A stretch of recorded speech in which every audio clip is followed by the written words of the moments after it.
Going live, going live. Someone tell me if we're live. Are we live? You are. We are live. We are live. All right. Welcome to the action. What are we doing? Action game tier list. Okay. Hell yeah. Oh god. Yeah. It's been a while since we did these, so it's gonna be a little chaotic, and we have way more people in the stream than we normally do doing this. Yeah. So basically, let's get started here. Let me find where my notes are because I have notes because we have specific things that we have to. Okay. So there are things that each game need to actually have in order to qualify for being on the tier list, and then there are specific categories that we're going to be going over. So to qualify for the tier list, you need to be a 3D third-person action game. Third person meaning it cannot be isometric or a side scroller. So something like Dead Cells wouldn't count, and something like Hades wouldn't count. It has to be 3D. What about first person? No, third person. First person would not count. It also 3D third person action games. It also cannot be a shooter. That's another one. So games like Control, which is technically a 3D third person action game, would not count. Games like Warframe wouldn't count. This is specifically a those are the two things that sort of disqualify it. So we're talking about games like DMC, God of War, Ninja Gaiden, Prince of Persia, Metal Gear Rising. It's not on the list, but yeah, that would count as well. And then What about Legends Arceus? That's a Pokemon game to the third person's perspective. That I don't think that really counts. Hold on a sec. I've never heard of it. What's up? Would Helldivers 2 count? I didn't know Roger Rabbit. No, Helldivers 2 is a shooter. Yeah, it's a shooter. It's a third person action game. No, I just said not a shooter, and and it has to be a 3D third person action game, and it can't be a shooter. Those are my only two requisites. So Helldivers Cyberpunk 2077 wouldn't count. 2077. That's a first person game. Yeah. Okay, guys. 3D third person action game, not a shooter. Before you ask me, does this count? Think if it's a 3D third-person action game that isn't a shooter. If it is, then it doesn't count. So just think about it before you ask the question. If the gameplay of your action game is mostly gunplay with hardly any melee, it does not count. Yeah, like for instance, I didn't even put Infamous on this list because I think Infamous is way too much of a third-person shooter. It's more of a third-person shooter than it's not a third-person shooter. The melee in that game. That means Smash Bros is an action game. No, Smash Bros is a fighting game, and it's not from a third-person perspective. That's from like a fucking technically it's an audience perspective. It's a platform fighter. It's a platform fighter. That's not a 3D third-person action game. Basically, like I said, I already gave you the examples. Prototype would count. Shadow of War would count. Legacy of Kain would count. Nier would count. Stellar Blade would count. Games where you get to pick where you have your character and you run around a world beating people up with awesome combat and jumping. They usually have platforming, puzzle solving. You know what kind of games I'm talking about, right? Someone says Witcher is clearly it should be on here then. Well, okay, so I didn't put. Okay, so there's a lot of games that aren't going to be on here that technically should qualify. So technically, yes, The Witcher should qualify. The reason why it's not on here is because it would not do well. And this is where we're going into the categories. So the categories for it are going to be combat, story, characters, platforming, puzzle solving. Platforming, puzzle solving can be anything, basically anything outside of combat. That's sort of we could sort of that's what's the word? That's a more broad category, but basically anything you do outside of just beating people up. So the reason why The Witcher, I definitely thought of The Witcher, but the reason why Witcher isn't on here is because its combat isn't good. Like it does not. And it's mostly classified as an RPG. And it's mostly classified as an RPG as opposed to an action game. You spend more time talking to people and traveling around and exploring than you do actually fighting. Overall, there will be certain games that are like questionably. Like I said, I think Infamous is another game that's questionably counts because it does have a lot of melee and stuff. But I think predominantly it's a third-person shooter more than it is. Yeah, because of all the electrical powers and. Well, shit. yeah, like if you play the first Infamous, like one of the biggest critiques that people had for that game is that the melee sucked. The only melee you could do was tapping holding square to hit people, and like 90% of the combat was shooting people with lightning from afar. Yeah, and then Infamous 2 came out and the melee got better. Yeah. I'd argue maybe Second Son is better. Second Son is the best in terms of melee, but I still don't think it qualifies in the same way that something like a Bayonetta, God of War, Ninja Gaiden. Yeah, that's what I'm saying. I'm saying that like third-person Second Son shooter. is better melee, but it still doesn't really count. And plus, you guys got to take into account Rouga's got 19 games on here already, and it usually takes us a good 6 hours to get through 19 objects. So I will say, if I'm around long enough for Monster Hunter, I got some things to say about its story that I'm going to try and defend. Yeah, okay, that's another thing. So there was a time, and I kind of explained it to you guys, but I didn't explain it for people who were in the chat. When I used to do these tier lists, I just did them all the way through. I just completed them. Sometimes it would take me, somewhere between 5 and 8 hours to finish them, and I finished them no matter what, even if the stream wasn't really making much money and there weren't being super chats. So sometimes I would spend 8 hours in this fucking thing, and by the end of the 8 hours, I made like $20-30, and I'm like, I just wasted my time. So. Same as the debate streams. If I don't see there's a lot of engagement in the chat, we're not getting a lot of super chats, a lot of donations, things like that, I'm just gonna end it. So this you do stream, have a super chat. This I do right now. I'm about to read it. I see it. I'm about to read it. But if I might end this stream in an hour if I don't feel like it's very like people aren't really engaging with it, or it might go 8, 9, 10 hours. I really don't care. It's just based on engagement and how active the actual chat is. So, but as we did get a super chat for $2, what are the qualifications to get in the list? Yeah, that's what I was just talking about. The qualifications is that it has to be a 3D third-person action game and not a shooter. So isometric action games don't count, side-scrolling action games don't count, and if it's a shooter like Control or Warframe, or as I was talking about Infamous, it also wouldn't count if it's predominantly a third-person shooter. So, thank you, Doug.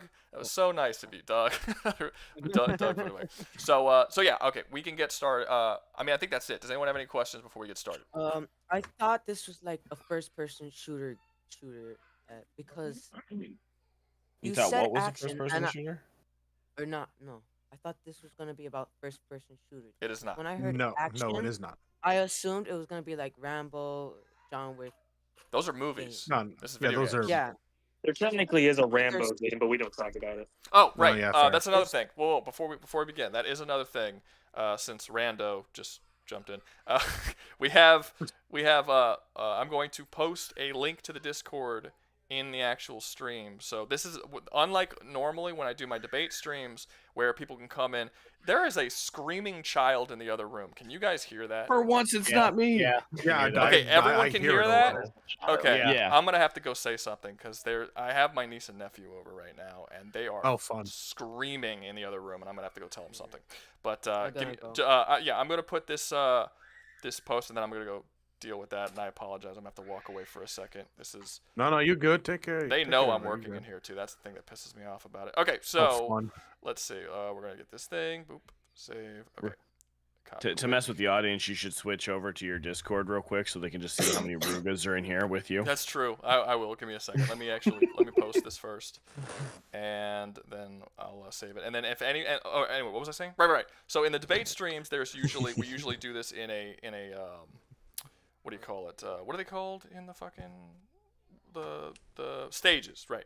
We usually do these in stages. And the stages, you have to be invited up. We're not doing this in a stage. We never do the tier list in a stage. It is in a public open VC. So if you join the Discord, you could literally just jump in and be a part of the stream, and that's like anyone can jump in. Do you like my Rouga alternate? They're very, very chaotic. Let me. Okay, so my Rouga alternate. Yeah. Just a thing to keep in mind. Just like yeah, we are here to have a little bit of fun, but like just just keep it on. Yeah, we're having like you could talk, you say we can go off topic a little bit every once in a while. It's fine. But at the end of the interrupt day, people. At the end of the day, we are doing the tier list. So I have had in the past people have jumped into the Discord and basically just started like trying to have like a conversation, ask me questions about like, will I do this survival challenge? I'm like, this is not what this is for. We're making a tier list. This is wrong place, wrong time. That is what we're doing. So if you want to come in, you can. It's open. It's right there.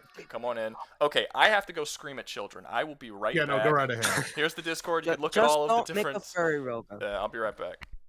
And there you guys go. Ruga being gone. Now you can see how many different Rugas we have in the chat today. Hell yeah. Into the Don't room. say Yep. You have to love Yeah, we everyone. got How are you many. doing this fine day? Hope Hold you're on, we enjoying gotta your week. Welcome to Into the we gotta Tier make like a List. fucking How you doing, Helldive Mr. Ruga Game for Tier List. Saturday. Hello, everybody. Make a furry You know what game is Hello, missing on everybody. My the name is list? Markiplier. Welcome. I am not participating in this. Batman I'm just here Arkham enjoying games. the chaos. I don't know The about the Arkham rest games we're missing, man. So My what name we've is got up on the Bloodedge the screen Rabid. right My now, we name got is Bloodedge the Rabid. We've got Darkman. My name is 67 Cleveland of Brown.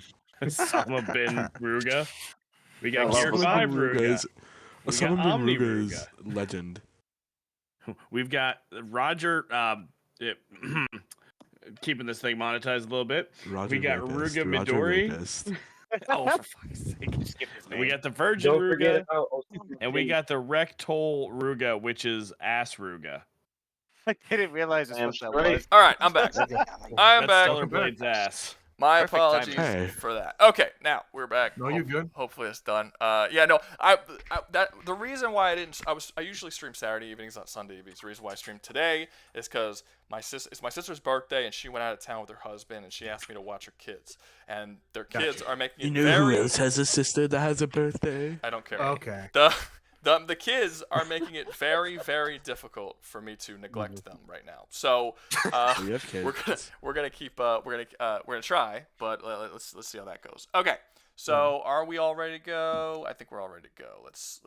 Yeah. I'm all set. Awesome. Cool. What are we doing? Okay. What are we doing? This is in no particular order. I just kind of posted them. It's whatever order they are. So first one. Dan's gonna be so pissed he's not here. Look at that. His favorite game's up first.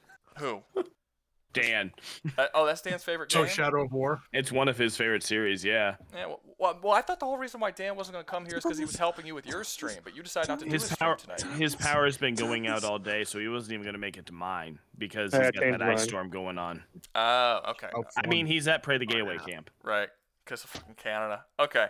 All right. So the first game up is Shadow of War. Who has played Shadow of War? I have. played it like a little bit. Really, Hell yeah. I have Greatest thousands game of of all actual hours on that game. I've played these extensively games on it. I can speak 1,000 hours. I played a little bit.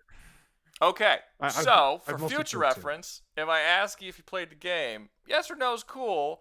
3 minutes of people just like talking about it. Okay. All right. Cool. So yeah. So the categories for what defines it are combat, story, characters, and then kind of Jesus. all like other stuff too. But usually it ends up being platforming and puzzle solving. But basically anything outside of that, any sort of bonuses or things that the game has that kind of would put it over above other games. So in terms of Shadow of War. Where are we feeling like this should be on the first one's always the hardest to do because you almost always move the first one after a while because as you get through them you start to see like wait this doesn't really feel right, but where since Doug was the first one to really say like he's played this game a lot, where do you put this in terms of the hierarchy of action games? I'm rather tempted to say S tier, but that is too high. We should start it at A tier because for as great as this game is, there are quite a number of bugs and problems that it does have, which definitely sets it back for it being absolute peak. So I think A tier. So if we're looking at the four categories, you got combat, story. Well, actually, this is a good question. Does anyone think we should add a category? Because so far we got combat, story, characters, and I guess miscellaneous, I suppose. Are there any? Did you add story? Did you add story? Or Yeah, story is on there already. I just said it. Okay. Combat, story, characters, etc. So is there another category that should be on there? Crazy, he's got Prince of Persia on there. I like don't think environment? graphics would be very nice. Like level design? I would say environment. Yeah, I guess art style, graphics. Yeah, like level design. I mean, like, yeah, level design actually is very important in an action game. Like, when you look at things like you're not wrong. You're not wrong. Yeah, we could do that. Let's see. Combat, story, characters. We'll do level design.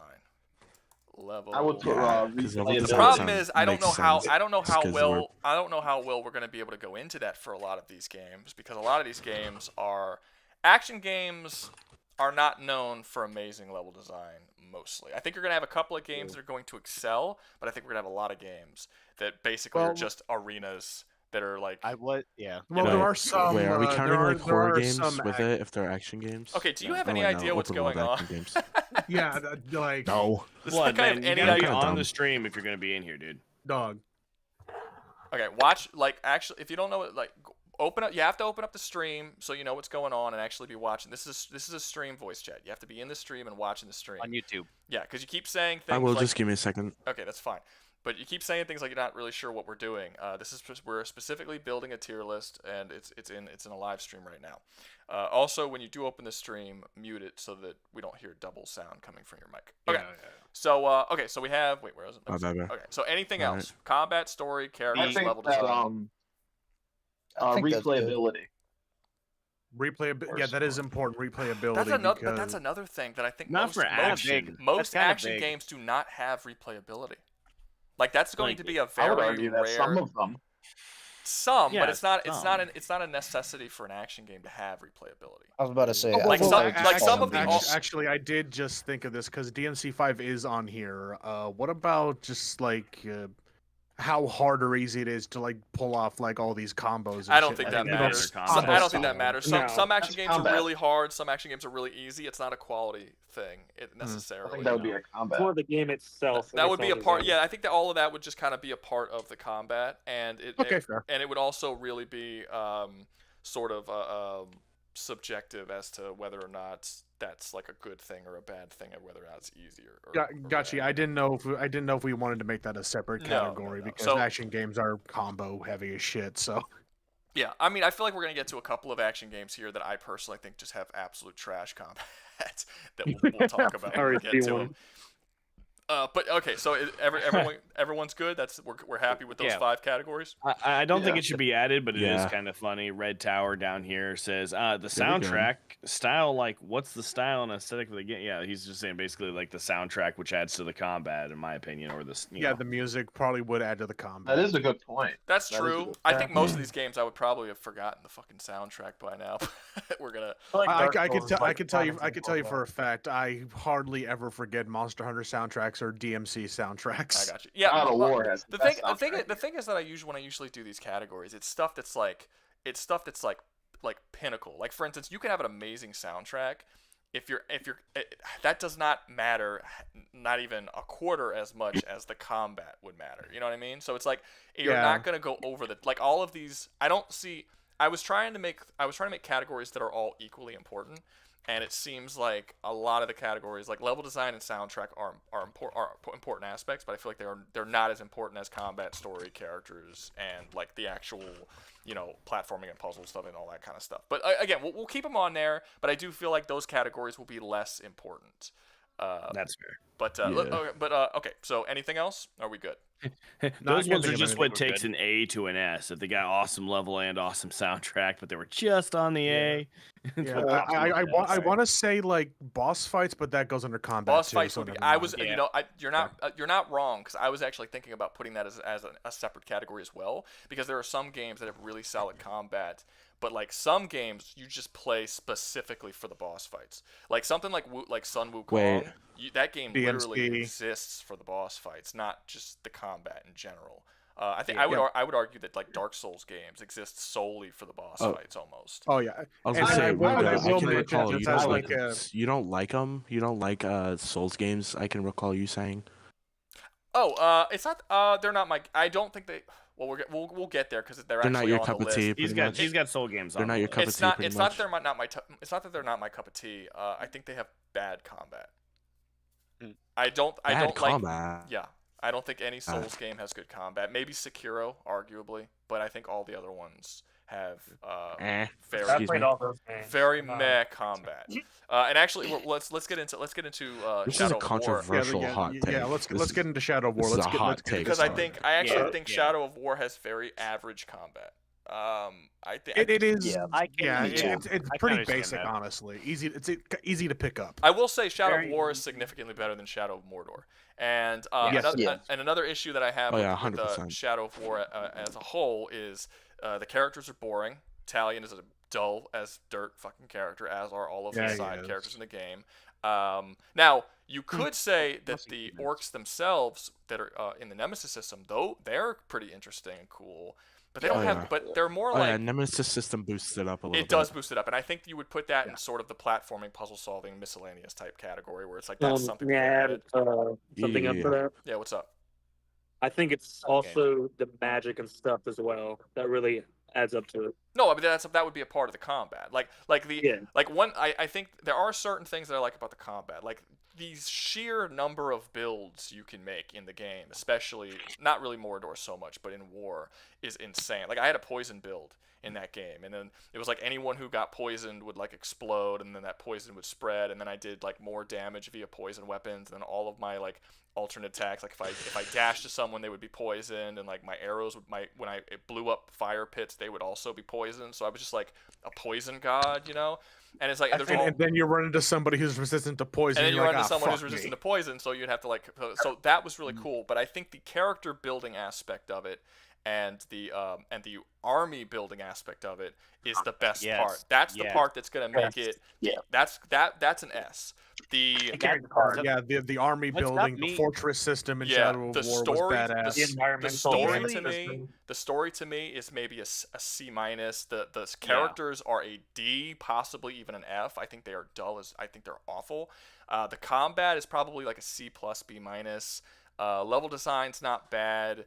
Soundtrack is, I mean, it's Lord of the Rings soundtrack with a couple of added tracks, so it's good. Yeah. And so I think overall, I think it probably will be somewhere in the middle.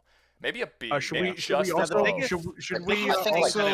want to say something about the game, and that the biggest thing that always kept me coming back to it, and there's something about Shadow of War that it has over almost every other game, and that's you are able to be one of your guys in your army on the battlefield, and it's actually a large-scale battle. Yeah. There's no other game that really replicates that. No, that's what I'm saying. That's going to be all the siege combat and the army building stuff and all of that. That's something that literally none of these other games have, and that's going to put it above where, like, if you took that out of the game, this is a C minus. I'm sorry to interrupt you, but where are you streaming from?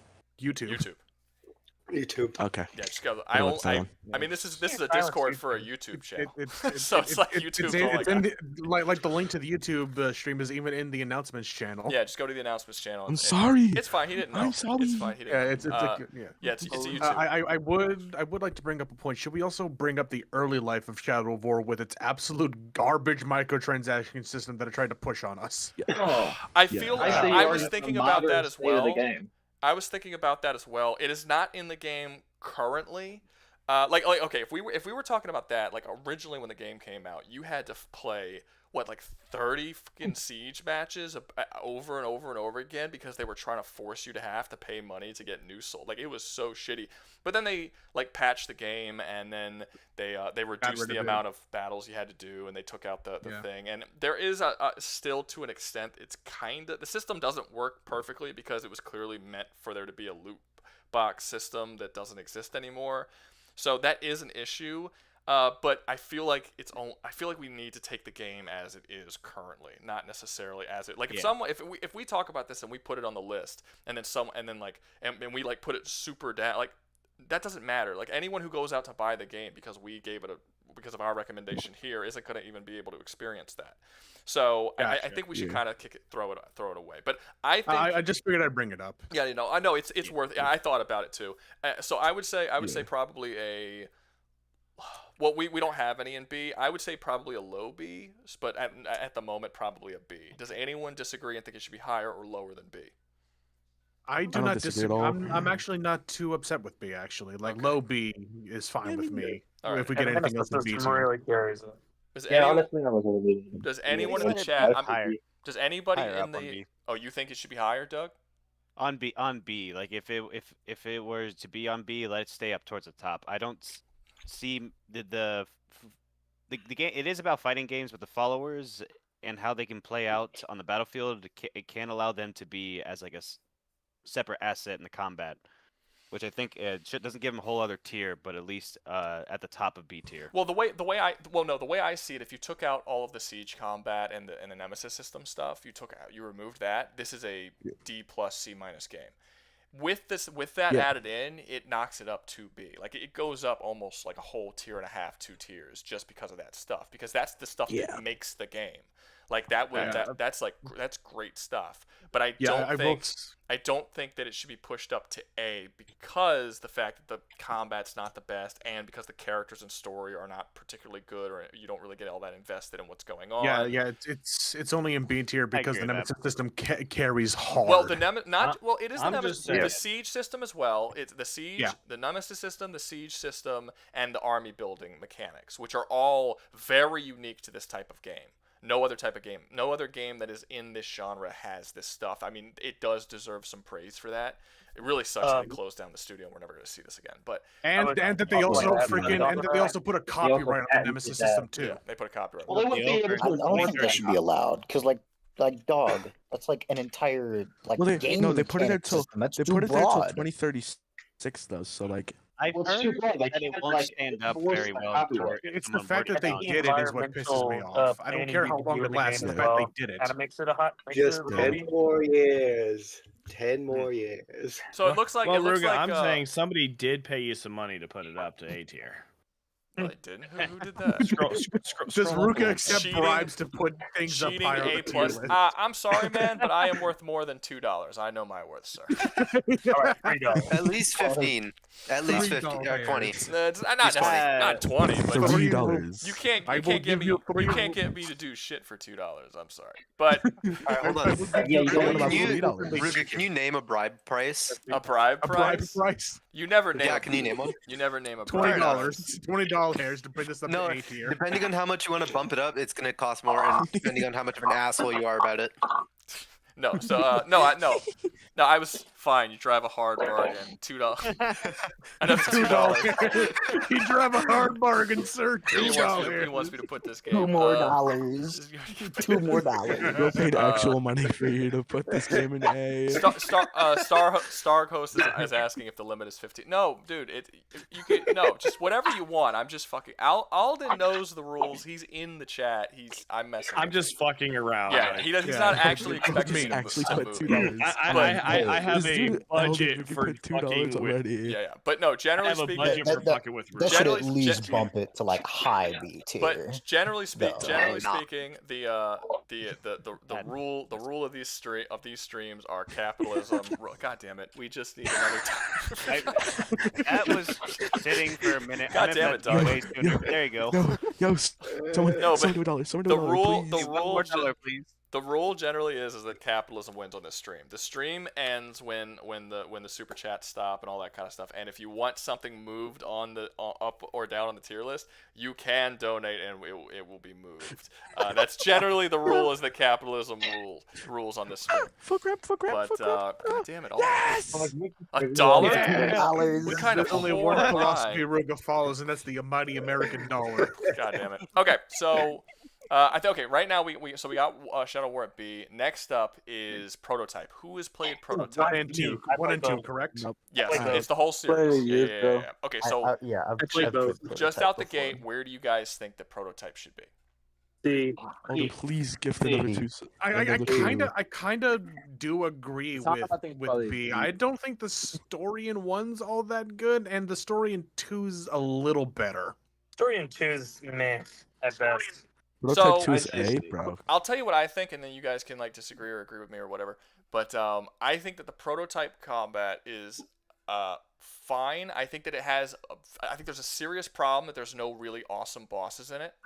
The boss fights are not good in that game. Like when you're comparing it to something like Bayonetta, Ninja Gaiden, like these games sort of rule on their boss fights. Wait. And there's essentially no good boss fights across the entire series. Like aren't most most of the boss fights in Prototype just beefed up versions of regular enemies basically. anyways? And the actual there's also the game lacks a lot of parrying and dodging and a lot of that back and forth that you would have. Yeah, the design makes the good design. engaging combat. It doesn't have any of that. It's mostly you slaughtering dudes who you can very easily slaughter. Yeah, I will say the Prototype series has a good backbone. for something that could have been improved yeah, on if it continued. I think the combat. I do think that this is a situation where the combat lacks because it's too easy and it's not quite as engaging as a lot of other games on this list. I also think the story suffers. I think the characters are not very good. I think that I'm gonna say this. I think the level design is boring. I've always thought this. If we're going by level design, I don't remember the soundtrack, and I don't think this game has any puzzle solving or platforming for the most part. You run up buildings. No. If anything, it has a lot of stealth missions. Yeah. So I actually think that this goes quite a bit below Shadow of War. At least it doesn't have escort missions. That is fair. The only reason I don't want it to be any lower than C is just due to the combat alone, personally. I mean we're not saying the combat is bad. It's just okay. I'm not looking at the combat. Okay, let's be clear. If I'm just playing Prototype, I like the game. If I'm putting it on a tier list and comparing it to other games that are on this tier list with their combat, it does not compare. Like it does not compare to Stellar Blade, to DMC, to Bayonetta, to Ninja Gaiden. Like so many games absolutely trounce it in combat. And if you're comparing it to these other games, I can't put it at up. I don't even think it would necessarily compare with Shadow of War. Like I cannot think of a single engaging fight in Prototype that I was as engaged with as I was with like fighting the what are they called? Not the warlords, overlords. What are they called? I think they're called overlords. Yeah, the Overlord fights in Shadow of War are more engaging than any fight that exists across both of the Prototype games. Like and then to go back to Shadow of War, like every warlord, like every overlord in everybody's game is going to be different in some way. It's never going to be the same one unless it's like a story reason. Yes. Yeah. So I would say, man, I want to almost say like a C minus D plus. Yeah, we got $15 in the stream. I think D. I think like D is like a little bit too. It would be low. a D plus. It wouldn't be like a like it would be high. So high D. Actually. D. I think like a high D or low C. Because I mean, look, if you look at it, does anyone remember the sound? Was the soundtrack good? Again, outside of just combat and jumping around and blowing shit up? Nothing was really, there wasn't any like side activities or anything to do other than the combat that was really, really exciting. I mean, honestly, the best thing about the game is not the combat, it's the traversal. No. The traversal. People praise this game a lot. Better. What's up? What'd you say? People praise this. Say it. Go ahead. I'd argue say that Prototype 1 was very good. Prototype 2 made the situation a lot better. If that makes sense. Not because Prototype 2 is bad, it's a lot better. But the kind of pushed one and made it look like, oh, hey, the traversal is also really good. Okay, here we go. Does anyone think that DC sounds right? I'm actually okay with either a high D or a low C. Okay, so even Liam. I would lean with I would lean more towards a low C. I think that seems to be where people are, but let me see. Okay, wait, Prototype. I'm going to make a poll. So if you're watching the stream now, anybody who is in the voice chat, do not vote on the poll. Okay? Gotcha. This is for people who are watching the stream. So should Prototype be in? Oh, I'm sorry. Should Prototype be in C or D? I'll let you guys vote on it, and then you guys tell me what it should be. Okay, C or D. Start poll. Boop. Give them a few minutes to do that. I'm good with either. I think it's low C, high D. I think once we actually get later on in the list and we start filling it up more, it's going to be more clear where it really should go. Yeah. Then we can trim the fat essentially. It's essentially just Homelander if you play as Venom. Hey, can whoever just keeps making random noises when people are talking, can you please stop making random noises? Let's see. Sorry. No, you're good. It looks like most people are saying C. We'll give it a couple more minutes. It only has 13 votes. Yeah, 69. I was speaking of Shadow of War. I see there are $15 in here, so we kind of bribed you, man. He said there was no limit. Yeah, he said there was no limit. Wait, what is he talking about? What do you mean no limit? He's talking about the guy asked if $15 could bribe you, and you said that I'm not putting a limit on it. $15 in the stream. Well, Alden, and I didn't think Alden and Doug's are serious though. I didn't think they seriously wanted me to move it. I thought they're just fucking with the stream. Yeah, Alden, are you serious? I think it might be where they're half joking, half serious. Well, I paid $5 hard-earned dollars to move it up to $5 hard-earned See, dollars. My He $5. doesn't even sound serious. I Okay, never I don't sound think serious. it It's doesn't. my curse. I don't think D is gonna catch up. I don't think Yeah, D has a chance. We got Yeah, 18 it votes. seems like people I mean, are. we It have seems like there's people 50 want people. voting. There's 50 people watching. So if the other 30 people vote D, then it wins. But Yo, every single one of you. It's looking like Combat is low like C. the Nah, main every reason single we're one of getting you voted. on this stream right now, vote C. Otherwise, Okay. Prototype is probably gonna get discontinued. okay, so Prototype's already discontinued. Yeah, They're it's not making been they're not discontinued. making a sequel, man. That game's been done. No, don't you say it. Don't you say that. Well, Don't I you also say do that. have. I Different also do have story. to ask. Does anybody even remember like most of the story beats from Prototype 1 or 2 The story's, besides? I do. the story's Edge? bad. No. The story's bad. The characters are not particularly interesting or engaging. The combat is not engaging. It's fun to like slaughter things mindlessly, I suppose, but that's really all the Yeah. game's about. The funnest Also, part a about lot like the game. Assassin's Creed Odyssey. The funnest thing about the game is the traversal mechanics, running up the side of buildings, jumping and gliding to new buildings. Like that's Throwing the funnest helicopters thing. at a random motherfucker. And for the Makes most it part, hard. So and it's for a the lot most like part, Assassin's Creed Valhalla. and for the most part, that's the only thing you can do in the game is traversal and fighting. There really isn't anything outside of those two things, and those two things, and the fighting's meh, and so honestly, I would not be uncomfortable with putting it at. Were there tier. even like side missions in the Prototype games? I don't even fucking I remember. think there were, but they weren't like they were the same shit as the There main was. missions. Like they didn't make you do anything different or new or unique. There wasn't like anything. They didn't outside like of really that. give you targets anything when you completed a and side their mission memories. either. Ruga, Besides I got XP, right? I got one gripe with your tier list right now. There's only 2 games on it. How you already have a gripe? Yes. Go ahead. What's your gripe? Where have you ever played any of the Batman Arkham games? Batman Arkham would be Yeah, so wasn't fucking low on this Arkham game on this list you wouldn't even believe it. What you mean? It would be on an action game tier list. The action in the Batman games are Dude. not good. Like it's the same reason Spider-Man's not here. The action in the Spider-Man games are not good. It is when someone goes to hit you, press a button to counter and then press other buttons to hit them back. That's the Okay, so entirety of the then- combat in the in the action game. It is. Okay, it's, so then it's, where's Metal Gear Rising Revengeance, bro? That's just not on here. Where's I just Metal Gear didn't Rising put it on here. Revengeance?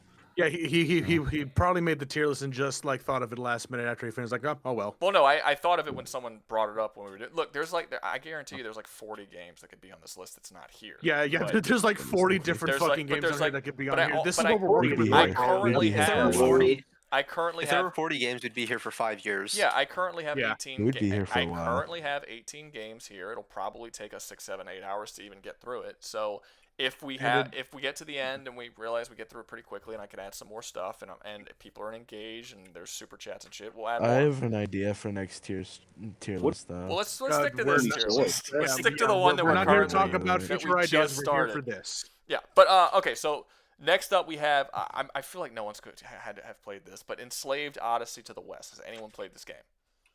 I played about Oh, 5 minutes and then I don't gave know, up. but Enslaved makes me think of something different. It's not this game. Oh yeah. I know. Okay. It makes me feel so sad, you know, when they Yeah, took all our slaves away. Unfortunately, I've never heard of that game. It's a dark Rouga day racist for confirmed. America when we all lost our slaves. No, Rouga racist confirmed. so Enslaved Odyssey to the West. This was a solid game. This was a solid. It really the problem with this game is I think it only sold like 50,000 copies, so they never made a sequel. This game has a really solid story, really great characters. The combat is a lot of fun. I would probably say it's not like fantastic, but I would say it's a solid B plus maybe not A minus. It's probably BB plus. And the problem is the main issue. Oh, the platforming was not good. I do not like the platforming in this game. I think it's very shitty. The puzzles are pretty. Well, the platforming is, and we'll get to it because a lot of games start. It was like, remember back in the day when platforming was like actually something that required skill, and then eventually they just made platforming something that you can automatically do. So you just had to aim your joystick in a direction, press A, and you would automatically succeed at whatever platforming you were doing. This game started doing that, and I hated it, and I'm going to talk about it a lot in games that we're going to come to, where the platforming requires no skill whatsoever. It is mindless and pointless. This game kind of did that, and it's super annoying. I think Uncharted was the first series that really started doing that, making the platforming basically like an afterthought. But so I would say the platforming is not good, but pretty much everything else this game has is really fucking solid. and I would say that and the fact that it ends with a plot cliffhanger, and like that was supposed to lead into a sequel that never happened. That's a big fucking problem too. But yeah, no, I think this game's great. I'd say it go above Shadow of War. Possible. Well, I don't know about that. I think we should. Here's the thing. I think we should actually add. Here's another thing. I think we should add fun factor to it as well. Okay. Because despite thinking, look, despite all the stuff that I've said about Shadow of War, and like all of the issues that it has, and the fact that it's kind of lacking in a lot of ways, there is no doubt that game is unbelievably fun. Like even without the combat being amazing, it's still like even Prototype, right? Prototype does not have great combat. The traversal's pretty good, but like if there isn't a whole lot to the game, you still have a lot of fun while you're playing it. Like it's kind of like a greater than the sum of its parts sort of situation. So like I think that Enslaved is an overall better made game than Shadow of War in terms of combat and story and characters. But is it as fun as Shadow of War? I don't know about that. I would say we should put it below Shadow of War. I have no horse in this race. I've never heard of this game, so I'm leaving this up to you. If anyone tells me has actually played the game and wants to tell me otherwise, we can do that. But I agree. Gotcha. Yeah. Okay. So that's next up. I think unless someone wants to fucking tell me otherwise. Okay. Next up we have. I just put all the FromSoft games in the same category. You did put Sekiro on your list. Yeah, Sekiro. No, Sekiro that was an accident. I meant to because I already had because. Well, technically, Sekiro is slightly different. No, I do make slightly different. I do make an argument in one of my most recent videos that I think Sekiro should be its own style because it's different enough. It's way like more fast paced. Soon I gotta go. So. Okay. All right. I'm done with Blood Edge. You can go. Like I've said this before at the beginning of the stream. Maybe you don't announce. You don't announce to leave. Just leave. Like don't interrupt the stream to tell you. Dude, that you're going I or was that you're here. so tired of him already. He kept interrupting everyone. He was the one making all the damn sounds. Yeah, like he just seemed like he was here to like I don't know what the fuck his thing was. It doesn't matter. Is he gone?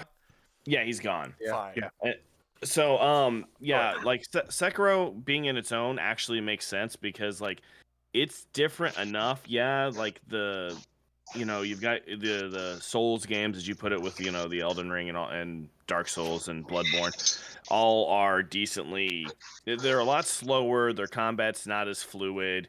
As you said, you don't like the combat in those games, but Sekiro is way different. And while it has stamina, Sekiro was fun. Breaking is way different than it is in the other games. So okay. I would say. So do people here? Does everyone in the voice chat believe that Sekiro should be a separate thing outside of the rest of the FromSoftware games? Honestly, I agree. Although it has similar elements to almost every single FromSoftware game, it's different enough to the point where it's all like similar to how Sun Wukong's playstyle is also faster than your standard like Souls like. Okay, I feel whoa. Sun Wukong is not a Souls like. A little bit. It is in some aspects. No, that's my point that I'm trying to make. Like, Sekiro is different enough that it's not really a Souls like. It depends on the person you ask. Some people will consider it a Souls-like, some people won't, but it's primarily under the description of just an action RPG. Yeah, it's not like so Sun Wukong is way more comparable to something like Stellar Blade than it is to any of the other Souls. I put Sun Wukong, Stellar Blade, and Sekiro into what I'm calling Sekiro likes, just because their combat is very similar. Have you played Stellar Blade? Stellar Blade and Sekiro. I have played Stellar Blade. They are not the same game. They are very different. I played Stellar Blade. I did a review on Black Myth Wukong, and I've played all the way. I still keep getting my ass kicked because I'm really bad at perfect parries, but I keep getting my ass kicked against the final boss in Sekiro. I'm not like perfect parries. Yeah, but how could you say that? How could you say that Stellar Blade is like Sekiro? Because the perfect parry is one of the best things you can do in the game. It But has a stamina bar that you have to pay attention to, and a poise break system. Just like Sekiro. No, it doesn't. Stellar Blade does not have a stamina bar. It does. No, it doesn't. When you run, it's got the bar right there at the bottom. It's not the case for attacks and defenses and shit. It's not like Sekiro, everything you do, running, dodging, all that. Yeah. Wait, no, it doesn't. Stellar Blade doesn't have a stamina bar for running. You have Got a little infinite white running in Stellar Blade. Are you thinking of like the shield bar on the enemies and bosses and stuff? Well, that was the poise break I was talking about. I might be wrong on the. No, there isn't a poise break either. Look. You stagger them if you get rid of their yellow. Yeah, but it's not a poise. It's not. No. They have a shield, and when you hit them, you do a little bit of damage to their shield, a little bit of damage to their health. When you remove their shield, you do more damage to them, and that's when you really unload on the burst attacks and the overcharge abilities. I'm forgetting. Well, the first time you knock the shield completely down, it does stagger them like a poise break. No, there's more that you can't just. No, it's not just breaking the shield. There's more that you have to do in order to actually stagger them. It's not just breaking the shield. All breaking the shield does is make it so that you can do more damage. There are other things you can do in order. I think like I forgot what it is. It's not a perfect parry. There's something you can do once their shield is down to stagger them, but it's not the same as a poise. And there's no stamina bar whatsoever. Like they're very different. There's no stealth. There's no like. Well, I was going more. I was going more with the Black Myth Wukong comparison that he was making earlier, being closer. Okay. To I'm just saying it's very strange to compare Stellar Blade in any way to a Souls-like. They're very different. The perfect parry system. Yeah, but a lot of any game that you have most games that you have any kind of bladed weapon has some kind of parry system. That doesn't make it a Souls-like. There's a bunch of games that have parry or just melee weapons in general. DMC has a parry system. God of War, the original God of Wars are a parry system. None of these are anything like Monster Hunter has parries. Monster Hunter has parries. Yeah. If you have a weapon, if you're holding a melee weapon of some type, you probably have a parry. Monster Hunter has perfect blocks. It doesn't have parries. Well, no. In Wilds, they have the offset, which is technically a parry. They have the what? Wilds has offsets, which are parries. Yo, Breath of the Wild is a Souls-like. Breath of the Wild. I think Team Fortress 2 is a Souls-like because you can parry rockets with air blast. Yeah. Team Fortress 2 is a Souls-like. I would say it is. Lost Soul. Skyrim's parry is nothing like what I'm talking about when I say a parry. Look, it's very. Look, I'm just saying it is very odd to compare Stellar Blade to Sekiro or the Soul. They are totally different games. There's almost nothing that's similar to it. You don't have the dying and dropping all your shit. The combat's completely different. There's no stealth whatsoever. The combat's faster. I mean, there's just so much. That is fair with the Stellar Blade. It is a straight up action. I'm still standing on Black Myth is similar to Sekiro. Well, I haven't played Black Myth, but I do know that you drop your. Oh yeah, my point is that I feel like Sekiro should be in its own thing, similar to Black Myth, because they're different enough. All right, well, yeah, I'm gonna. Anyway, okay. Should Sekiro be separate from, I guess, FromSoft games? Yeah. No, not gamers. Games. From Soulsborne. Yeah. Yes. No. Okay. Start. Basically, okay. The question is for people who are the question is, should it be in the same category as the rest of the FromSoft games and the Soulsborne games, or should it be its own totally separate thing? That's the question that I'm asking. It might not. So while be that worded vote's going on, are we going to best. talk about the rest of the Souls then for now, or what do you mean the rest of the Souls? Just like Dark Souls 1, 2, 3, Bloodborne. Yeah, okay, sure. Demon Souls. I could talk about it. I'll talk about it a little again. If you guys disagree, you could tell me. I think these games have absolutely terrible combat. These games have a non-existent story. Lore is not a replacement for story. I'm sorry. They don't have any good characters. Level design is peak. It's one of the best level. These games have some of the best level designs. Not Dark Souls 2, but yeah, the other ones I'll give you credit for that. I haven't played that. I haven't played Dark Souls 2. I beat Dark Souls 2 multiple times. The level design is pretty shitty. Yeah, the soundtrack is good. There's no platforming, no real puzzle solving of any kind. It's literally there's platforming, like a little bit. It's light. Climbing a ledge is very light platforming, but yes. Climbing a ledge is not platforming. I'm sorry. No. In even the original Dark Souls, you could you can skip entire areas just by doing a roll jump. Yeah, I know. You can in Demon Souls, you can literally skip the whole level by rolling over this glitch part, but it's not platforming. Yeah, that's why I'm saying it's light platforming to the point where it doesn't really count. Yeah, it's just light. I don't count just jumping from if I don't count just jumping from one place to another, just the ability to jump as being platforming. There's no wall running, no climbing. There's no like like you have to jump over this thing and there's an obstacle and it could kill you if you like. It's just, I mean, it's just jumping from one ledge to another while you're the main thing. This game really only has two things to it. It has exploration and it has combat. The combat's not that good, so it really relies heavily on the world that it puts you in. That's usually pretty interestingly designed. Again, level design and the exploration. I would put this game very, very low in terms of how good it is as an action game. Any of the Souls games, I generally do not see them as good action games. If anybody disagrees with me about I would like to argue about the combat. The reason, okay, here's my. I would like to argue about combat. Yeah, I would too. I would as well. Go for it. Same. All right. Look, yeah, like I can go first. Yeah, go ahead. You go first. You go first. Me go first? Who's going first? Yes. Gear okay, 5, I'll go first. Okay. Just go. Okay, so okay. Everyone, silence. I'm speaking now. Silence. Okay, Silence. so I feel like I have to argue for combat. I feel like the combat is. Let me think it. The combat is very interesting because like it relies on how you time your attacks and how strategic you are with using your heals and how like whether your build character is made to like use speed attacks or heavy attacks, but like the cost of the heavy attacks are slower. This is character build. This isn't combat. And can you do me a favor? Yeah. Name a single action game where you don't have to time your attacks. That's an all action game, is my point. That's not an action game. Every single action game that exists, especially we're talking about the 3D action games that we're currently talking about, requires you to time your attacks. Saying that it's very interesting because you have to time your attacks is... How many of these games, these other action games, do their timing based off the music that the boss is playing behind it? Some of them do. One boss. Some of them. I think DMC does that a little bit, doesn't it? Or am I wrong? Because Bloodborne has a... The original 3 Dark Souls had I think a 2-4 timing, and the Bloodborne had a 3-5 musical timing. I can't remember exactly what it is, but it was off just by one. Cool, but does that make the moment-to-moment combat better? Just because how? It was more in depth, especially for people who can actually follow music sheets. It's not more in depth. You're just changing what you're paying attention to.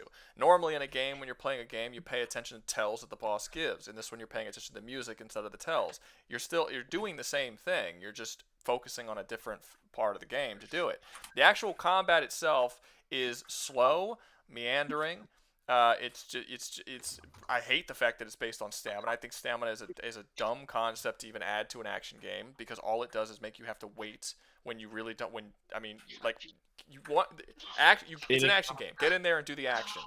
It increases your need to pay attention to what you're doing a lot more than a lot of other things do, though. Because it's like, oh yeah, okay, crap, I can't go attack. Well, it doesn't make you pay attention to your. It doesn't make you pay attention more to your stamina. So it doesn't make you pay attention more. It makes you pay attention to different things. Because I don't have to pay attention. I don't have to pay attention to the combat more in Dark Souls than I do in Stellar Blade. I just have this other thing that I have to pay attention to that's taking my focus away from the actual fight that I'm supposed to be engaged in. And because of the stamina bar and all that, the fights have to be slower paced. All of the fights within Dark Souls are slower paced than a fight that would be in like Stellar Blade. And having slower paced fights isn't necessarily a bad thing.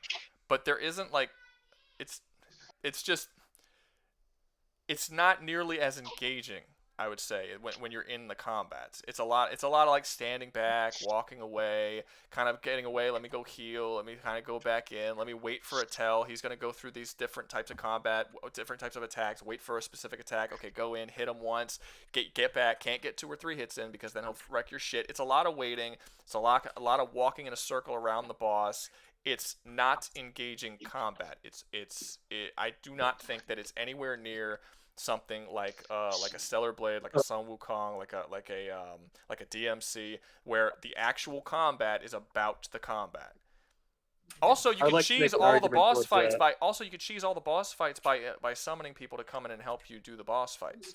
So it's not even like you can. It basically has its own built-in easy mode system by having 2, 3 people Oh, come in and and help you Magic fight. is also often considered a built-in easy mode when it Yeah, comes to the Souls games. it's actually possible to break the whole game. The whole thing about the game is difficulty, and it's actually possible to break the game and make it unbelievably easy for yourself with the summon and the magic system. No, No, see, but the whole thing isn't about difficulty. Most of the games are actually like only like they're not that hard.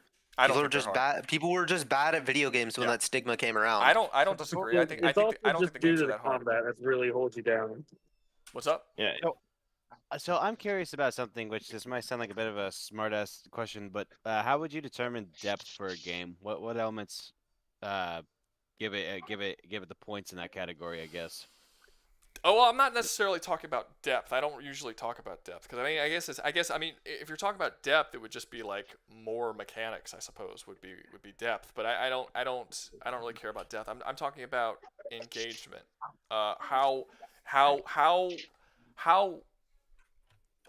I mean, I don't want to keep using the same word, but how engaged are you with the battle that is going on in front of your face? I would have agreed with you in Dark Souls 1, because it is very, very basic, like butt poke, death. That's still the case for Dark Souls 3. That's still the case. So, It changes a little bit for Bloodborne, I guess, because Bloodborne is a little faster paced, but it's still essentially the same thing. The parry and rally system made a huge they add a parry system.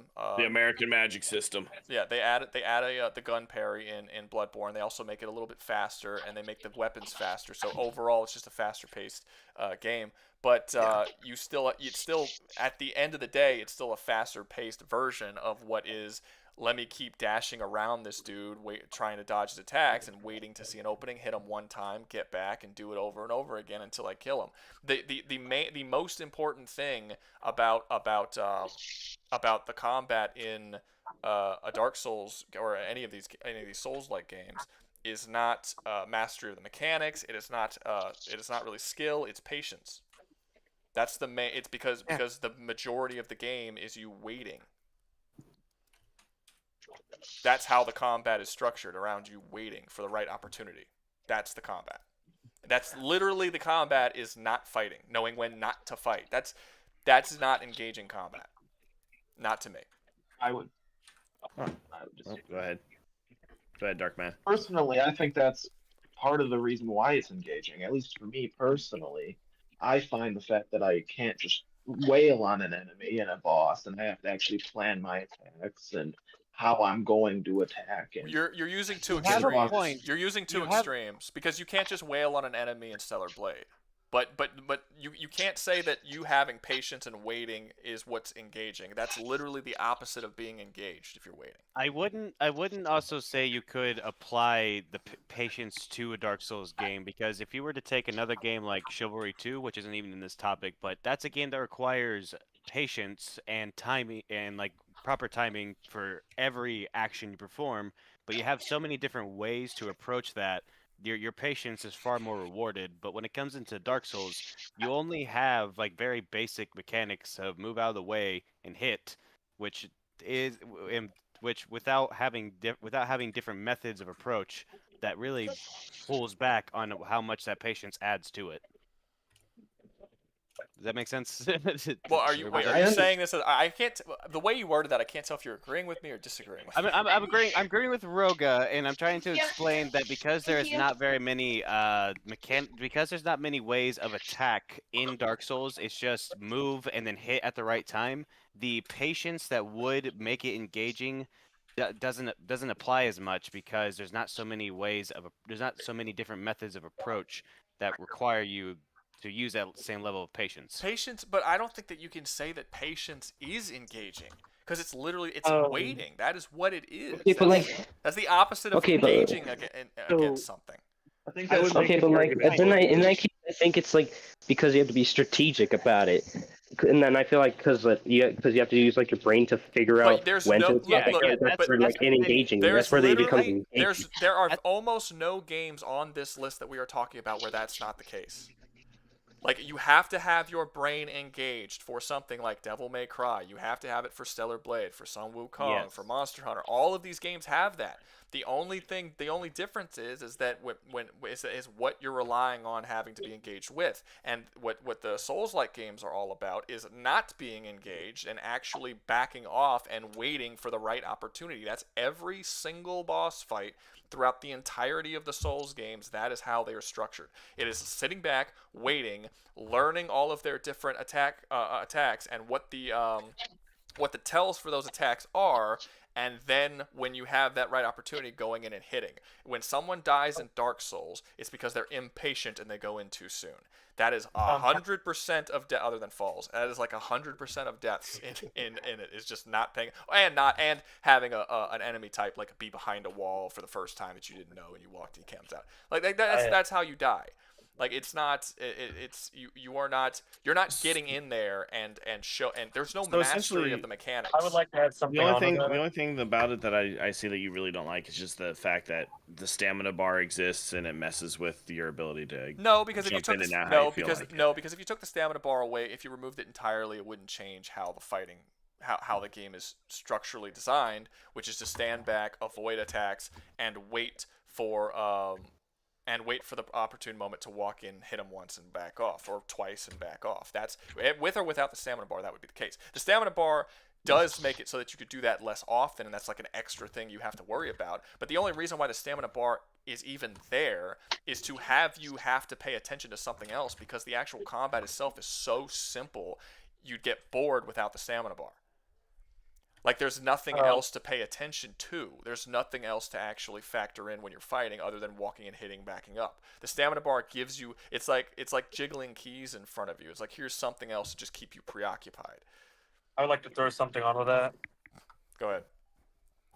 So I think personally it's the bosses specifically. When you learn from them, they start to get more stronger and become more cinematically fun to fight. The combat with the side monsters or the combat becomes shitty. But when you find the bosses, it becomes more funner, but not by a large margin. Look, I'm not saying that the game doesn't have a fun factor. Like, the game's fun. I've played a lot of them. I played Demon Souls. I played Dark Souls 1. I didn't play Dark Souls 2, which is why I don't know what y'all are talking about when y'all say that's the only one. I did play Dark Souls 3. I own Elden Ring currently. I didn't actually play Sekiro, which is why I wasn't sure about the whole they're the same game or not. But yeah, I played most of them. And I played Bloodborne. I probably played more Bloodborne than anyone. That was the one I liked the most. And probably that was the one I liked the most because it was the fastest pace and it had you keep busy longer than the other ones. But yeah, I've even from the very beginning, regardless of how much I like the games, the combat is not fun. I don't think it's fun due to combat.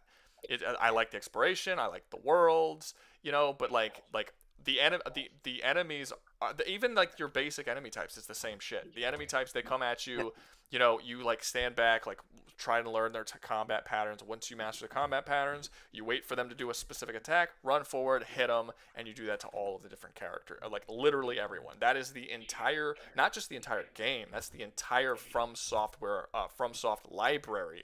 That is how you engage with the combat. Well, that's why I think Sekiro is so different compared to FromSoft, because it's begging you to get in front of them and just wave your. Well, yeah.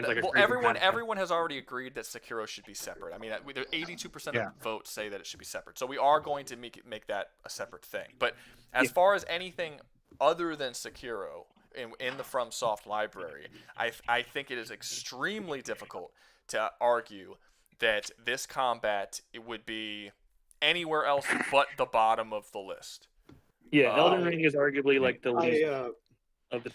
But I also disagree with your story. I think I see one or two games on this list that have worse combat than the FromSoft games. In which case, shall we get on to the listing then for these Souls games? I wanted to mention something before we completely move on. What's up? There is a large variety in builds that I don't think a lot of other action games have in the Souls. I don't disagree. I don't disagree, but the problem is that the builds don't really matter. I mean, all the physical because the combat is still the same regardless. Now, you might have like a magic ability, and then you can shoot from afar or whatever. You might have like a faith build or a faith build in Demon Souls, and I think do they still have faith build in Dark Souls? I don't remember if there was a faith yes, build. there was. Yeah. I know they changed. I know they changed up. They changed up how faith works a lot in Dark Souls from Demon Souls. Because I was a faith build in Demon Souls. I wasn't a faith build in Dark Souls, so I couldn't remember. But regardless of how you build your character, what I just said about the combat stays the same no matter what. Yeah, that wasn't a defense of the combat, just something that I figured should be mentioned. It is, but it adds a massive replayability aspect to a lot of that game, but that's not on here. Somewhat, but but even so, like as far as builds go, I would argue easily that Shadow of War has more builds and better builds than any of the FromSoft games do. Now, having said that, I think that it has better builds than pretty much any. I think that might be the only one that has better builds. Maybe I think Ghost of Tsushima might have better builds. Maybe because there's no. I don't know. Arguable. That one's arguable. But action games in general don't have builds. Action games are about the action, and that's more of the like. There's more. Yeah. Well, at the end of the day, this is trying to be an RPG. Not an action game. The problem is that in this RPG, what you do most of the time is action, and I think that the action is not up to snuff on a lot of these other games. I just don't think you can even kind of compare it to something like Stellar Blade. Like I just don't see any comparison between these two combat systems. I think it's very hard to argue that it's even close. But outside of that, and like I said, story. It's essentially non-existent. I know it's there, but it's essentially non-existent. Lore is not a replacement for story. The characters, there aren't really much characters. You talk to people occasionally, they'll say some stuff and move on. There aren't like characters. There's no character arcs. There's nothing like that. The only thing that it truly excels at that I would say is the best. It is the best on this whole list. It's the best at level design. If you actually do the quests, there are character arcs. If you do the quests, I know, I understand. I just wanted to say, isn't there like a whole? There's like a bunch of things too that add to the story. It's not like completely non-existent. I said I know there's a story. I said I know there's a whole plot between Nicolas and Elden Ring. I did say I know there's a story, but it is essentially non-existent. You can play through the whole game and never pick up on it. It's so unimportant to the actual thing. To truly understand what's going on, you have to read fucking item descriptions throughout the game.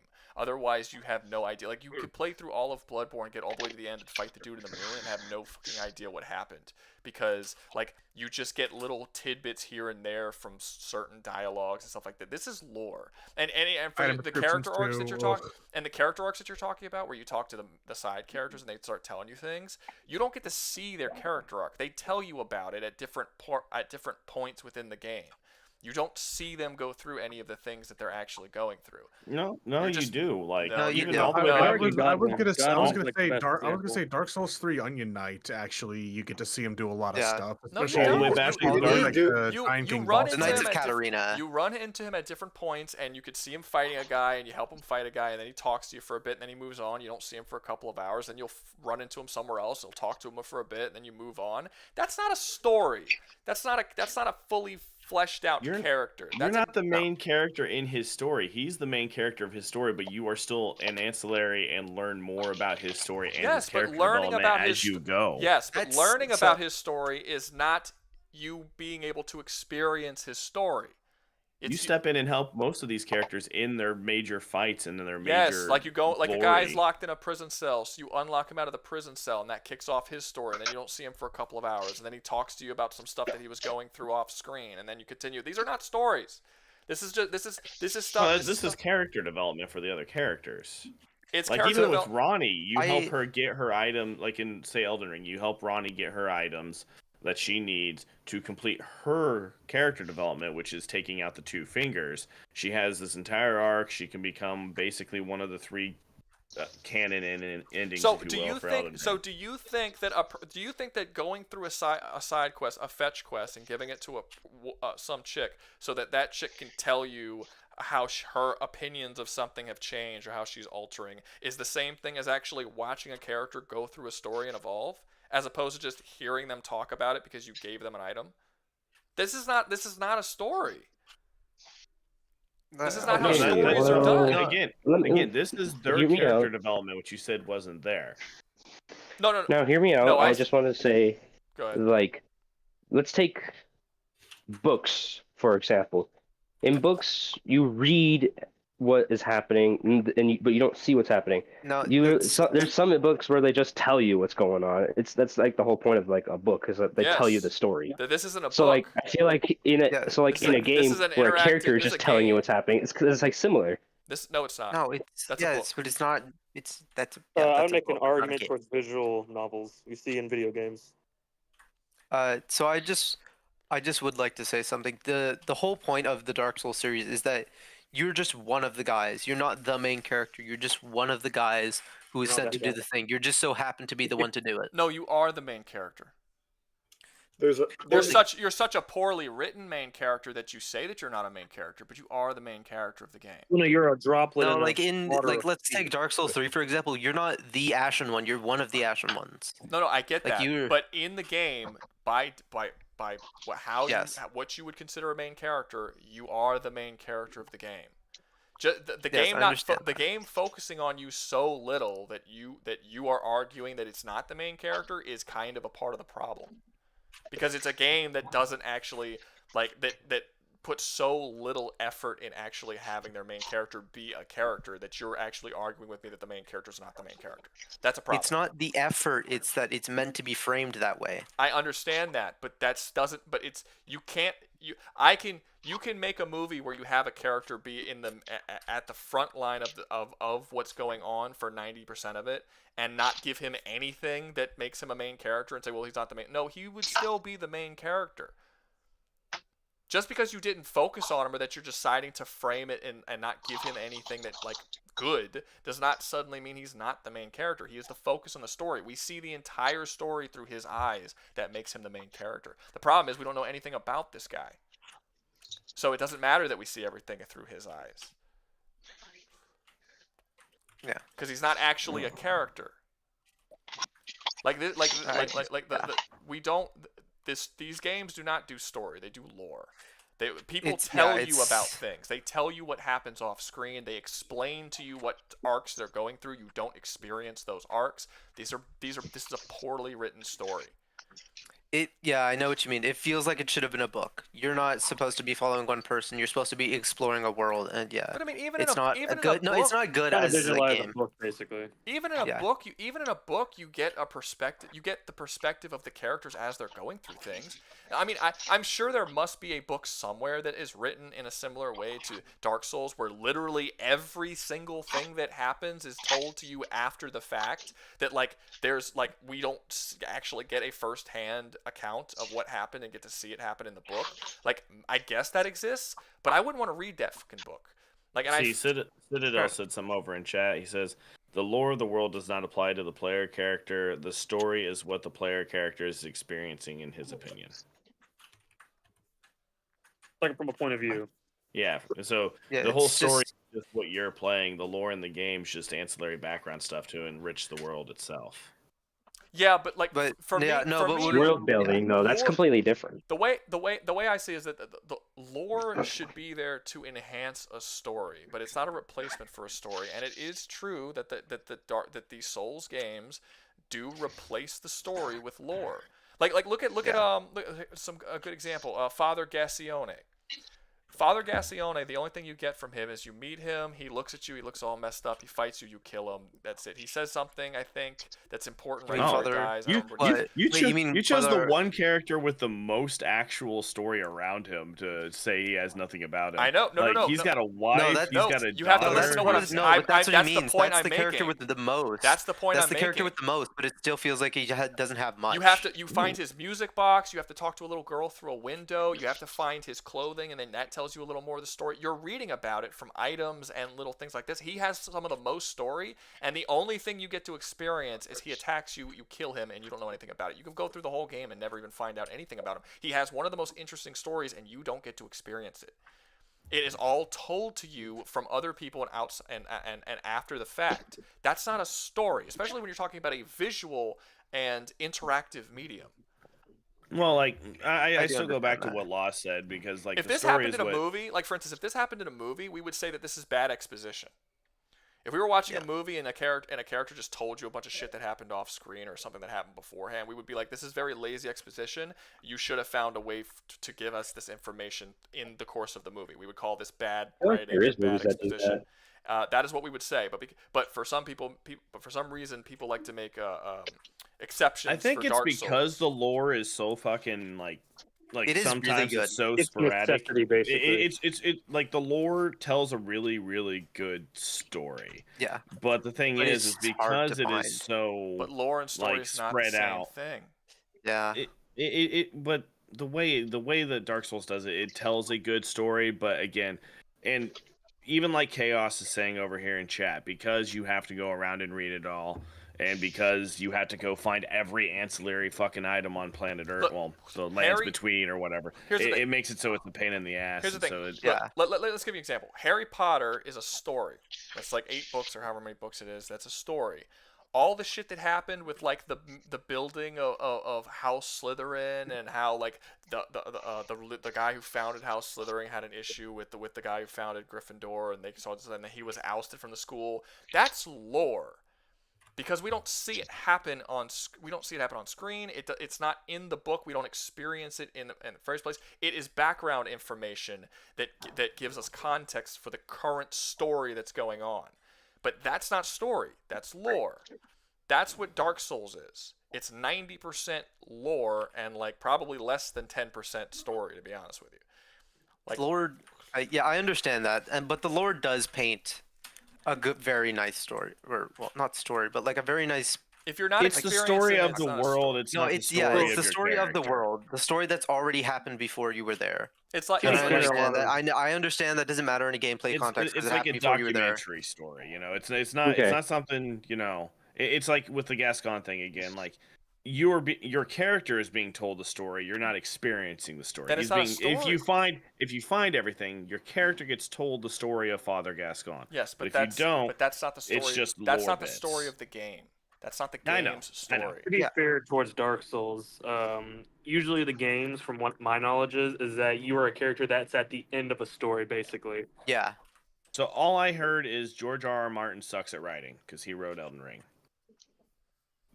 I mean, Elden Ring does not have that good of a story, anyways. To be fair, he wrote the lore of Elden Ring. He wrote the background information and created the world. Oh yeah, no, I was just he wrote the non-existing story, the lore. Got it. Yeah. He sucks at writing. Fuck that guy. Okay, so let's get to the point. Let's actually place this. I think. Hold on. What?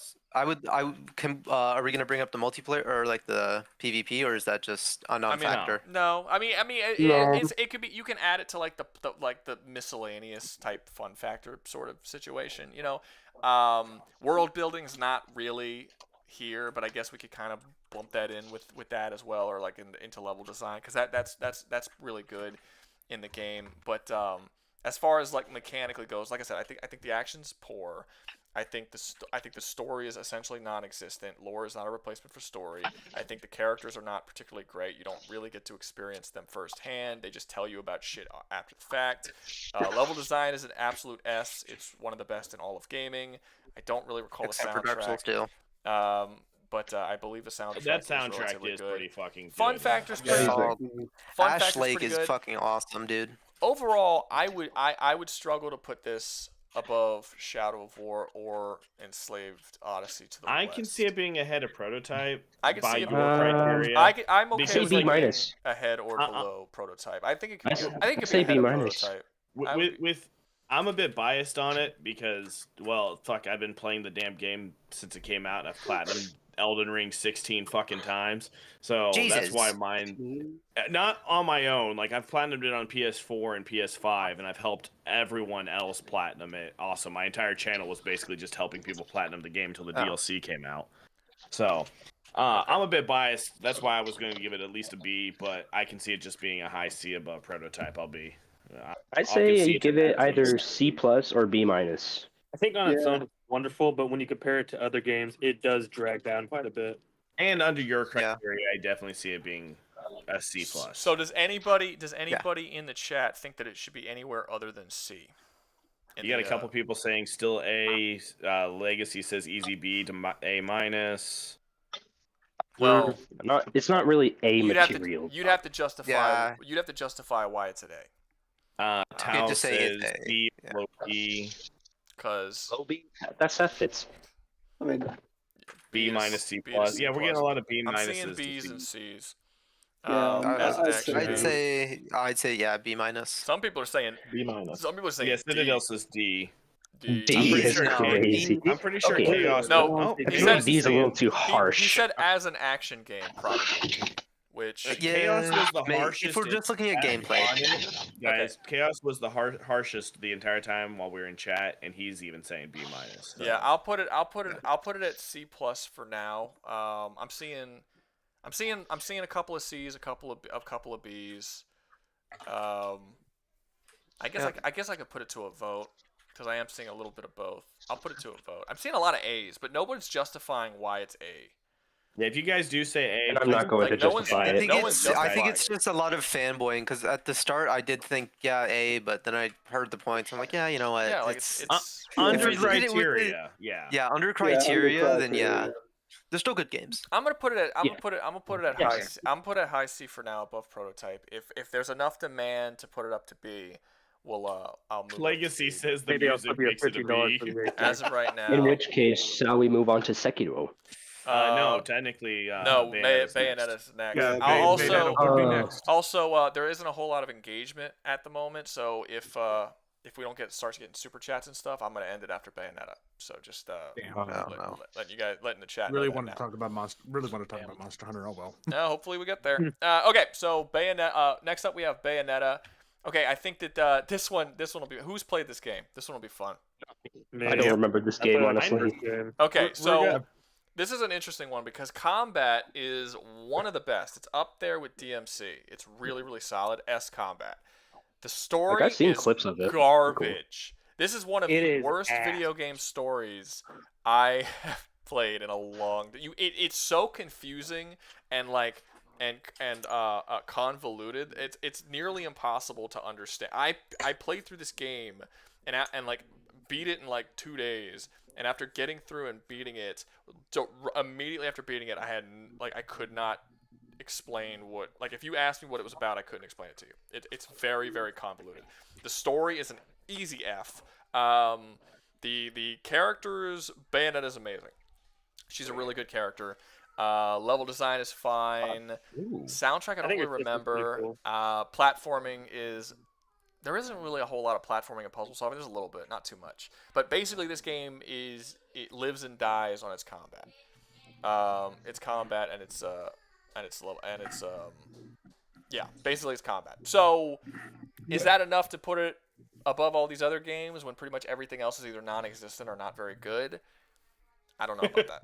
That's you got Nacho down here saying Bayonetta is an A as it's a copyright of DMC, copycat of DMC, but it's one of the good copycats. It's not it's not fair to call it a copycat because the guy who made the first Devil May Cry.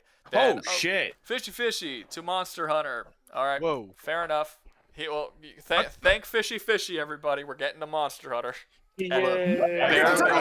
Let's fucking go, boys! Hold on. Wait, what happened? I'm playing a game. How much did you donate? $100. Almost $100. Holy shit! Short of $100. That's crazy. So much money. Okay. I jokingly said, "Oh, for fuck's sakes, this is fine," but this is it with the $2 donation earlier. But then he fucking just comes in, bam. Yep, that's how Fishy. I get to talk about Monster Hunter. Let's fucking go. He boys. doesn't. All right, well, that's enough money for a while. He does not mock the capitalist system, Alden, like you do. I don't mock it. I'm broke. I don't make $500 a stream like someone else does. I didn't make 500. I only got You made like 300. Yeah, they take 30%. Anyway, I would just like to say to Fishy, you are a goddamn Giga Chad. I get to nerd about Monster Hunter. Let's fucking go. Yeah, he's not my hero. Okay, Fishy in the Discord. I'll make him his own Rouga fucking skin. All right. Hope we get DMC. You should make him his Do own it. Ruga skin for We can that. talk the fuck out Get of something that. for your Fish money. Ruga. Okay, no, so he deserves the honor of Ruga bin Laden. let's get through Bayonetta. So Bayonetta, Yeah. if no one else has really played it, I guess I'm just gonna be the one to. No one else. I mean, I have Right, played the then first. Lincoln, I played the first 2 games. I mean, that's all you really have to. I mean, yeah, 3 exists too, but it's fine to have played that. I mean, where would 3 you? Where? exists. I heard 3 is actually okay. Yeah, where My would roommate you? played Where it. would you? I think it's unfair to say it's a ripoff of DMC because the creator of DMC 1 was not allowed to make DMC 2, then left. I don't know if he founded Platinum Studios or just got it. I think he might have found it, but I think he did found it. Yeah, and He then founded it. he made Bayonetta, which was a evolution of DMC 1, which he was the game director for. He created that game. So if Yeah. anything, DMC is copying from him, not the other way around. So I don't think it's fair to say that Bayonetta is. In a weird backwoods way, yeah, that is true. Yeah. So First time I've heard about a game copying the creator. yeah, I mean that's what it is. Like he created DMC 1, they wouldn't let him make any more of them. DMC 2 sucked because they went off and did it without him. He left because he was so pissed off about it. Made Bayonetta, which because he loved DMC 1, he wanted to keep making the DMC games. Yeah, So- that was his baby, honestly. Yeah. So he came and he made Bayonetta, and he's like, this is going to be like, and she even is kind of in a lot of ways a female-ish version of Dante. He likes that character, and he loves the combat and stuff. Yeah, he's made a whole franchise. He's spun off 2 whole action franchises. Give the man his props. Bayonetta is absolutely not a ripoff of DMC. Yeah. Give the man his That's like saying, like, fucking every flowers. Souls-like Give the man game his is a ripoff. flowers. Yeah, but for Bayonetta, story sucks. Combat's amazing. Combat. Yep. Everything else is fine to okay. So Well, Bayonetta also does have like a lot of platforming as well, especially in like some of like the side mission areas too, where you get the records for weapons. It does, but it's nothing that excels beyond. Like it's better than Enslaved, but it is very basic platforming for the most part. It's the combat where the game like really put all of its effort into, and you could definitely tell. The boss fights are awesome. Nexty librarian, hairy hippie chick. Got it. Oh, and God, the music in must be Bayonetta 2 She slap, is the and Bayonetta farthest thing. slaps. She's the farthest thing from like a hippie chick. I'll just let you know. Yeah, But, I'm just she's saying that super because far she from a doesn't hippie. shake tits. but this one's hard. No, that's just Except for French. lesbian. This was hard because we're talking about some of the best best at combat in all of action game history, like up top 3 or 4 Just ever. ass as well. And then everything else, one of them, and then everything else is just kind of blah. So Well, the music in Bayonetta fucks pretty hard. I don't I would remember want it. to throw something I into don't that, remember the music. actually. I'm not See, gonna lie. Chaos keeps saying that freaking Bayonetta 2's music was awesome as shit. One It is is. nah. I don't remember. I cannot remember the music in 1 or 2. Fly to Me be to the honest with Moon's you. like the best one, in my opinion. I can't remember, but I'll take your word for it that it's amazing. So the question becomes, where should this thing go? Okay, I really want to say Hot take on this. it's a decent contender for high A at least, in my opinion. I So- think it does too many things not well to Okay, be high A. It's not P. It's not like to be a high A. You have to do everything at not necessarily an exceptional Decent. level, but a quality level. And Bayonetta does one thing at an exceptional level and nothing else at like. Do we at least that give her a high. low A for that ass? Or... Honestly, I think she should probably go in B. IB? Below Enslaved. So for me, Below Enslaved. I would say below Okay. Enslaved because Enslaved does everything good, except for platforming. It does everything good. for me, it's more if the It's- game doesn't give a crap about story and is like super hyper focused on one thing more than anything else. Well, the thing is Because that it- you can't say that it doesn't give a crap about story because it actually spent a lot of time building up its world and story. It's just very bad. So it's not like it doesn't care. but it's like it's just not Dark Souls, good, you know. So it's the fact that you get through they actually do have all this story and cutscenes and all this stuff that goes on throughout the whole game, and you have no idea what's going on throughout the whole thing, does bring the game down quite a bit for me. Especially I'm big on story and characters. So if you like if you're gonna do it well. And I like how Chaos said this. B equals A if you pretend it's not flawed. I think that Enslaved does everything at least to except platforming. It does everything at least to a good degree, and Bayonetta I feel like that should beat out Bayonetta's exceptional combat. The fact that it's more, it's a overall, I would say Enslaved is a better game, but it's like a jack of all trades. And I would also have a hard time putting it above Shadow of War 2. Because while I think Shadow of War's story and characters are boring, they're not bad. And I think that Bayonetta has better combat than Shadow of War, but I honestly think that's probably the only thing that it does better than Shadow of War. You do have a couple people in chat saying they'd rather play Shadows again before Bayo 1. Yeah, so yeah, and that's actually saying something, because Shadows is a significantly longer game than Bayonetta is. You can beat Bayonetta in like 6 or 7 hours. I will say, like, the one thing Bayonetta has over a lot of these games in the tier list is combat, but DMC also has. It's the only thing it has. But besides DMC, because DMC is I think DMC is on the same level as Bayonetta. I mean, I keep bringing up Stellar Blade a lot. I think Stellar Blade also has better combat than Bayonetta. Okay. I never played Stellar Blade, so I will defer to you on that. Yeah, I think Stellar Blade is one of those, we're gonna get to it, but Stellar Blade is one of those games that I think also has ass combat. Easily. Did you say butt in there on purpose, man? No, I did not. You're the only person. You've said butt twice. I haven't. No, not you. He said it has awesome combat, but I was talking about the other guy who was talking to you a second ago. Oh, you mean me? Yeah, I mean, like, hey man, that's up to your interpretation, bro. Yeah. So I think low B for Bayonetta actually works really well. If anybody else, I am happy above anything. I am happy that Bayo's just above C. I will be legitimately mad and will commit various war crimes if Bayonetta got into C. Okay, well now B Let's stands do for a B big plus. ass. That's You what it have stands somebody. for. You have somebody doing a call out you real got big quick. ass. He says he thinks Ninja Gaiden, God of War, and DMC should be an S tier. Ninja maybe an A, but those are the 3 high ones. He says that's his opinion. We don't just go reading people who don't do super chats, man. What are you doing? Oh, I read the funny ones. Speaking of fucking amazing super capitalism, chats, man. What are you ruining the capitalism? See, that's what I mean. You don't have respect for capitalism. Okay. Yeah. Oh shit! What the hell's communist? Well, guess what? Goddamn communists. No. So okay. So next up, this one's gonna be interesting too. Next up, we have Ninja Gaiden. Who's played Ninja Gaiden? Oh, I thought we were gonna do Monster Hunter after Bayonetta because of the $99.99 super chat. Well, no, because then we do Monster Hunter, and then it would just be over, and he paid his $99 for one thing. We'll do the 4. We'll do 4 more. He bought 4 more characters that we'll go through, and then after. Okay, that's. Yeah. So we'll get to Monster Hunter. All right. Okay. So next up we have Ninja Gaiden. So Ninja Gaiden is okay. So who's played it? Who's played Ninja Gaiden? I have.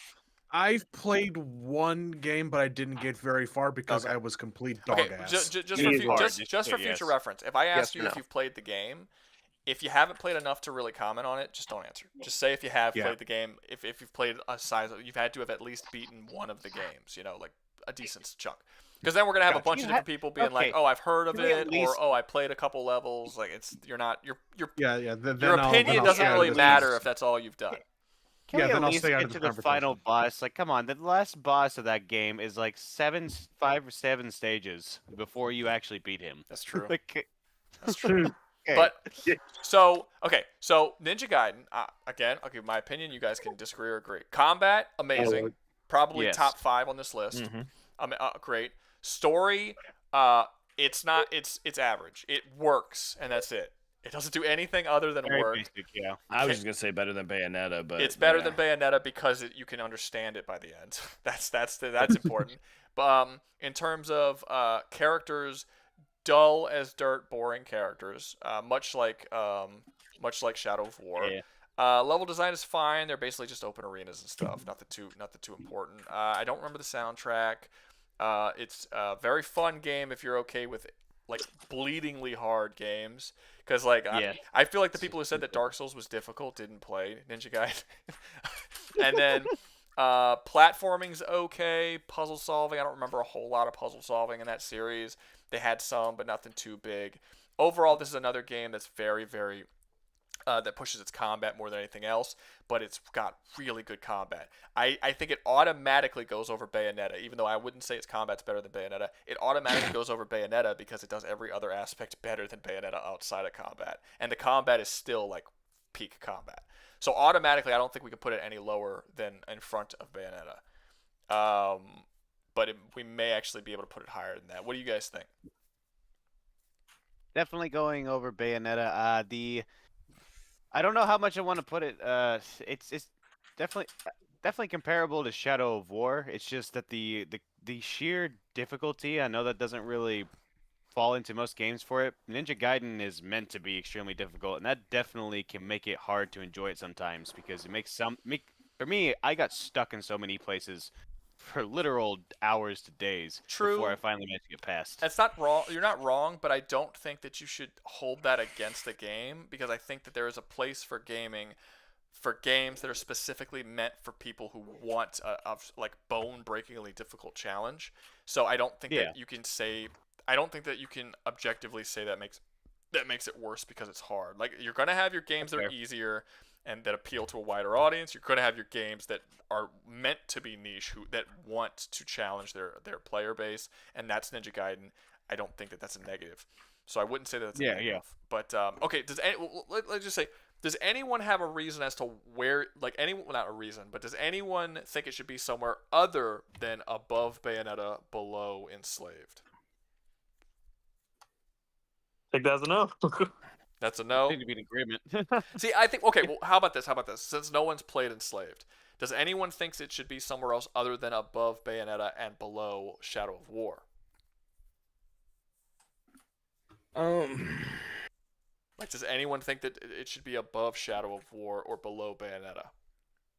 Well, you did give Shadow of War a lot more, this is shit than you said about. To be fair, the Nemesis Ninja system Gaiden. carried very fucking I hard. said my And it's issue. fun. My issue with Shadow of War is the story and characters are unbelievably boring, which is the exact same issue that Ninja Gaiden has. But the combat in Ninja Gaiden's is way better, way better. But I didn't say the combat was bad. I said the combat was average in Shadow of War. I didn't think it was great, but I think that the Nemesis system and the siege battles and all of that, like, it makes up for it. It becomes more fun, especially when you have your army and they have their army, and y'all are charging the fortress walls and busting through, and you're fighting with your army against like all that. The combat doesn't need to be nearly as high quality if you have all of that really cool shit going on around you. And it's like the overall fun factor of Shadow of War is unbelievably high, despite how many things it does just kind of okay. So I think that's important. The biggest thing to keep that in mind is that with Shadow of War's mechanics, with how Shadow of War works, just by playing the game, just going through things and just doing stuff, you end up weaving a unique story just because of how the mechanics are put together. And since these are both games that suffer in the story department, the fact that Shadows of War's gameplay creates its own unique story for each player, it gives it that bump that keeps Ninja Gaiden under it. That's definitely. I think that's a factor. I think you can definitely say that. That like the fact that I never really saw the whole Nemesis system as like building your own stories. I understand that that's like the selling point of it, but to me it was just like, oh, look at this like cool dude who shows up and talks to you every once in a while and stuff. I never really felt it like you were building a story. I think that people were exaggerating when they were saying stuff like that. Maybe if they continued the Nemesis system for a couple more games and updated it, maybe eventually would start feeling that way. But to me it was just like, hey, there's this guy who keeps showing up and giving me problems. That's kind of fun. Do a BioWare thing where after so many games, it just brings all the shit from the first game, second game back into it for you. Well, they did that in Shadow of War. They brought back your Nemesis from the first from Shadow of Mordor into Shadow of War. Well, I was saying expanding on it in like a third or fourth game, like you were saying. Just keep doing it. Just keep bringing the dude from the first game into each game future. Like he just gets stronger and stronger. He gets fucking Zenkai boosts in every game. Full gym guy, pretty much. He just keeps getting stronger every game. I don't know what the fuck he do. Getting stronger. He's coming so fast. Yeah, I would say Ninja Gaiden. I would say Ninja Gaiden. Ninja Gaiden's combat is not so far above Shadow of War that it undoes the Nemesis system and all the siege stuff. I think if you asked me, would I rather remove the Nemesis system and the siege combat to give Shadow of War like better combat that's equal to that of Ninja Gaiden? I would say no. No, absolutely not. So I think you'd have to put Ninja Gaiden below Shadow of War. But then it's like, should it go below or above Enslaved. It has better combat than Enslaved. Don't know that game. It has better combat than Enslaved, but Enslaved has a much better character and stories. So that's only again, it's one to two topics. Yeah, but story and characters often blend together. So it's basically like you could just say story for the sake of argument. But yeah, so what is more important in an action game? Is it the moment-to-moment combat being, and again, like Enslaved doesn't have bad You know what? I actually think I'm gonna put it below Enslaved because Enslaved has like a really good story and characters and solid combat, whereas Ninja Gaiden has great combat but like super boring, like not good story or characters. Yeah, so like I would story. actually say that they're negatives, whereas there aren't really any negatives for Enslaved other than the platforming, which I don't like. I think it's like Enslaved has like medium everything, while one has a massive factor but multiple negatives to drag it down. I wouldn't necessarily say that Enslaved's not medium. Like there's a reason why it's in B. It's above average in pretty much everything it does. And in story and characters, I would actually say it's good. I would say it's like an A in story and characters. The funny thing is, Rouga, I saw that Enslaved game, like on the store shelf, and I was like, man, and then I can't remember what game was next to it. I'm like, I'm gonna take this one instead. Yeah, no one played Enslaved. It had 50,000 sold copies. They never made a sequel. They even spent a lot of money on it. Like they had big actors in this game. Fucking I think the main dude, it might not be the main dude, but the actor, what's his name? The guy who played Gollum plays like one of the main characters in the game. Liam O'Brien? What? I didn't know that. No, who? The dude who played Gollum in in the movies. Yeah. Yeah, what else would I be talking about? I'm forgetting his name. I thought we were talking about like voice actors. My bad. No, what's his name? He directed. He literally hired Gollum. I'm forgetting the actor's name. He directed Venom, Let There Be Carnage, and the Mowgli movie. He played Caesar in the Planet of the Apes films. Yeah. Fuck. Oh, he's that mocap guy. Exactly. I can't remember his fucking name. His name is like Andy Serkis. Thank you. Andy Serkis. That's the fucker. Yeah, he's in the game. Like he's a character in the game. They actually have a lot of big actors in the game. Like they put some money into this. Like they wanted to make a good movie. And it's basically like it's the story of Journey to the West, but in a sci-fi post-apocalyptic future. Cool game. Yeah. Okay. I wonder if I could pick up a digital copy somewhere then. Next that sounds up, really good. we have Prince of Persia. Okay, so this one's interesting. This is a new one because Prince of Persia is a game that excels in its platforming more than its action. It's a really solid platformer. It's probably the best platformer that we've come across so far in the game. Are we just doing Sands of Time, or are we doing like... No, it's the whole series. All 16 of them. All of them. If the game is on this list and it has multiple games in the franchise, assume we're talking about all of them. Yeah, except for the side-scroller. Because there's like two side-scroller Prince of Persia games. We're only talking about the 3D action game ones. Any sequels that are relevant to the tier list. Yeah. So the combat of these games are not great. The story of these games are pretty decent. The characters in these games are pretty decent, and the platforming is exceptional. In fact, it was like game-defining platforming when it came out. Like the game, like it actually redefined how platforming was done in games.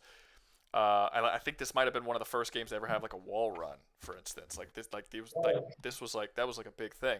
So this is interesting because it's an action game tier list. Whoa, what the hell? I don't know what that is, but please fix it. It's an action game.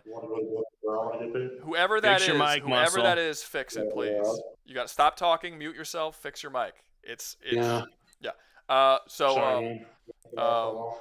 Okay. All right, I'm mute him. We're gonna have to rather all of us go than just us three. All right. Mute him. Yeah. So okay, what was I saying? Yeah. So it's an action game tier list where we're not actually like it's the platforming. Like it's a part that really shouldn't be nearly as important, but the platforming makes up way more of this game than the actual action does. So this is kind of a hard one to place. So who's played this? So the thing is when you got to some of the later ones though, like the one where he was all emo for fucking some reason. Warrior Within. Yeah, like they went more into. It's not for some reason. I mean, he was being chased by a demon that was trying to kill him. for some reason. But no, like they went more. They tried to step into the combat a bit more. No, they did. The combat gets better in every game.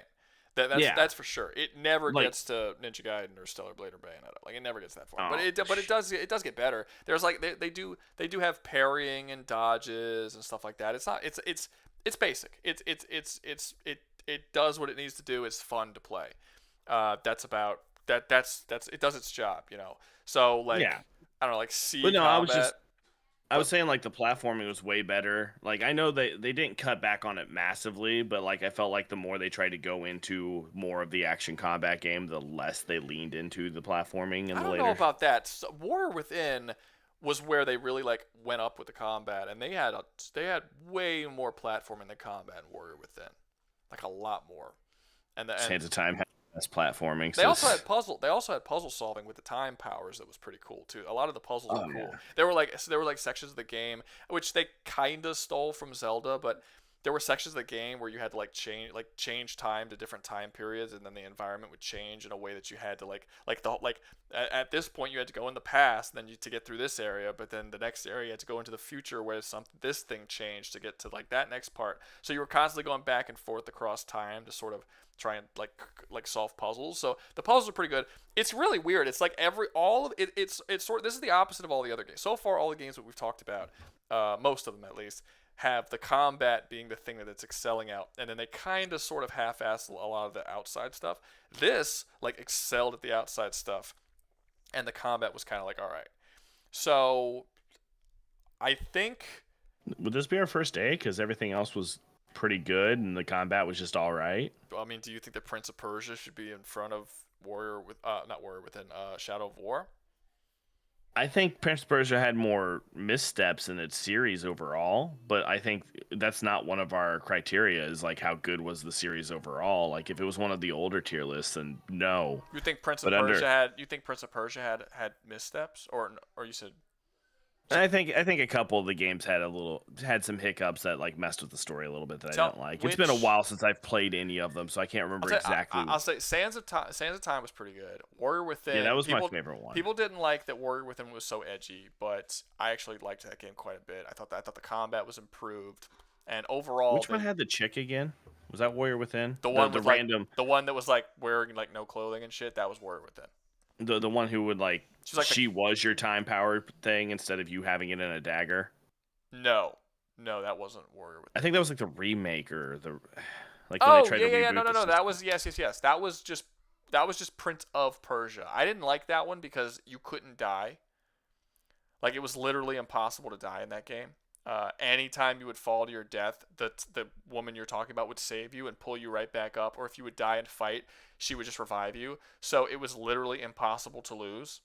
And that's the one I was talking about when I was talking about missteps, because I did not like that one that much. I didn't like the fact that you couldn't die. I think that was a very, very stupid. You couldn't die, and it had baffling decisions. You could not die. That was a big one. That was one of the worst decisions. The second game-killing decision that they had is that there was literally no improving throughout the game. The abilities that what you could do at the start of the game was the exact same at the end of the game. You didn't get new weapons, you didn't get new time powers, nothing. You literally were just the same dude throughout the whole game, and the game was like 6, 7, 8 hours long, and you never upgraded. There was nothing to upgrade, nothing to unlock. There was no progression system in the game whatsoever. I think that might be the only game I've ever played that has zero progression system, like zero. Like that was crazy to me when I was never playing heard it. of a game like this before. Yeah, and you couldn't die. So it was like which was weird because the actual gameplay itself was fun. And it was like cool like art like cel shaded graphics, which were very rare back then. Like I remember playing that game and being like, I've never seen graphics like this. It was really cool. And like I liked the characters. I liked the banter between the chick who has your time powers and the prince. Like this could have been a cool game. Why'd you remove the progression system and make it so that I can't die? That killed the game for me completely. But having said that, you still have Sands of Time, Warrior Within, and the Twin Thrones or Two Thrones or something I'm forgetting the name of the third one. It wasn't half bad. There was enough. There's a lot of good there in Prince of Persia. Yeah, but you yeah, are no. but you are No, right. The one you're yeah. talking about was it was more of a missed opportunity of a game than a bad game because the gameplay was fun. And like I said earlier, with your current criteria, with it not having the overall arching, like with your Rambo movies or with the other movies where we had consistency, that wasn't one of your categories in this. No, one. but if one of the games is bad, then you have to count that. This is a difficult one too. Okay, do you think it should be above or below Bayonetta? Because everything in it was good, just the combat was lower, I would say it has to be above Bayonetta and Ninja Gaiden. Okay, so you're thinking below Enslaved, but above Ninja Gaiden. At the bare minimum. Enslaved, I've never played, so I can't compare it. Okay, well, do you think it should be above Shadow War? That Nemesis system is fucking... That's going to knock a lot of people out. That Nemesis system is carrying Shadow of War hard. It's so hard carries. It's like whenever I try to do a damn would they survive thing on people arguing with Elden Ring, I'm like, well, fucking Radon just kills them all. It's fucking the same shit here. Fucking Gatekeeper Talion over here blocking the extra fucking A just tier. slapping down all the fucking games. Like, nah, you are not allowed an A tier, swine. Hey, no, do it. That's Lord of the Rings game. You shall not pass should have been the phrase. The funny thing here is Prince of Persia excels at the one thing that Enslaved sucks at, which is the platforming. I don't like the platforming in Enslaved. The platforming is the best part of Prince of Persia. But I do think that the combat is better than in Enslaved, and the story and characters are definitely better than Enslaved. But is that enough? Since they're both predominantly platformers. So if Prince of Persia has better platforming, and that's something that you do in both of the games most of the time, I also think that Enslaved has better boss fights too. That's another thing. That's fair. But so fucking better chaos in chat. So basically, if your action game has godlike combat, everything else is mid. It gets past Shadow of War. Sadly, it gets like nuked to high heaven. Okay, I think these are interchangeable. I think Prince of Persia and Enslaved are interchangeable. A part of me wants to put Enslaved in front, but I don't know if that's because I think the game is legitimately better, or because I'm sort of like cheerleading the game because nobody knows what the fuck it is, and I really like it. So you are the single enslaved pariah right now. Yeah. So I don't know if I put Prince of Persia below Enslaved, am I actually doing it because I think Enslaved is better? Or, just because of my own You can't trust your own opinion, Rouga. I don't know. I can't trust my own opinion with this one because they're too close. Like I said, Prince of Persia does platforming better. Enslaved does combat, story, and characters better. But you do spend the majority of the game in both of them platforming. So are you having more fun in Prince of Persia most of the time rather than Enslaved since the platforming is better? Probably. Anyway, I think they're interchangeable. I'm putting it right there for now. Yeah, I think they're interchangeable. Okay. Next up, we finally got it. You guys know what this means. Yeah. Let's fucking go, baby. He paid to have Monster Hunter. After Monster Hunter, if it doesn't seem like people are engaging with super chats and stuff, we're stopping the stream. All right. Somebody puts in another I'm going to die on 100%. this hill. All right. In other words, give me your money, or give him your money now. Monster Hunter. Well, I mean, yeah, but basically, Yes. Monster Hunter. Okay. So I'm gonna see people are not gonna like my opinions on Monster Hunter. I'll be honest with you. But we're gonna. God. Okay, so Monster Hunter. Now, to be fair, the new one that just came out, I haven't played. So just let me point that out there right now. The last one that I played, barely any of Rise, not enough to really talk about it, and I played a significant amount of World. That's really the last one that I played the most of. So that's kind of where so if they've like way gotten better at certain aspects of it that I'm not aware of, that's possible. Having said that, I think that these games are predominantly based on two aspects, and that is the crafting and the combat, and I don't think the combat's very good. I think the game is carried by the crafting system and the progression systems, not the action, not the combat. I'd have to disagree on the combat aspect. Okay, explain to me how the combat is good. Who do you want to go first on the combat, or shall I? I was gonna go. You can do combat. I can do monsters. My thing for the combat is going to involve the monsters. Actually, just talk. I'm so sick of people talking about who's going to talk first. Just talk. I'm just trying to be polite. You go ahead. So I am gonna say, as someone who has played the last 3 recent games, World, I have beaten the Frostborn expansion on World. I have played Rise. I've beaten Sunbreak, and someone who has currently beaten the main story in Wilds, I could definitely say that the combat is really fucking engaging. It's how. Well, for one, it's like it really depends on like the monster you're trying to hunt, like moment to moment, especially in Wilds now, where it's like everything, like the whole like map, like granted they're all separated, but like they're so big and open, and it's just like 1 minute you could be hunting one monster, the next thing you know, some big fuck off monster decides to shit on your fucking cake while you're trying to fight and just make it harder, and it's fun. And the new wound system You're not talking about mechanically how it is. You're just saying it's fun. I mean, you could say any of these combat systems are fun, but what makes them good? I'm not very eloquent with my wording because I'm stupid and autistic, unfortunately. I got you. But like, what makes the combat good? Because the combat, to me, I don't think the combat's very good in this game. I think that you have a big ass fucking weapon, maybe a small one, whatever, and then you go. I think that the delays after the hits are unbelievably long for no reason. I think that it's like I think that they add things in the game to make your character slow and pause a lot, specifically to make the combat harder, to basically fake difficulty.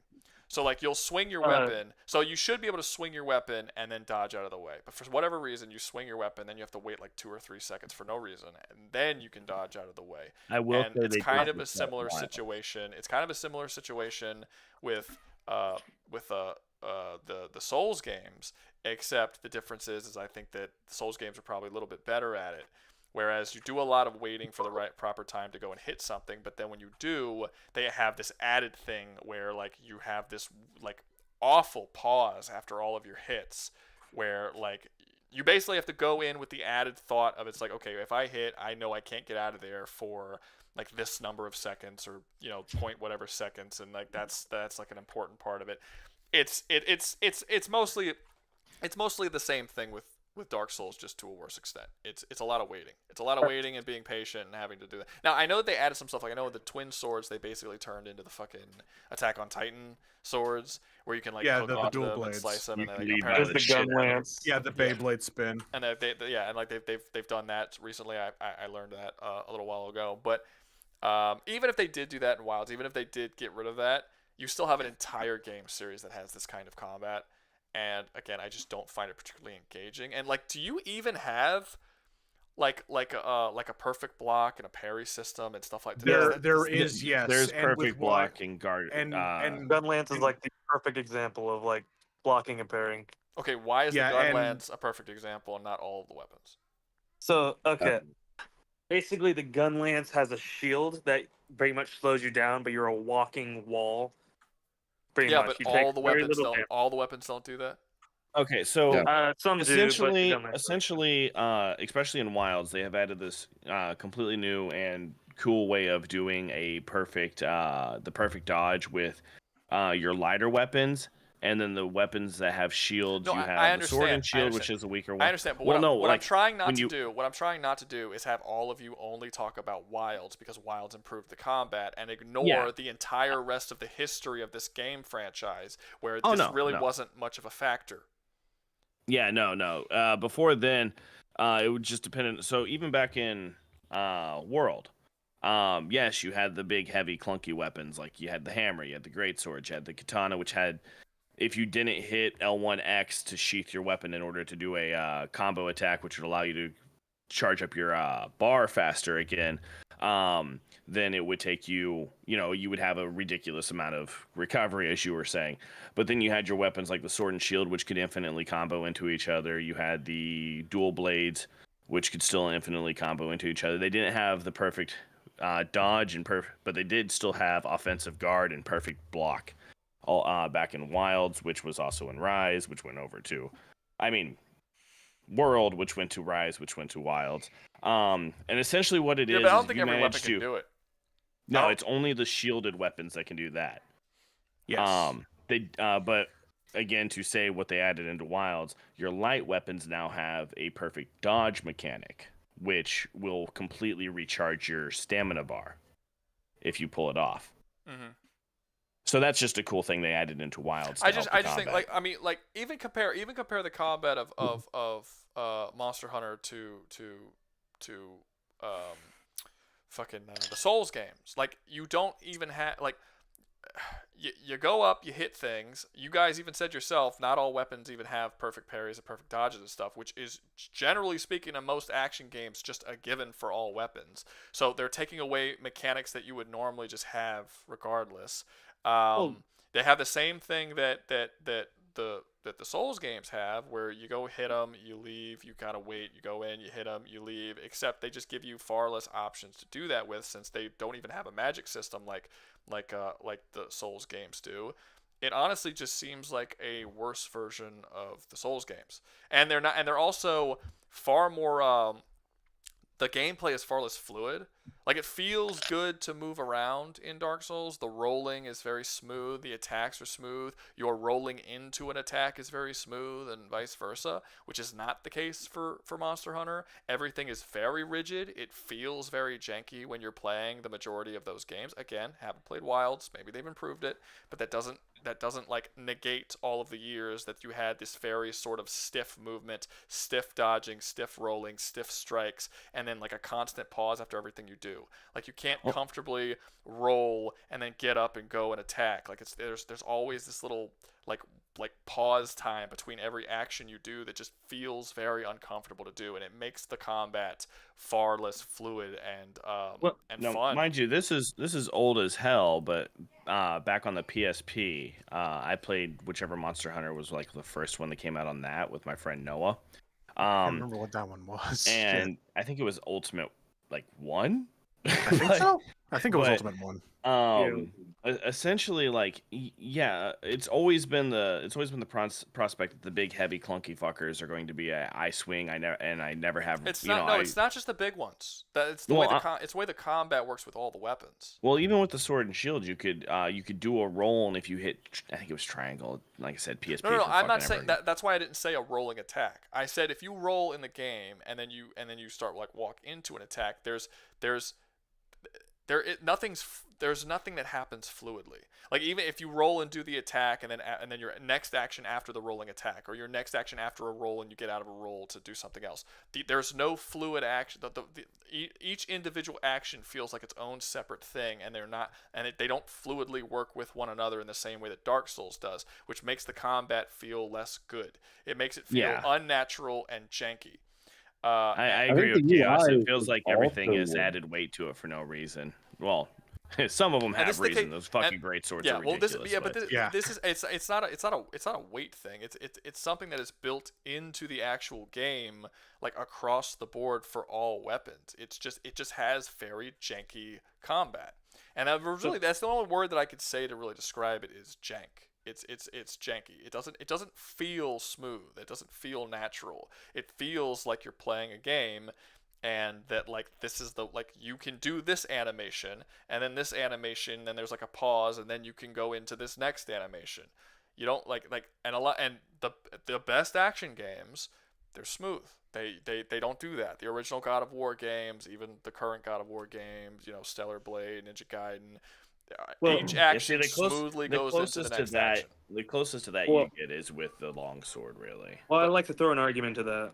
Go ahead. Because Monster Hunter is a big factor in positioning. You can't just go up to a monster and just all the time just keep slamming onto them. You have to position yourself in certain areas. That's the second time. That's the second time someone's did that. You're going to the most extreme. I will say again, in Stellar Blade, you cannot just go up and just start slamming people. That's not the case for any of these games. Like you're going to the most extreme version. You're not attacking the thing that I'm actually saying. Whereas the weapons are janky, and there's no smooth transition between all of the actions you do, which makes the combat feel cheap. and it makes it feel less fun to play than an actual like designated action game like Ninja Gaiden. None of these games can you just go up and start hitting things. None of them. So that's not a good argument to say that well, it's designed like none of the I mean I guess Prototype you can do that. You know, you can just go up and hit people, but for the vast majority of these games, you can't do that. All of the best action games, you can't do that. So, yeah, that's a given. That's not like a defense of the jankiness of the combat that you can't just go up and hit things. You can't do that for enemies. I would agree with you that the combat's not like is definitely not the even though you're like the crafting system and the combat are the two things this game's known for. I mean, so. it's a fun game. Well, not necessarily the I mean, every game hunting that has big ass combat, monsters. It's the monsters. It's the monster. It's known for the monsters. It's known for the crafting. Honestly, I don't even think the hunting systems are all that great.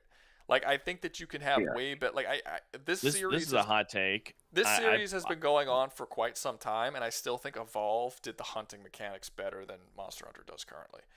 Yeah, I've played 4 of these games. I would argue. Yeah, I would argue that Horizon in certain missions and stuff does the hunting better than Monster Hunter does. And that convoluted part system is a pain in the ass in every fucking hunting game. Yeah. Yeah. So it's like So it's like I would struggle. Like I think it should get knocked up a little bit because again, it does have a really cool progression system. The hunting is fun, even though I don't think it's done all that well. And the crafting is really fun in a way that none of these other games have. So that gives it some points for sure. But honestly, I put the combat below Dark Souls, but below the FromSoft games, considerably below the From. I just think it's a worse version of their combat with less options and far more jank. I would also add the UI is pretty bad during combat too, compared to Dark Souls. Yeah, I mean, you get targeting more is a bitch. Say that again. I didn't hear that. What did you say? I said like the UI during combat is also, I would say, is worse than Dark Souls because you get more options, but it's just easier in Dark Souls to click left, right, up, or down on the directional pad for what you want to do. I will say the UI in Monster Hunter has never really been that good. They try, God bless them, they fucking try. Yeah, you gotta press the bumper and then like scroll all the way to the right just to get to the healing. Well, it kind of goes towards what I was saying. Like the whole game kind of feels janky. Like the game, it feels like a lot of the stuff that's wrong with the game, like the combat and the UI and all this stuff. It seems like this is stuff that should have been in the first 1 or 2 games. That they should have kind of like updated after that and like figured out that was, but they just never did. They just keep them in every single following game. And they improve on certain aspects like the crafting and all that kind of stuff, and that's cool. And they make the monsters bigger and stuff, but they haven't actually improved the game, like the actual playing of the game and the systems that the game has. That they've kind of kept that the same for most of the series, and because of that, like games have gotten way better at combat since the first fucking Monster Hunter game came out, and they have not evolved with the times. And I guess, like I said, I'm sure they've improved it with Wilds. Just the fucking twin swords, you know, Attack on Titan shit is a good indicator that they've improved it. They've at least altered things in some aspects, but it's way too behind. They need to up their game. There needs to be better combat in this series, and better UI, and a lot of stuff. They need to up this kind of stuff. And we haven't really talked about story or characters. Mostly non-existent. Mostly. When it comes to story until World, I would say there wasn't much of a story ever, and I would agree with characters on that one too. Wilds is like the one that has like the bare minimum story. No, Wilds is literally let me hold your hand, you follow this kid around. The entire story is I hold your hand, you fight that monster. I hold your hand, you fight that monster. So, next zone, feel please. bad for the kid because his family's dead. Since you guys have played Wilds, non-existent or bad? It's bad and almost near non-existent because all you do is you go around, meet these different faction of people, and the kid's like, "Oh, this giant monster killed my family. Feel bad for me now," kind of thing. And then when you get to the he end, does a he complete goes, fucking 180. He's like, "No, don't kill him. He just learned how to live. Don't kill him. He's a real boy now." Even though you sent a Monster Hunter. So having said all that, where does this game belong?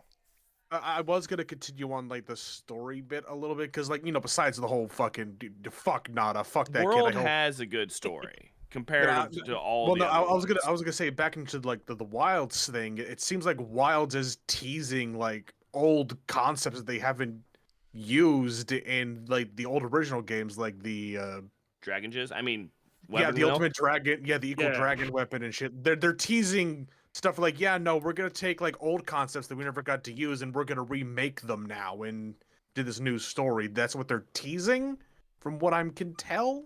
Rouga, you see your toss a coin to the Witcher comment over there that you got tagged in.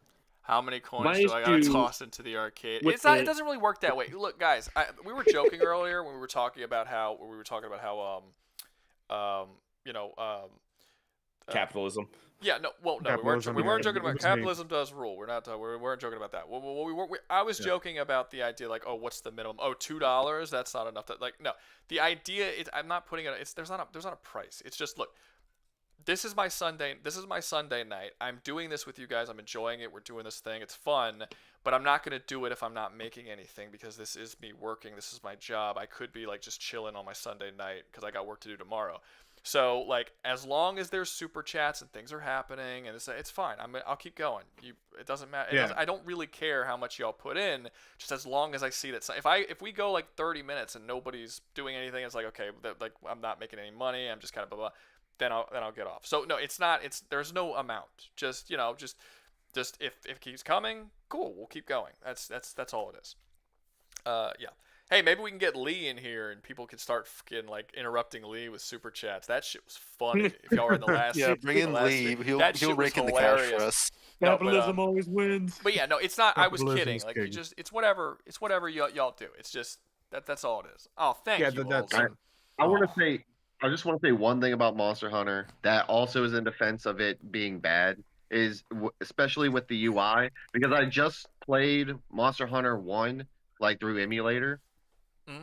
The UI is basically the same. Like they haven't changed damn near anything. They don't. Like, most unfortunately, they don't. They changed. Unfortunately, the UI is a big negative. Yeah, but that UI is such a clusterfuck. So again, you guys might not like it. Oh wait, let me see. I demand God of War then. Zeus. Neighbors was yours. Where's God of War? Yeah, we can move God of War up. We'll do God of War next. Yeah. Oh, did I miss the God of War one? No. It's gonna be. Chaos just paid $10 for it to be next, so we're gonna do it. We're gonna do it next. Oh, okay. I think. Can we do Sekiro next? No, we're doing God of War. $10. We're doing after God of War. After God of War. After that is Legacy of Kain. Oh. Yeah, we're going in order, unless somebody, unless someone pays money to move it. Yeah, basically. Someone pay Sekiro to go up. I want to talk about Sekiro. Don't be lazy. I don't have money on motherfucker. Oh, I'm paying 10 cents then. I ain't paying no dollar. I am paying $10. Okay, hold on, wait, let's go. Monster Hunter. We're gonna. I think it would be, kind of impossible to put Monster Hunter above the Souls games. Yeah, I think that's. Yeah. I think that's fair because I have to agree on that. But I think I would be okay if it goes above or below Prototype. I think it goes above Prototype. I think it's just gonna straight go through Prototype. Okay, who thinks it should go above or who thinks it should go above? Who thinks it should go below? Above. I'm asking asking the YouTube chat as well. The guys in the text chat. No, I'm asking you guys. I'm asking both of you. YouTube chat, do you guys think it should be above or below? People in the voice chat, do y'all think it should be above or below? Above. I say above. I would be happy if it's above Prototype, but just a part of me really wants it to just be above Souls. We just got chat saying above. Yeah, like unanimously they're saying above. Yeah, because it's just the correct decision. It just has better a lot of everything. I got you. Okay, it just has better. Yes. Okay, so I think for the sake of the innovation of the newest game. It's above Prototype. The newer games really are doing what they can to improve. It's just that the thing is, I think just the dev team is just well, if it ain't broke, don't fix it. Well, also the high rank and the freaking story can suck my ass. Yeah, just the story in Monster Hunter, and they're trying, but my fucking god, I hate that fucking kid goddamn much. It feels unintended, right? Like it was put in midway. Yeah, it feels like it was a last-minute addition to make quick this kid question, so fucking guys. important. What's up? Who's more annoying, Alma from Wilds or the chick from World? You mean the handler from? Oh, I fucking hate the handler from World. I prayed that Devil Joe would fucking eat her. I fucking love Alma. She's so much fucking better. Alma she just like it feels better overall. She reminds me. Doesn't everybody strictly like the of- blacksmith in Wilds? Like everybody's obsessed with her because she's like. Oh no, but hot. she has the most fucked up mods. Alma in Don't Google Wilds. Gemma's mods, people. Do not do it. No. I mean, I I'm could gonna do probably, it. I could probably, I'm gonna do it. I could fill You in don't those tell me what not blanks to do. on my own. I've I'm pretty activated sure. my villain arc. All right, Well, so Alma just has more personality, in my opinion. She just feels Oh, more of a shit. character that's actually there. And Fishy says, For for my my Sekiro Sekiro fans, friends." it drops another $50. fishy. Jesus Okay, Christ. Sekiro will go.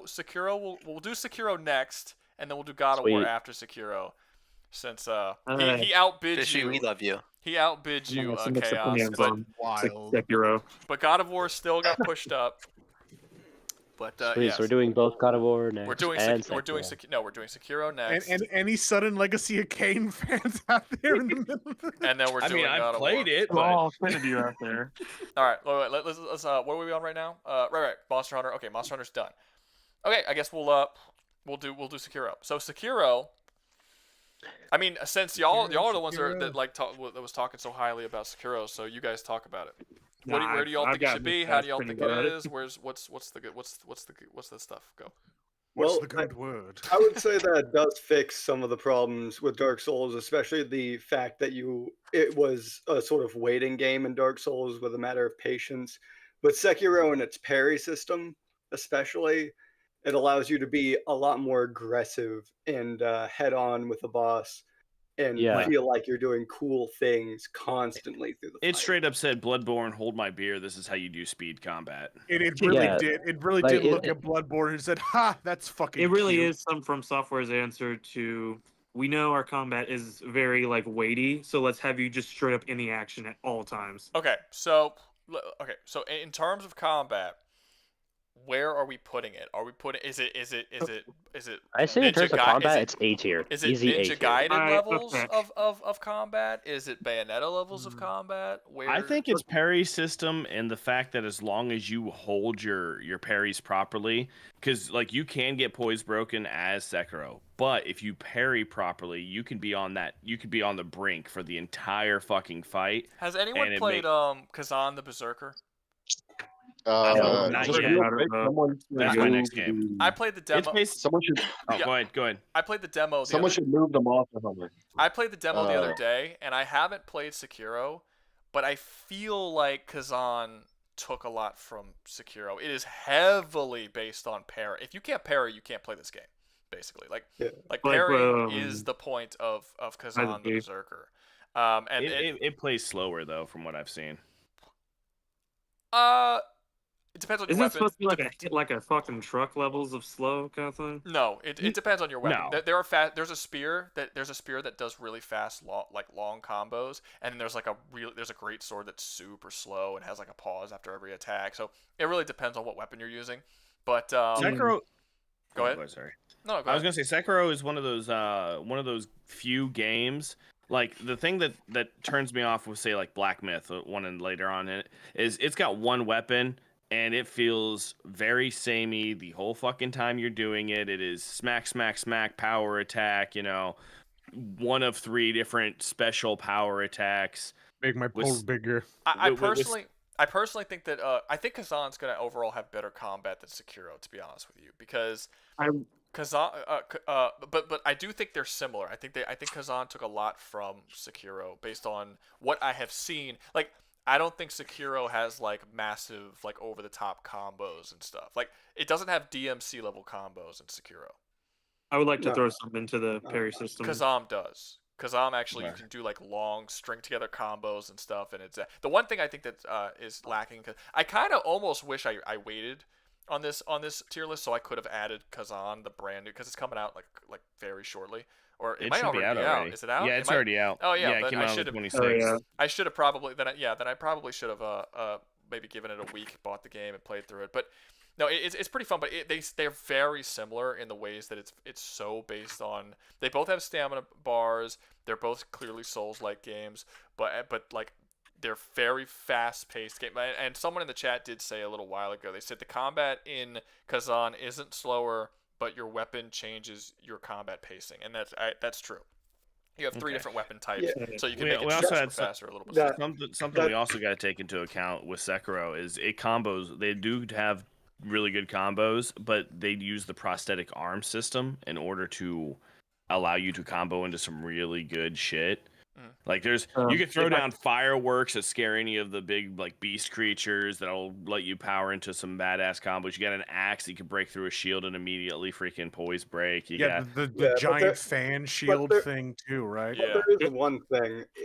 It's not as varied as Dark Souls. At least the combat styles that you can do. It's always you with the samurai sword for your katana first and foremost. Honestly, I wouldn't expect that. I wouldn't expect it to be more varied because you're not making it. It's not a created character. You're playing a Sekiro. It's a named character, and it doesn't really it doesn't really matter if you're more varied or not. Like I would probably argue that Ninja Gaiden is far less varied than something like Dark Souls, but it's a better fighting game. Like it's better at the action and the combat. Well, you don't have to be more varied.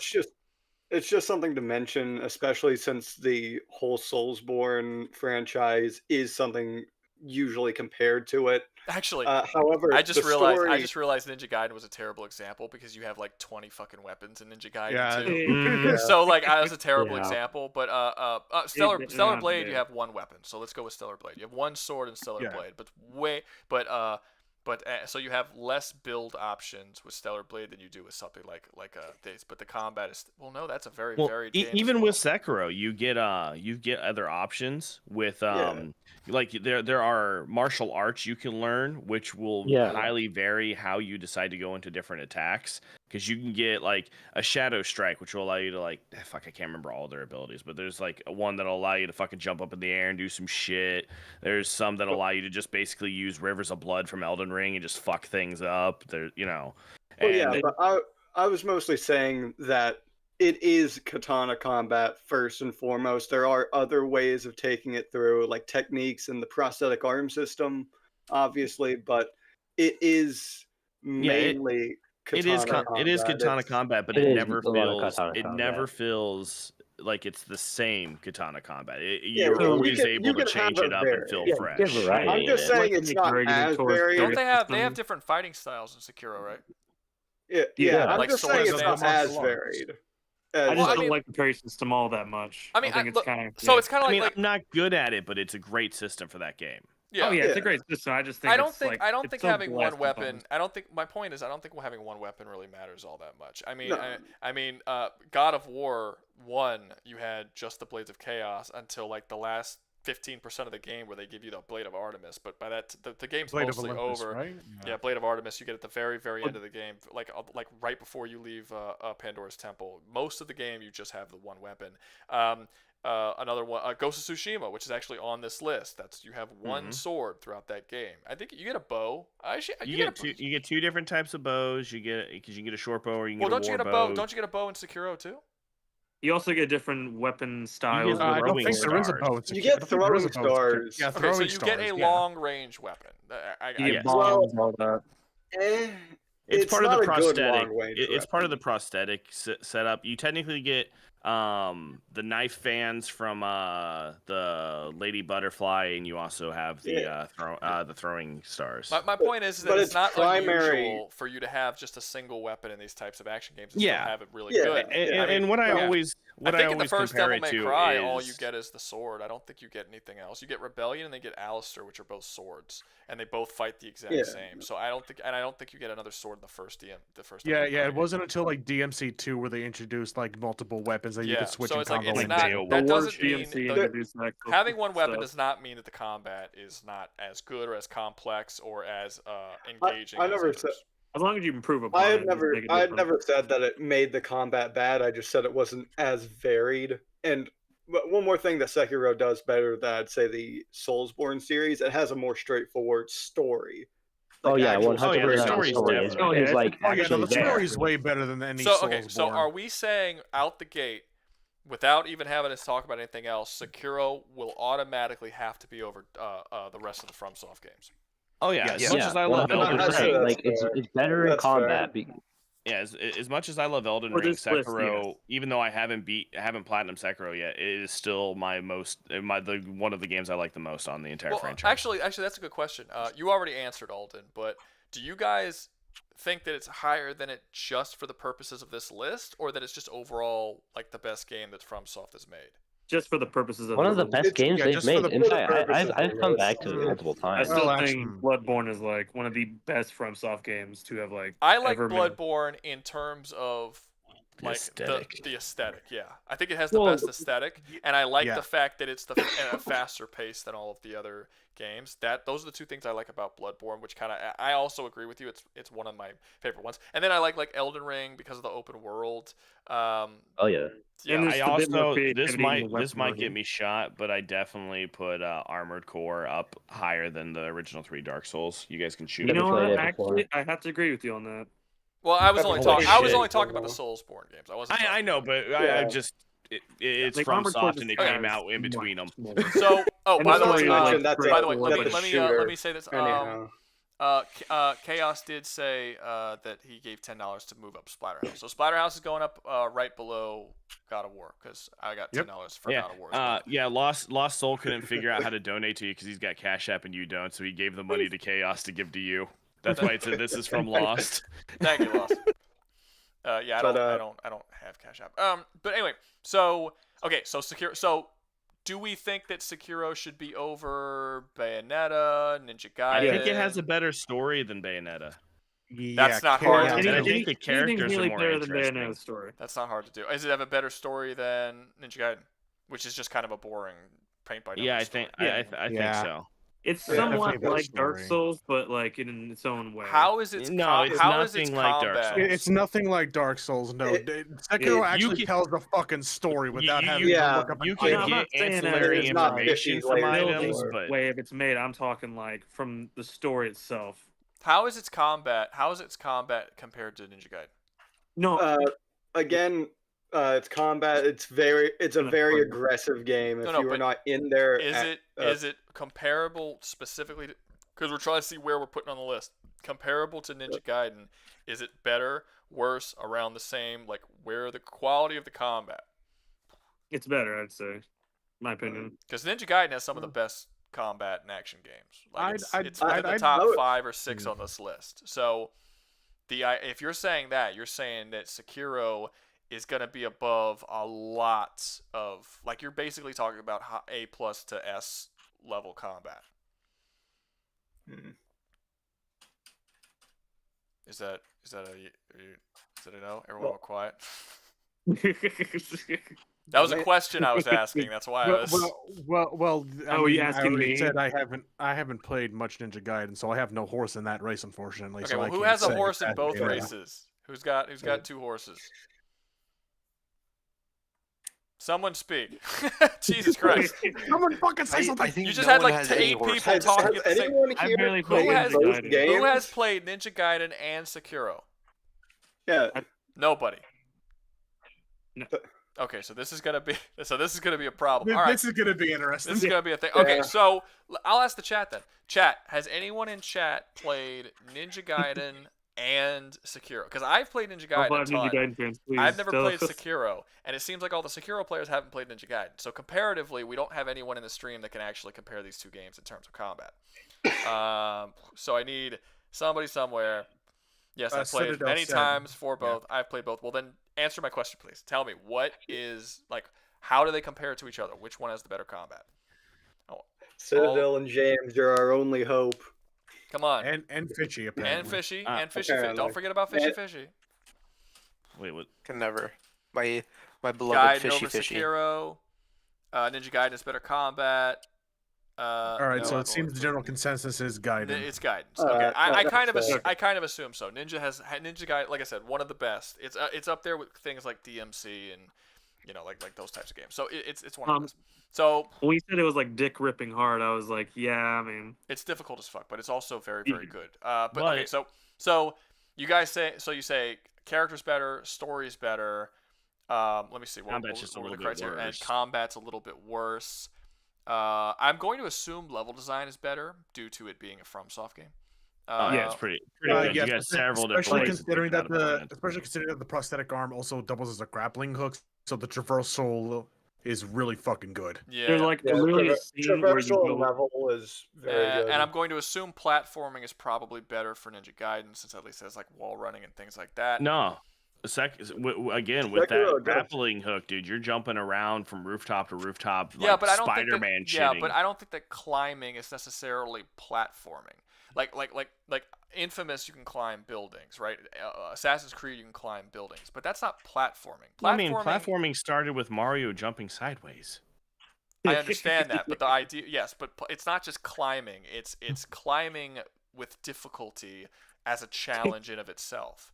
If it's just you climbing buildings and that's traversal, that's cool, but that's not platforming. If you miss that grappling hook, you fall and it kills you, and it hurts. Yeah, it hurts something fierce. I would say that. Yeah, but like you guys know the difference between traversal and platforming. Yeah.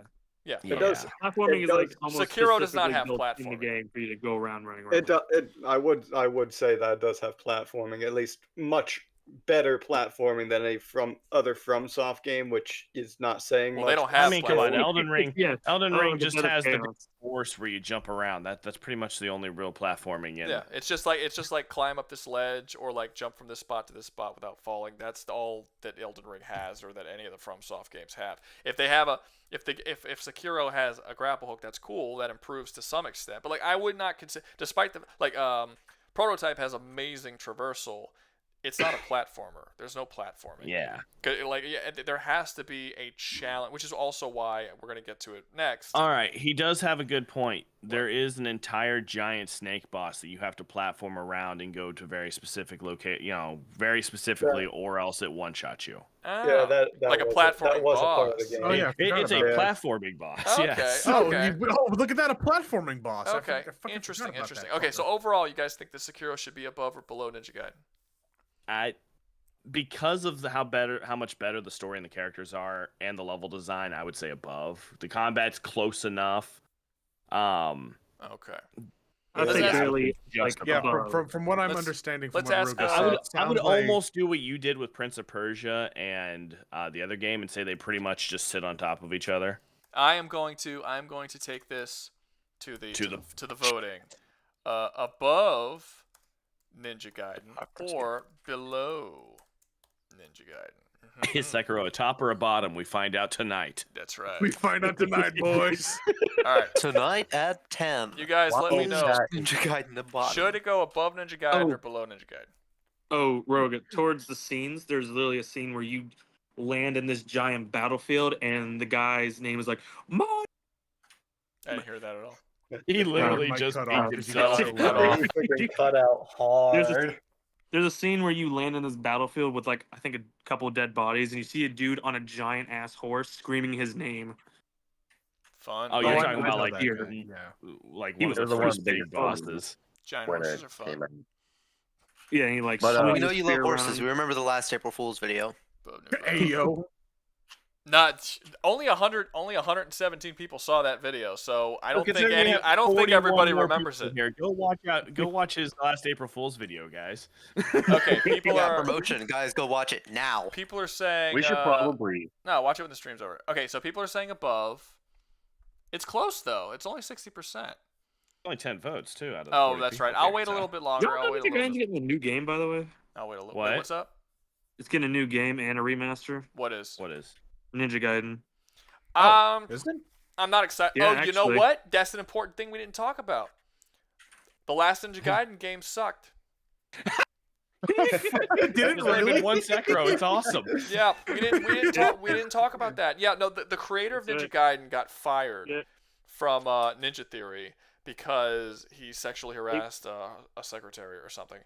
He came on to her when she didn't want it, and he got fired from the company. And he was the game designer behind all of the Ninja Gaiden games. And then when they made the one without him, it was trash. And they haven't made a Ninja Gaiden since that last one that they did without him because that game sucked. So Ninja Gaiden actually has one really bad game, which is not the case for some of these other ones. Actually, if we talked about that, that might have moved them down a little bit. But yeah, they have. Was there 3 Ninja Gaiden games or 4? I think 4. 4, yeah. There's Well, because someone it's hard to someone just tell said because they have there's combat Ninja Gaiden, and there's Ninja Gaiden Black, and Ninja Gaiden Black is like a remake of one, and there's Ninja Gaiden Sigma, which is a remake of another. Like, it's hard to tell because there's like 5 games, but several of them are remakes and remasters and alterations. So aren't there also like a bunch of spin-offs too? Hey Ruga, I have a question for you, Ruga. In that case scenario, Yeah, would go you include for the God of War games? Are you just doing the first 3, or are you also no, including? I'm doing the whole series. Entire series, which means spin-offs, shit on your PSP. No. It's got to be. It has to be a third. Well, yeah, the shit on the PSP would count, but it has to be. It can't be like the mobile game. It still has to be a 3D. Oh yeah, I forgot that. God of War mobile game? Yeah. Yeah. I played it. It's canon. Yeah. Well, I was mainly asking that because I would also include Ragnarok and 2016. Oh yeah, you have to include those. I mean, Michael, shit, Ruga, look, somebody else knows Enslaved. No, Michael. Yes, finally, Michael. No, yeah, y'all put Enslaved above the FromSoft series. So, I put Enslaved. That's 200 yen, right? Up there. we tried our hardest. Yeah, Guys. I put it. Yeah, that's 200 yen. It's like $1.75. Doesn't matter. I put Enslaved above the FromSoft games because, well, you missed it, but basically they can't see your categories. Basically, oh, that's true. But here we go. Boop. Here's the categories. Anyway, the FromSoft games we talked about it earlier. The FromSoft games have atrocious combat. It's not good combat. We had a whole debate about it. I debated basically like 3 or 4 people in the chat, out loud, of why their combat's not as good. Yeah, for like nearly an hour, I other think. games. Right? Yeah, there's an hour. It was an hour and 30. Something like that. The fact that there's we've only been doing this for like 2.5 hours, but there's only the fact that the game has no story, only lore. The fact that there's the characters, you basically just hear about their stuff kind of after the fact. Like there's a lot of stuff that's going into the criteria of why these games are being placed that Dark Souls that the Souls games just don't really add up. And the categories are combat, story, characters, level design, soundtrack, fun factor, and then it says platforming / puzzle solving, but it's basically any miscellaneous stuff that the game adds on top of just the combat, traversal, and stuff. And that's that stuff. Like basically the X factor. And as far as the FromSoft games go, combat's not great. Story is basically non-existent. It's mostly just lore. Characters kind of the same thing. It's a little better than the story, but not much. Level design is an absolute S. It's amazing. Soundtrack is good. Fun factor is not bad. And then the X factor is really just exploration and combat, which we've already talked about. The combat's not that good. So because of all of these things, we ended up putting the games actually very, very low, considering that pretty much every game, not pretty much, all of the games above it right now have considerably better combat, as well as most of the time, not Bayonetta, but most of these also have better stories and better all this other stuff that it just lacks. And Enslaved actually had a really good story, really good characters, solid combat, not amazing, but solid combat. And yeah, overall, it just did everything, most things better than from the FromSoft games do. So that's why it's above. But it also had a lot to do with the fact there was nobody in the chat who even played Enslaved other than me. So it was mostly up to me. Even people in the chat, in the fucking chat room, YouTube chat, didn't know what it was. So I basically just freely placed it wherever I fucking wanted to because nobody could tell me otherwise.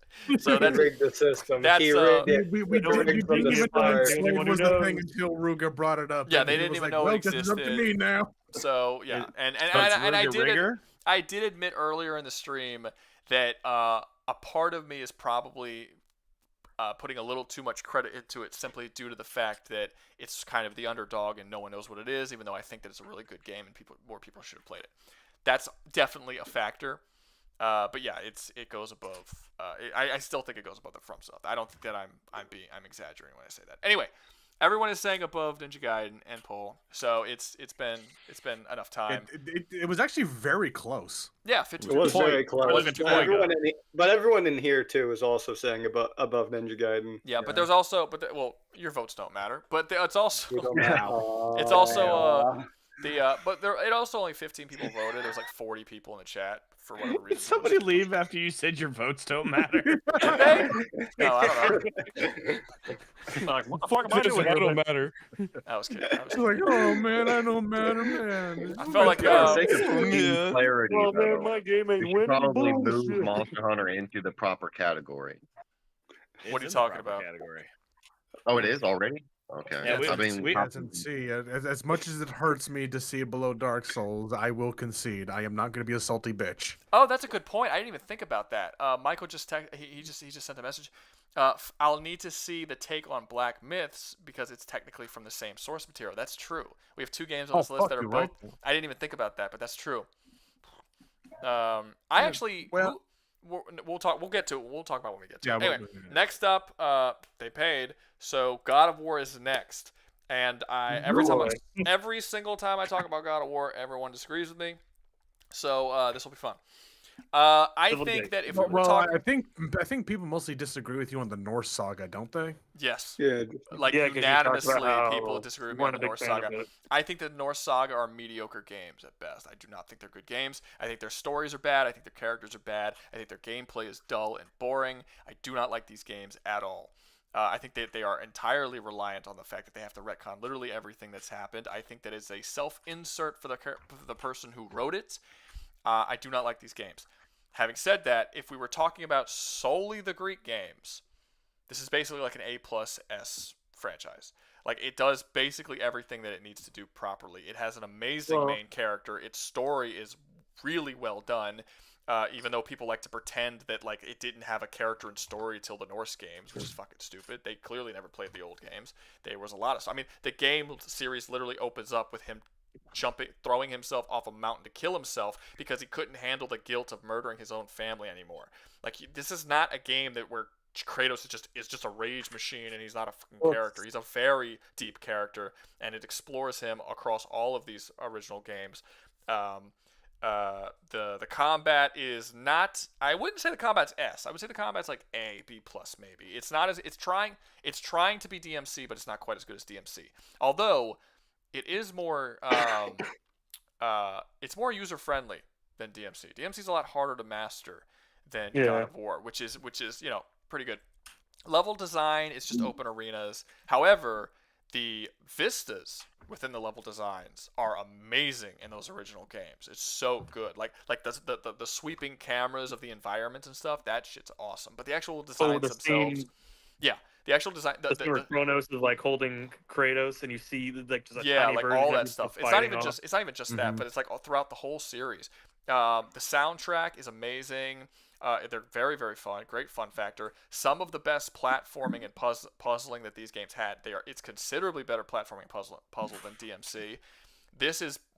Those original games were like peak action games, and honestly should be an S or A+. There's not a whole lot that holds it back. But you get the Norse games, which makes basically every single thing about it worse.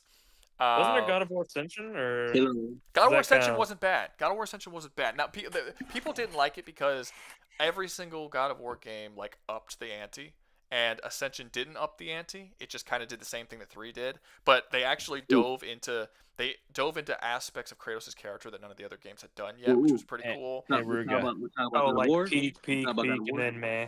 Ruga, when we go about the we're talking about God of War. When we go through the Norse games, can we do it in reverse order from platforming up instead of the other way around? Is there a reason you want to do that though? I mean, we can. I don't care, but is there? Because I mean, there's an easy way to just start it off and be like, well, the platforming is worse because everything's painted fucking yellow. Well, no, the platform. Well, so it does the thing. In the Norse games specifically. We could talk. Only in the Norse games. Let's talk about the Norse games because the Greek games. My love of the Greek games is not a secret. I really like the Greek games. I think they're some of the best action games. I think if the Norse games never existed, I would struggle to think of games up here that would go above it. I think it's some of the best action games. Having said that, we're talking about the Norse games. The platforming is actually completely non-existent because you literally can't fail. The climbing is just follow the little, like you said, just follow the yellow paint. It's the climbing that I really don't like that was in Enslaved, and it's the climbing that's kind of, I want to say it was introduced by Uncharted, where it's like you just cannot fail the climbing no matter what. It's just something to keep you busy while conversations are going on. It's not even really gameplay. You might as well What have about the bosses? like it's awful. The puzzle solving is terrible. Not only do they have very simplistic puzzles that children could be able to solve, but they have the characters constantly tell you the answers after like a couple of seconds. Like they do Hey, not. what about that symbol over there? It is the most annoying shit ever. Horizon does it too. Stop doing this. It's unbelievably annoying. I actually prefer how I was playing a game recently. I forgot what game I was playing. But I was playing a game recently where they actually have like a hint pop up, and it would what game was I fucking playing? You know what? It actually might have been Stellar Blade. Yeah, I was playing Stellar Blade. Yeah. And it has like a little hint. It's like, do you want a hint? And then you can press the button. If you press the button, it gives you a hint, but the hint itself is very, very vague. So it still lets you kind of figure it out yourself. And I'm like, that's the way that they should do it. I don't like this idea. Like, you can't even control the hints in God Like of War. when you're doing the butterfly puzzle, it asks if you want a hint. It's just like, it's painted on a wall. Well, Yeah, thanks. it's just Well, thanks, asshole. Even if they didn't spoil the puzzles for you, it still wouldn't be good puzzles because they're still piss easy for children. But even it's an M-rated game that has piss easy child level puzzles, which it annoys the hell out of me just by itself. But even if you take that off the wall, the fact that they spoil the puzzles for you suck. Fun factor, I guess some people have fun playing this game. I suppose maybe at some point. Soundtrack's good. Soundtrack's very good.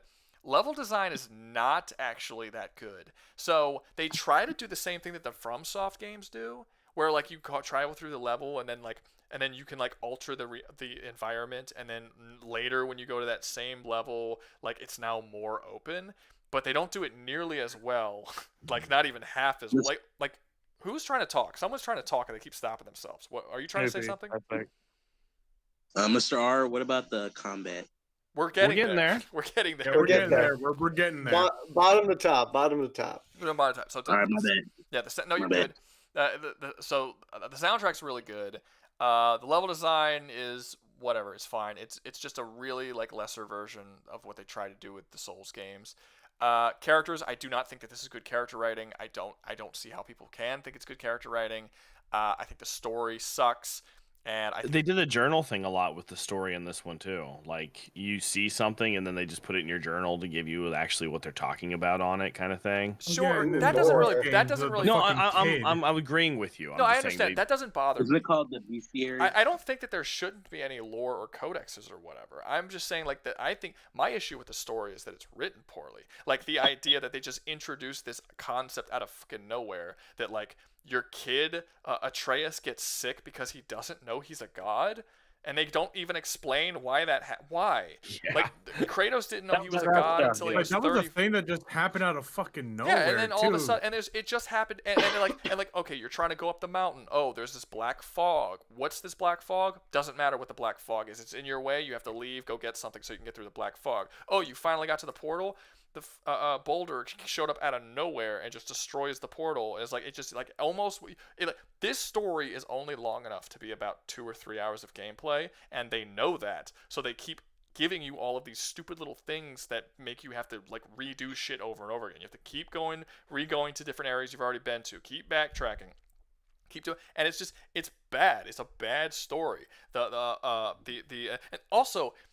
Like I said, it constantly has to retcon shit that's happened in the past. Atreus gets sick because he's a god and doesn't know it. Kratos was a god and didn't find out till he was like 35. He never got sick. Why is this even a thing? Wasn't he only technically a demigod? He's still a demigod technically. No, he was technically a god after he killed after he killed Ares, yes, but no, he was only a demigod, and that was never a thing established with the demigods. Well, it's never a thing that's been established with the gods either. It's just a new thing that they just introduced. God, or was he a demigod? Also, also, this is important. Isn't Atreus also a demigod? He's one half god. Giant, half god. A giant's not a god. He has one god parent and one giant parent. That's not a god. That's a demigod. That's a god. Demigod means half god. So Atreus would also Atreus be a demigod. No, that makes sense. Atreus is a fucking demigod. Yeah, like, so it doesn't matter. matter. Like, his mom wasn't a Was his mom My a best god? guess No, is his that mom he was a was giant. because His of mom the was a fact giant. that Yeah, she was just a plain was in the Jane spirit giant. universe of Isn't Norse his face mythology. Loki? Michael says we're not even talking about Ragnarok yet. No, Ragnarok gets even worse. Yeah, like I just don't understand how people think this is good. They put Kratos in charge of the war, the Ragnarok war, and because he's a general. That makes sense. He was a Spartan general. He was a general for many years. Okay, makes sense. He was a god of war as well for a little while. He was a god of war. He still technically is. He's also a great leader before them. He gives command to his 12-year-old son, and then who's never been at war before, and then his 12-year-old son says, "We're gonna like I'm paraphrasing obviously, but he basically gives the order that we are going to get through this war, but like try not to kill anybody." And I'm like, what the fuck are you talking? You know like, what doesn't make sense to me? Yeah, what? There's a scene where they're charging Odin's place, and they're like, "Do you have any strategy?" It's like, "Well, basically, we're waiting it out till Ragnarok comes." I'm like, "Sir, you are a general. You can't just play the waiting game." Yeah, I mean, no, this game's terrible. I do not like these games. They retcon everything. Like every little scene that pops up, anytime they talk about Kratos' past, they have to change like the context of why it happened or how it happened or what was going on. Like Odin shows up and starts berating Kratos for oh, you're a god? Who has ever worshipped you? All of Sparta worshipped him in God of War 2. Well, he's not a god of war. He's not worshipped. Like he was worshipped. He was worshipped for decades as a god of war. Yeah, by the in Spartans. Sparta. Yes, constant. Like, what do you mean? Have you ever? Yes, he was mocking him for have never been worshipped, so he was never a real god. He was worshipped. That was in God He of War 2. literally had an entire civilization fucking worshiping him. The crazy part. The crazy part is the writer of God of War Ragnarok is the writer of God of War 2, so he's aware that's where we see him be worshipped. So he retconned his own story. Like I don't like these games. Retarded. You know what's funny though? Unless it was like meant to be unless it was meant to be like unless that line was meant to be interpreted as like fucking Odin not fucking knowing anything about the fucking Greek pantheon and what happened there, but it's that would be it's still asinine considering Odin is the all-knowing. You know. That's what I'm saying. It's even dumber when you think about it in that context too. It wasn't. It was written. It was written, and by Kratos' reaction and the way it was written, it was very clear that he was supposed to be essentially telling Kratos off. And Kratos' reaction to him saying that was like, "Oh yeah, he's right," kind of thing. He's not right. It's not right at all. It's so wrong. They repainted Kratos' war with the barbarians by he went to war with the barbarians because he wanted to protect Sparta because they were going to wipe out Sparta, when in the original games they straight up say that the reason why he went to war with the barbarians is because he was conquering shit, and the barbarian king blamed him for killing his father. And he made Kratos made the deal with Ares to save Sparta, when in the narration of that game it says that he did it because he could not tolerate losing. Like, he would not allow himself to lose, and he was obsessed with victory. Like, they rewrite every little aspect of his character, from the original games to try and justify him and make him a better person. He's not a good person. Kratos is a bad guy. That's the thing that people like about him. But the people who anti-hero. The people who write the God of War Ragnarok in 2018 are cowards. They are writing for a character that they do not have the balls or the wherewithal to actually write him the way he should be. They had to. Just ask the boat captain about how bad he is. Yeah. What's crazier as well is Odin is very well aware for like two reasons. One, he mentions how he knows who Kratos is, like just straight up. He knows how destructive he is as a person. And two, in the fourth game, there's a literal vase that shows Kratos as the god of war. Odin is very well aware. And even then, even fucking in like the first game, fucking Mimir knows who he fucking is once he fucking name drops himself. Exactly. This is clearly like. And then it's just like, well, if Odin didn't fucking know, fucking Mimir sure as hell did. All right. Yeah, exactly. And Mimir would have fucking maybe mentioned him at some point. Talking about the story instead of the other aspect of the bad. I saw the comic that all the gods from the pantheons know each other. I think they just hate each other and just don't talk about each other. I do have one question. We all agree the story sucks. I do have one question. You'd mentioned the soundtrack was good. Do you think it is as good as the Greek games? No, in the new The games. soundtrack. Yeah, the No, soundtrack. games. no, Yeah. no, no. The Greek games were on a whole other level in the soundtrack.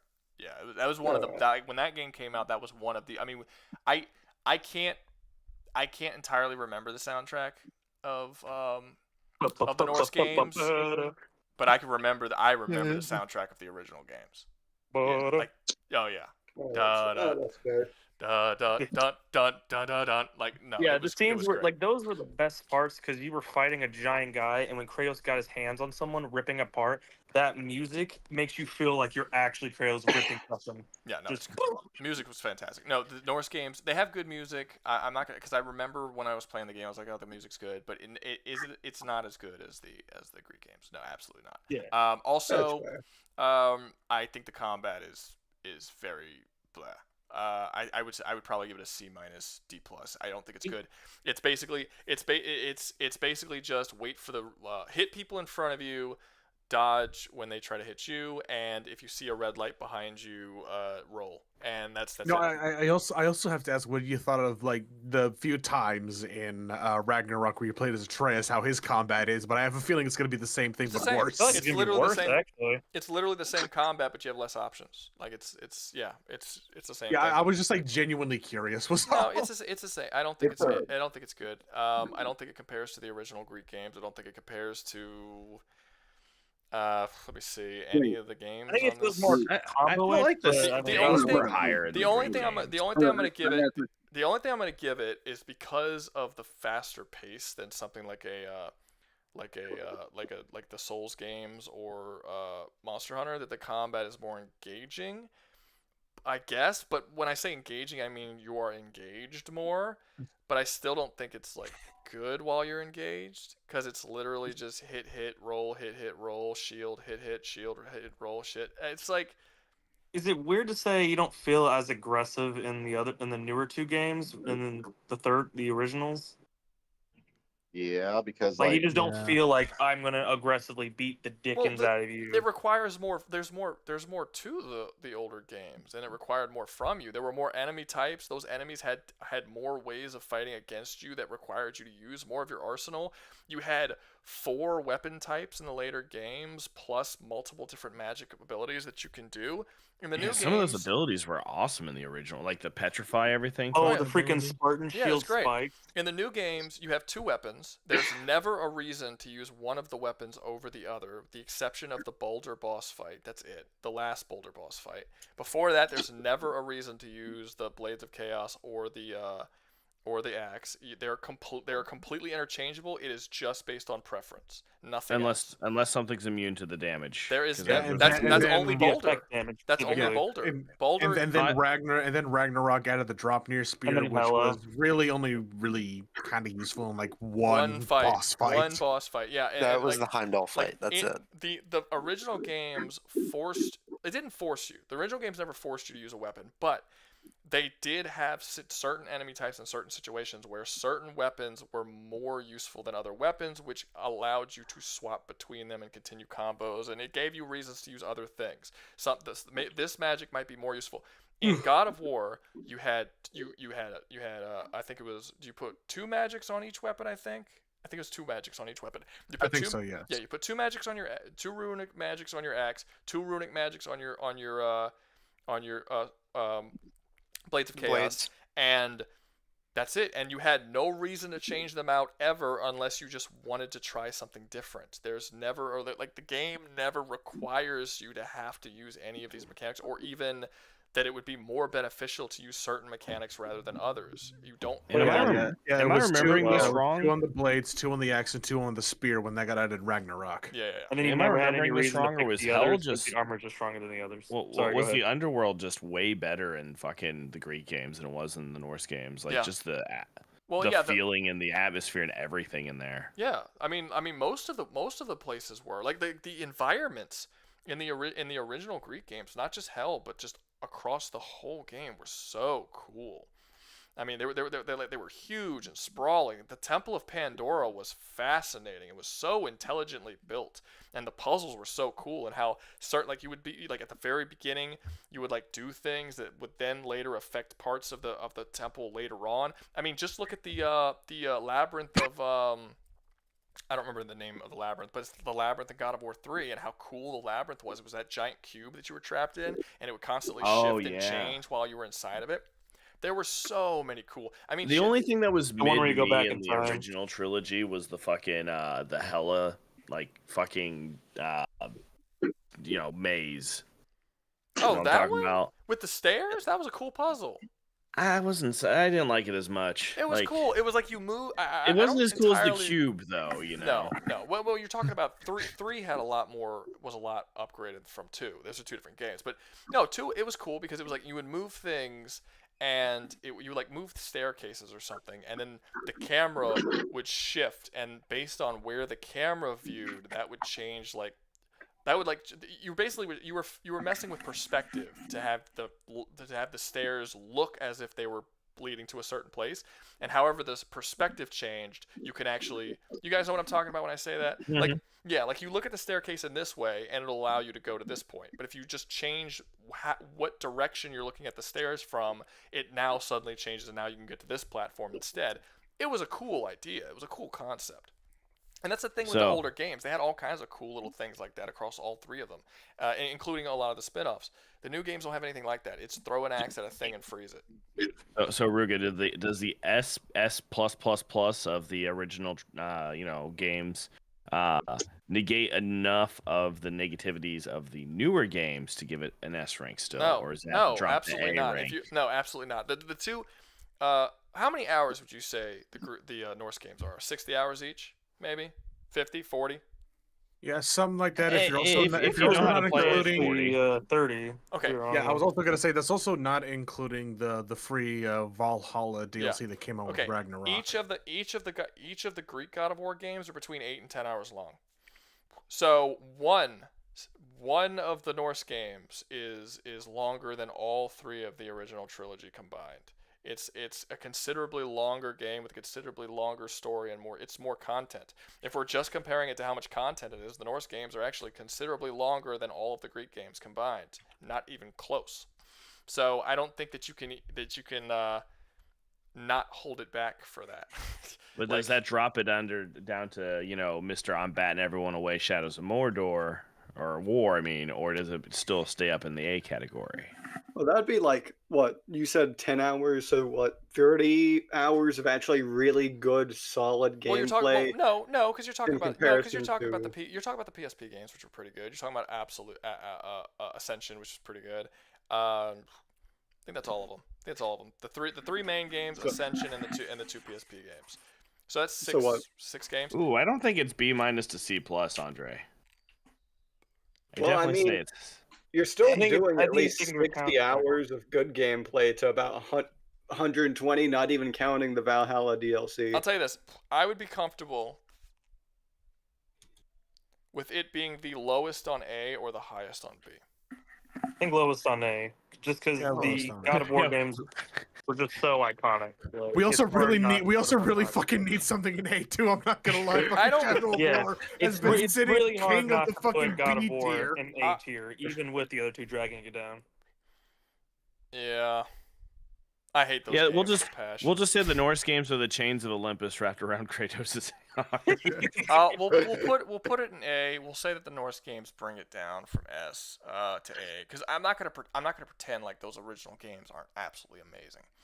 Well, yeah. Also, as well, you can just take away the newest two games, and it still like does not weigh down the other three. Yeah. And they're just that good. I do have to ask, Ruga, what did you actually think of the Valhalla DLC for Ragnarok? I hated it. Just meh. I hated it. It solely existed to retcon the previous games and to make the shitty story that they wrote for the rest of the games make sense. Like they retconned the Barbarian War. They retconned the reason for Kratos invading innocent villages and slaughtering innocent people to make it seem like he was doing it for a good reason, which is not the case in the original. They retconned the reasoning as to why he saved the sun and helped helped Apollo in But one weren't of the the PSP Spartans ones. also just objectively bad people, even in history, like what's that? IRL history? Weren't Spartans also just objectively bad people in IRL history? Yeah, they were like major like. Well, They were like barbarians on crack. Well, no, but that's like the thing. level That's the up. thing, and this is what I'm talking about. Where I'm saying that they're cowardly writers. The the uh the original game, the writers for the original games understood how Spartans were, how they behaved, and they wrote their characters to behave in that way. The Vikings are, if I had to name one people who are probably worse than the Spartans, it would probably be the Vikings. And the Norse games are about a bunch of fucking Vikings, and they're all like super PC, like very modern like behaviors. Like there's no enslavement, there's no rape, there's no slaughtering of innocent Or is this the people. big old drunk? The writers are, I don't know if it's terrified or just feel uncomfortable with writing a story about Vikings, Scandinavian Vikings. Like Thor and all of the like they the lore they write, like in God of War 1 when you're reading all this different lore about Thor and all the horrible things he's done, you're like, okay, yeah, these guys are gonna be pieces of shit. But then when they actually introduce him, he's like, oh well, no, actually, he's like this misunderstood guy who's like he doesn't get his dad's He's just a drunk love. dad on a bad And day. he's just like, yeah, and it's just like, and he's like, oh no, but he's really sympathetic, and I'm like, fuck you guys, seriously. He used to be better. Like exactly. They kind of brushed under. These are not Vikings. These are modern day characters that they just put a Viking skin over. They don't act like Vikings. In the original game, they again, I'm not gonna say it's completely historically accurate or anything. I don't really care that much about historical accuracy, but everyone knows how Vikings behave. Everyone knows how Spartans behave. It's weird to have a story where the Spartans don't act like Spartans and the Vikings don't act like Vikings. The Spartans do act like Spartans for the most part in the original games. The Vikings do not act like Vikings. And the crazy part is I don't hear anyone calling out the games for writing the Vikings in this way when everyone knows how Vikings behave. Like, go watch the show Vikings and then go play God of War, and it's gonna feel like totally like something's off. Like it's just weird. The way they even in the lore. Am I also like the only one that was like off put of like at the end of the first Norse God of War games, like, oh, Trace is actually Loki, and then in Ragnarok he did little to no Loki shit. Yeah, no, I thought it was cool at first, but then it was like Again, I it don't just kinda really sucked. care that much if they want to change things from mythology. I don't mind that. They've always done that. I don't really care. But they retconned everything that they had in their own story, which I do care about. I think that's dumb. I think it's really bad. But also like it's like there were times, I can't remember what any lines were off the top of my head, but there were so many instances throughout the Norse games where I'm playing the game and Atreus would say some shit like, did you just say like modern slang in this game? Like I was half expecting him to say bet or cap. When did he say modern slang? I don't ever remember He did. that shit. Even okay is modern slang. Like I said, I can't remember the exact moments. But, wasn't like but the I exact remember modern while slang. I was playing the game, because I'm not gonna say, but I remember while I was playing the game, there were several instances where he would say something where I was like, that slang that like just came out like less than 10 years ago, and he is using it in this fucking. It's so weird. He acts like a normal teenager, a modern day, and the reason why he does is because the writer of the show, the writer of the games, it is a self-insert. Atreus is his son, and he is Kratos. It is literally he turned Kratos into a self-insert of himself. He's not Kratos. That's a dumb thing to do. Kratos is already an established character. If he wanted to make a self-insert character, I actually don't. If this game came out and it wasn't about Kratos, it was about literally anyone else, I would not have these problems. This is not Kratos. Well, I would still think the story was bad, but I wouldn't hate on it as nearly as much as I am. I still would think that the story is like they exaggerate how good the story You wouldn't be as harsh. I wouldn't be as harsh. I would not be as harsh, but I would still not like it, and I would still think the combat's not great. I would still think the characters are written poorly. I would still think the story is written poorly, but I wouldn't despise it in the way that I do. It would just be another bad thing I don't care about. What's up? I still, it's funny. Despite all this, I still think it's like much better than The Last of Us Part 2 in terms of story. Most shit is. Whatever. And plus the gameplay for that was also pretty bad. Well, because you're talking about like how bad of a person he was. It reminded me of Last of Us Part 2. I'm like, man. Well, I mean, the entirety of the Norse God of War games is a ripoff of Last of Us. Well, yeah, I just The remind me how whole game awful is Last the, Part 2 was. the plot is a ripoff of The Last of Us. Kratos' entire character is a ripoff of Joel. The whole I have a kid thing. The color palette of the entire game is the exact same color palette as The Last of Us. Like the camera angle is exactly like The Last of Us. They added crafting and shit to it, just like The Last of Us. Like it's the last they took God of War and tried to like be like, okay, what's popular now? People like Last of Us. Yeah. Let's just make a fucking Last of Us God of War game. And I don't really Misunderstood good fathers. Yeah, and I don't really like Last of Us like that. I prefer God of War, so I was kind of bummed out. But anyway, Yeah. let's okay. So next up is Splatterhouse. Who's played Splatterhouse? Nope. Okay, so No, but I've seen all the gameplay and everything. Yeah. Splatterhouse is a game that does everything well. It's very similar to Enslaved. The combat is done well. The characters are done well. The story is passable. There's nothing great or terrible about it. It is a by more not I don't want to say by the numbers because that sounds like it's insulting, but it doesn't do anything exceptional, but it doesn't do anything poorly. It is a fun game that you will enjoy while you're playing it, and then once you beat it and move on to other things, you'll probably forget it pretty fast. It's just dumb fun, is what I'm hearing. I don't think it's dumb. Like it's relatively good combat. It does It everything. knows what it is. Yeah, it does everything well. I don't think it's a middle of the road. I think I would probably if out of the stuff on this list, I would probably compare it to something like Enslaved that does everything to a like a B plus ish kind of category. I can't think of anything that it does poorly, and maybe it's because it's been so long since I've actually played it. If anyone else remembers it better than I do, and they can think of something that it just did very, very badly, I can't personally remember. The only thing I remember was that it was the worst. I think, if I can remember correctly, the fans specifically were talking about how it was kind of a worse version of the older games, but like just because it was different mostly. I mean, I think the standout of the game is actually not the combat. It's not the gameplay at all. I think the standout is the character. The main character, whose name I'm forgetting. Yeah, like from what I know from Splatter, at least this version of Splatterhouse, it's like an overall like reboot of like the original 2D side scroll of the same name, correct? It's totally different. It's Rick totally Taylor different. was his name. Thank you, Rick. Well, I'm talking about the mask. Rick Taylor is the name of the dude who gets possessed by the mask, but the mask that possesses him is voiced by the same dude who voiced Darkwing Duck, and he sounds very similar to Darkwing Duck. But he's just like, funny. but he's just like a super he's just like a super. He loves violence and telling like and just telling dirty jokes, and like he's just this over the top kind of dude. But then he'll also have like these really wise moments of saying very profound things, and you're just like this like he's very interesting.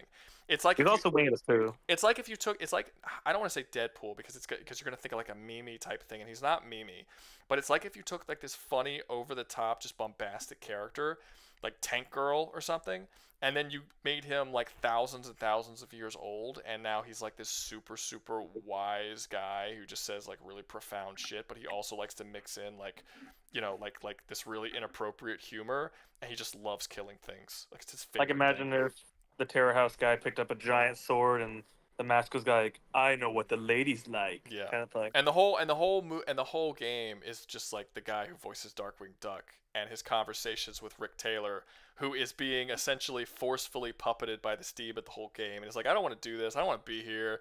He's like, yeah, but we're going to anyway, And then it's like their conversations. He's like, man, I don't want to be here anymore. Well, too fucking bad. Your consent isn't required, well, nerd. to be fair, You want to save your girlfriend or what? To be fair, the story is about Rick Taylor's girlfriend being kidnapped, so he does want to go through it, but he's clearly like, I just want my girlfriend to leave. He is not enjoying. He clearly just wants to get this over with. Yeah, he's not enjoying the mass murder. The literal reason he picked up that mask was to not die. Yeah, if anybody in the chat knows what the name of the demon the mask is, because I cannot remember. It's called Terror Mask. Oh, it's called Terror Mask. Okay, thank you, Terror Mask. Terror Mask. Okay. Yeah, Oh yeah, it's like a Jason style like hockey mask too, isn't it? Or am I wrong? No, it's not a hockey mask. It's semi hockey. It's like a stylized hockey mask, I guess. It looks like a Jason from Hell mask. A little different. Well, Jason from Hell mask is basically a hockey mask. Actually, looking at like the logo, at least it looks like what was that one dude's name from Ninja Turtles that used all the sports equipment? I got the picture of it, by the way. Freaking Casey Jones. Casey Jones. Yeah, it looks like a Casey Jones type hockey mask almost. If I had to compare it to anything Casey else. Jones just wears a hockey mask. but no, No, that looks like Jason does X. stylize it, though. That looks like Jason X's mask. like I said, it's a stylized hocky mask. It is a hockey mask, but it's shaped oddly. The eye holes are shaped oddly. It's just like a very stylized version. It looks like it's made of bone too, which is fucking kind of metal. So okay, so the question here is, where do I put it? I'd say A, honestly. I mean, it's a very solid game. Yeah, personally. but does that? I mean, that means I would have to put it above Sekiro, Enslaved. I think this. I think this goes. Well, the issue. I think this game is that goes. It had no bad games. Based on what you guys said about Sekiro, I think this would go above Ninja Gaiden, below Sekiro. Does anybody think that it should go somewhere else? I think you're right on the dot with that one, unfortunately. Because the issue with like what you said was how it's Ninja Gaiden does have a bad game, which is kind of the reason. While Slaughterhouse doesn't really. Well, Slaughterhouse. Well, okay. To be fair, Slaughterhouse only has one game. If well, it has well, at least this version of Slaughterhouse. No, because we're not talking. We're not counting the 2D side scroll. We're talking the about issue with Slaughterhouse. Oh, sorry, this tier list is talking about 3D third-person action games. That's only one game in Slaughterhouse, and it's a reboot anyway, so it's not like it's tied to any of the other ones. The other ones are all 2D, so it doesn't count. So really, it's only one game we're talking about. I do think that Ninja Gaiden has way better combat. I think that Ninja Gaiden's story and characters are dull as shit. I think that Splatterhouse's story is not particularly. It's fine. It does what it needs to do, which is fine, but it has really, really entertaining characters. So really, it's just worse combat than Ninja Gaiden, but better characters than Ninja Gaiden, and then story is like, I guess, a little. Does anyone better. even remember the music of Slaughterhouse? No, I cannot remember that. It's been way too long. It was like super death. I was also gonna ask, like, you did mention that Ninja Gaiden has like one bad game. Like, how heavily does that one bad game weigh down the rest of the series? Well, you have to. Well, it would really depend, because like if Splatterhouse only has one game. Like Ninja Gaiden has 3 solid games and then one bad game. Do we just completely discount the 3 solid games against the Splatterhouses? Like, I feel like you'd have to talk about another series, you know? Like, if we're talking about if the game it's going up against is a series with 4 amazing games, then, you know, it would be above Ninja Gaiden. But if the game if they only have 1 or 2 games, they're both good. I mean, I don't know. I feel like it's definitely a blemish on the series, but Splatterhouse isn't a series. At least not as far as we're talking about. It's one game. So like you're building up. I feel like you have to have more than one game in order for Ninja Gaiden's bad game to really affect its rating against you. You know what I mean? Well, yeah. So you could. I definitely, if you can't put it above Ninja, just put it below it at that point. But no, you can't go any deep farther than that, I'd say. Yeah, I would put it. Well, if we compare it to something like Bayonetta, Bayonetta has a great character too. Bayonetta has way better combat, but Bayonetta has the worst story in this entire out of all games on this list. So that's and why its music is forgettable as shit. So I don't remember the music. So that actually probably goes with your point. I feel like there's very few people here in this chat that actually remember the music from the Bayonetta series. I barely do remember the Slaughterhouse music over Bayonetta. I don't remember the Slaughterhouse. I don't remember the Slaughterhouse music either. Like there's honestly, I'm not gonna remember the music in pretty much any certain games. God of War, you're never gonna forget that music. But some of these games, like even the games that have really solid soundtracks, I don't remember their soundtracks if I haven't played the game in a couple years. You know, that just kind of is the way it is. Anyway, so I'm thinking probably above Ninja Gaiden, possibly below Ninja Gaiden. What does the chat think? The text chat on YouTube? Because it feels like a shriek system now, where it's like a game could have some really big bangers and it has that one bad game, and now it's like, oh well, your reputation is just dog shit now. Yeah, I don't want to put it down because it has the one bad game if it has 3 good ones. Exactly. So I feel like if we take into account all the 3 of these, it has to be like either below Ninja Gaiden or above. But I think that comes to the point now where it's like really depends on the person now. Michael says, "Hey, Pachuco didn't realize the Mask got a video game." Is that a joke saying that the Splatterhouse I think he is making a joke. It's like Mask, like the green, about dude. Yeah, like fucking Big Head. Got you. Yeah. Okay, so how about this? I'll make a vote, right? we'll do a vote. Should Splatterhouse Oh shit. Yeah, no, I'm good. House. All right. Because it really was just like above. This is the second time we've done above Ninja Gaiden, below Ninja Gaiden. It seems like Ninja Gaiden is man, fucking Ninja Gaiden became the new gatekeeper all of a sudden. It really is in like the crossfire situation. I didn't mean because I told you that's gonna be like one of the weirdest ones because its combat so excels, and everything else is so mediocre. Like that's the problem with Ninja Gaiden. Why it's kind of hard. Yeah, like it nails one thing really good, but everything else is just move. Yeah, but that's the same thing Bayonetta does. The difference is that where the difference is that where Ninja Gaiden excels at combat and everything else is just okay or like below average. Bayonetta nails the combat arguably even better than Ninja Gaiden does. But everything out, but like the stuff outside of that is actually dog shit. Like the story is dog shit in Bayonetta. Like it's the worst. So at least with Slaughterhouse, a lot of everything is competent. That's the issue. Michael is the only reason why this stream is still going on. For real. Just want you guys to know that Michael is. Yeah. Like from what I'm understanding from Splatterhouse's story is that it serves its purpose and it serves it decently enough. Yeah, it knows what the game is. The devs know what it is. They made a competent, decent story, and it landed on a cliffhanger. Unfortunately, it's fun. Like just like guy's girlfriend gets kidnapped. He's almost dead. Puts on this mask. The whole purpose of the game is to run around and murder people brutally in really visceral, violent combat, while the main characters say funny, interesting things, and that's what it does, and it does that really, really, really, really well. So also, I'm just gonna say I'm looking at art of this Splatterhouse remake. This dude looks like he's just on all the fucking steroids in this form. It's insane how fucking massive he is. He looks like he's a slab of fucking beef. Yeah, well, like Rick Taylor is a skinny, like glasses nerdy guy, a college student, and then when he puts on the mask, he grows like 15 feet tall and gets super buff. And again, if you can listen to his voice, it's fucking Darkwing Duck. He sounds like Darkwing Duck when he's talking. It's a little different, but you can tell. Is it actually the same voice actor? Yes, it is actually. It is legitimately the same voice actor. That's fucking hilarious. I need to find a way to get a digital copy of this so I can play. This sounds like actual dumb fun. And the dialogue that character says is hilarious. It's great. And a lot of times. By the way, I found the picture of him. I wonder if it's on Steam. Hold on.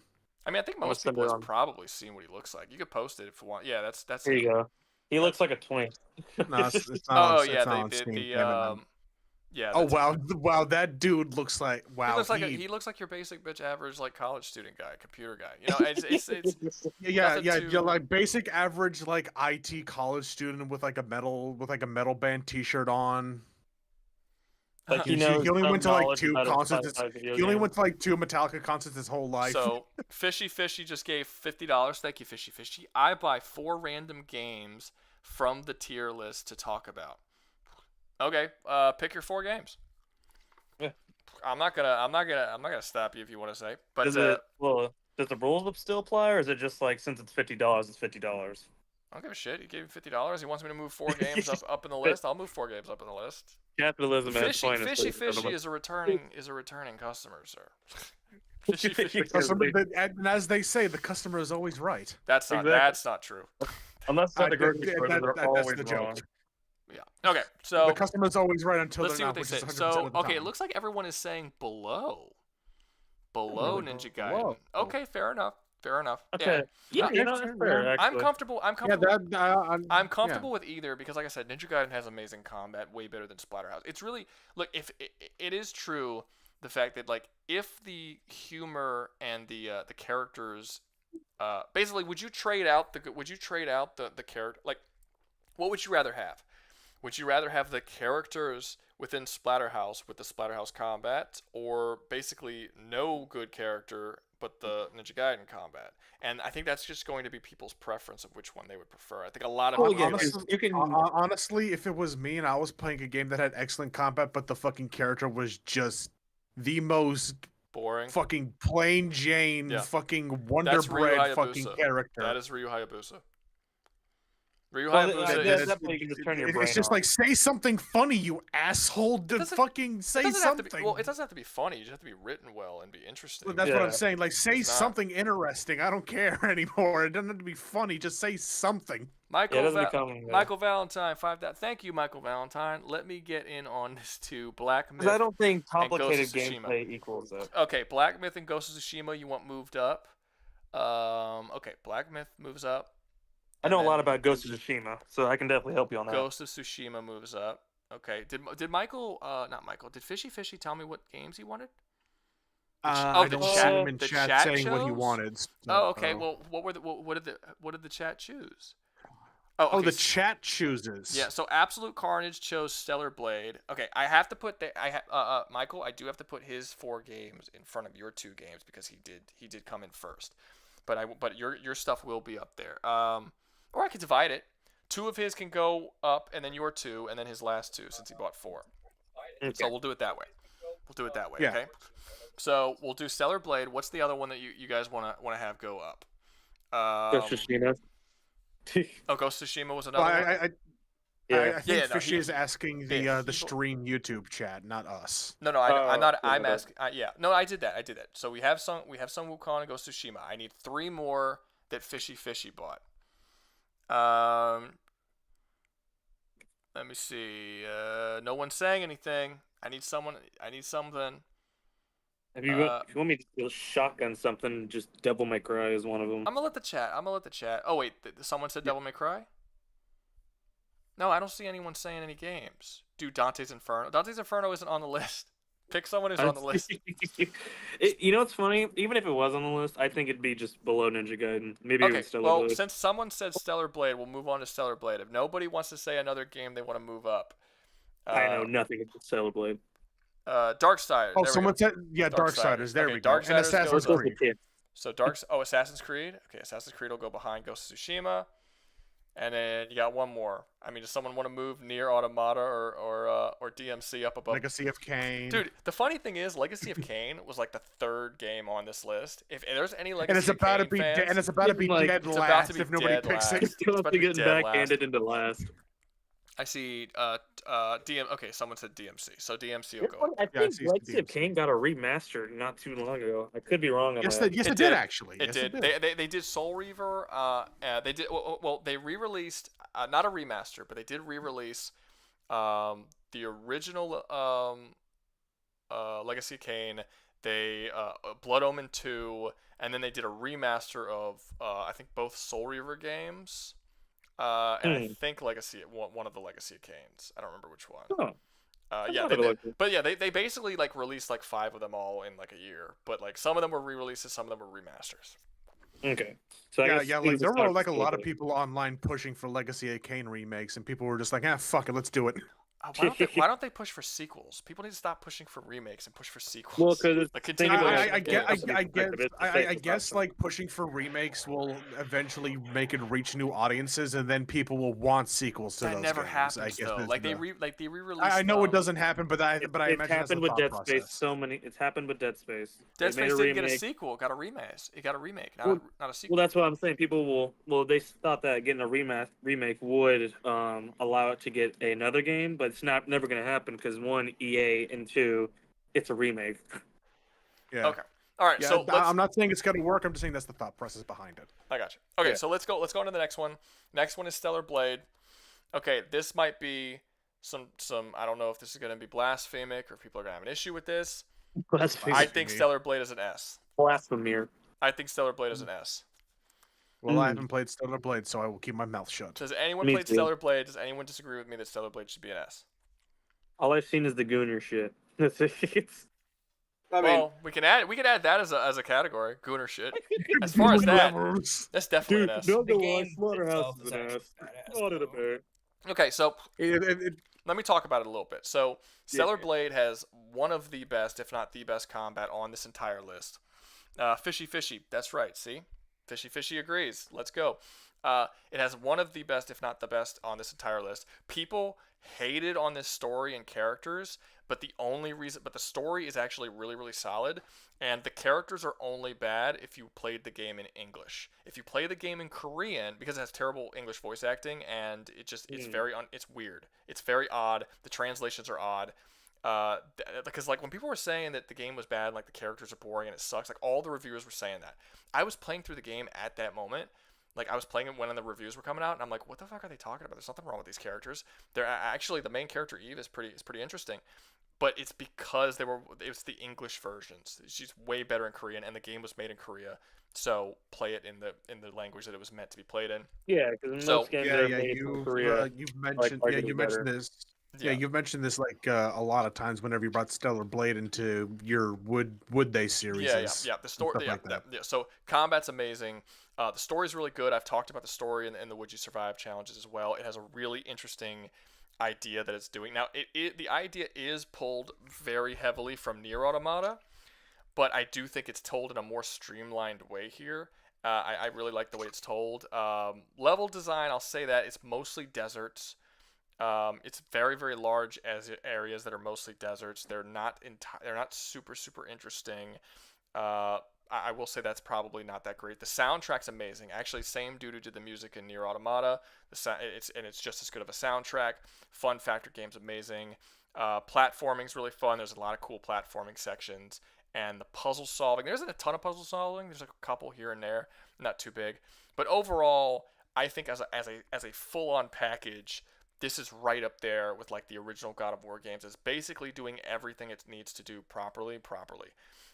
This is a really, really solid game. There's even like a really cool thing that they do where the game is an action game, right? You have a sword, you fight people. There are certain sections of the game where you go into an area where because of some sort of like EMP charge that goes off, you actually lose access to your sword, so you have to use your gun. The gun in the game is usually only used to shoot one time at weak points, so that you can like continue on a fight or continue a combo. It's not really something you use like normally. Well, in these certain sections where they take your sword away, because they take your sword away, you only have your gun. This section of the game turns into a third-person shooter survival horror game. I've never seen a game do that before, where they literally change the entire genre of the game in this one little. Well, I'm sure I've seen it before, but I can't think of it at the moment. But so like as far as the X factor or like something else that it adds other than just the combat and the platforming, that's a really cool thing to add, where you just have sections of the game that all of a sudden turn into survival horror games. The boss fights are really cool. In fact, the entire concept of the Natiba, the enemies, are really, really cool. And the customization's pretty good. I know it's not like super high types of customizations. You basically just unlock all of your abilities, but again, not a big deal when you're talking about an action series. Mostly the customization is like you can change your hair, it's mostly cosmetic stuff. You can change your hair, you can change your outfit, you could basically treat this chick as like a doll to like dress as scantily clad as you want to. Gooner bait is what we're hearing. Gooner bait. It is. Yes, but this is where it all came from. It's Gooner. Let's not beat around the bush here. It's not just Gooner bait. It's got substance to it. Overall, I think that it's partially not fair because Kratos has a whole series, and it kind of gets ruined by the later on. Stellar Blade's only one game, but as far as that one game goes, it is as close to perfect for what it was trying to do as I think could be expected of it.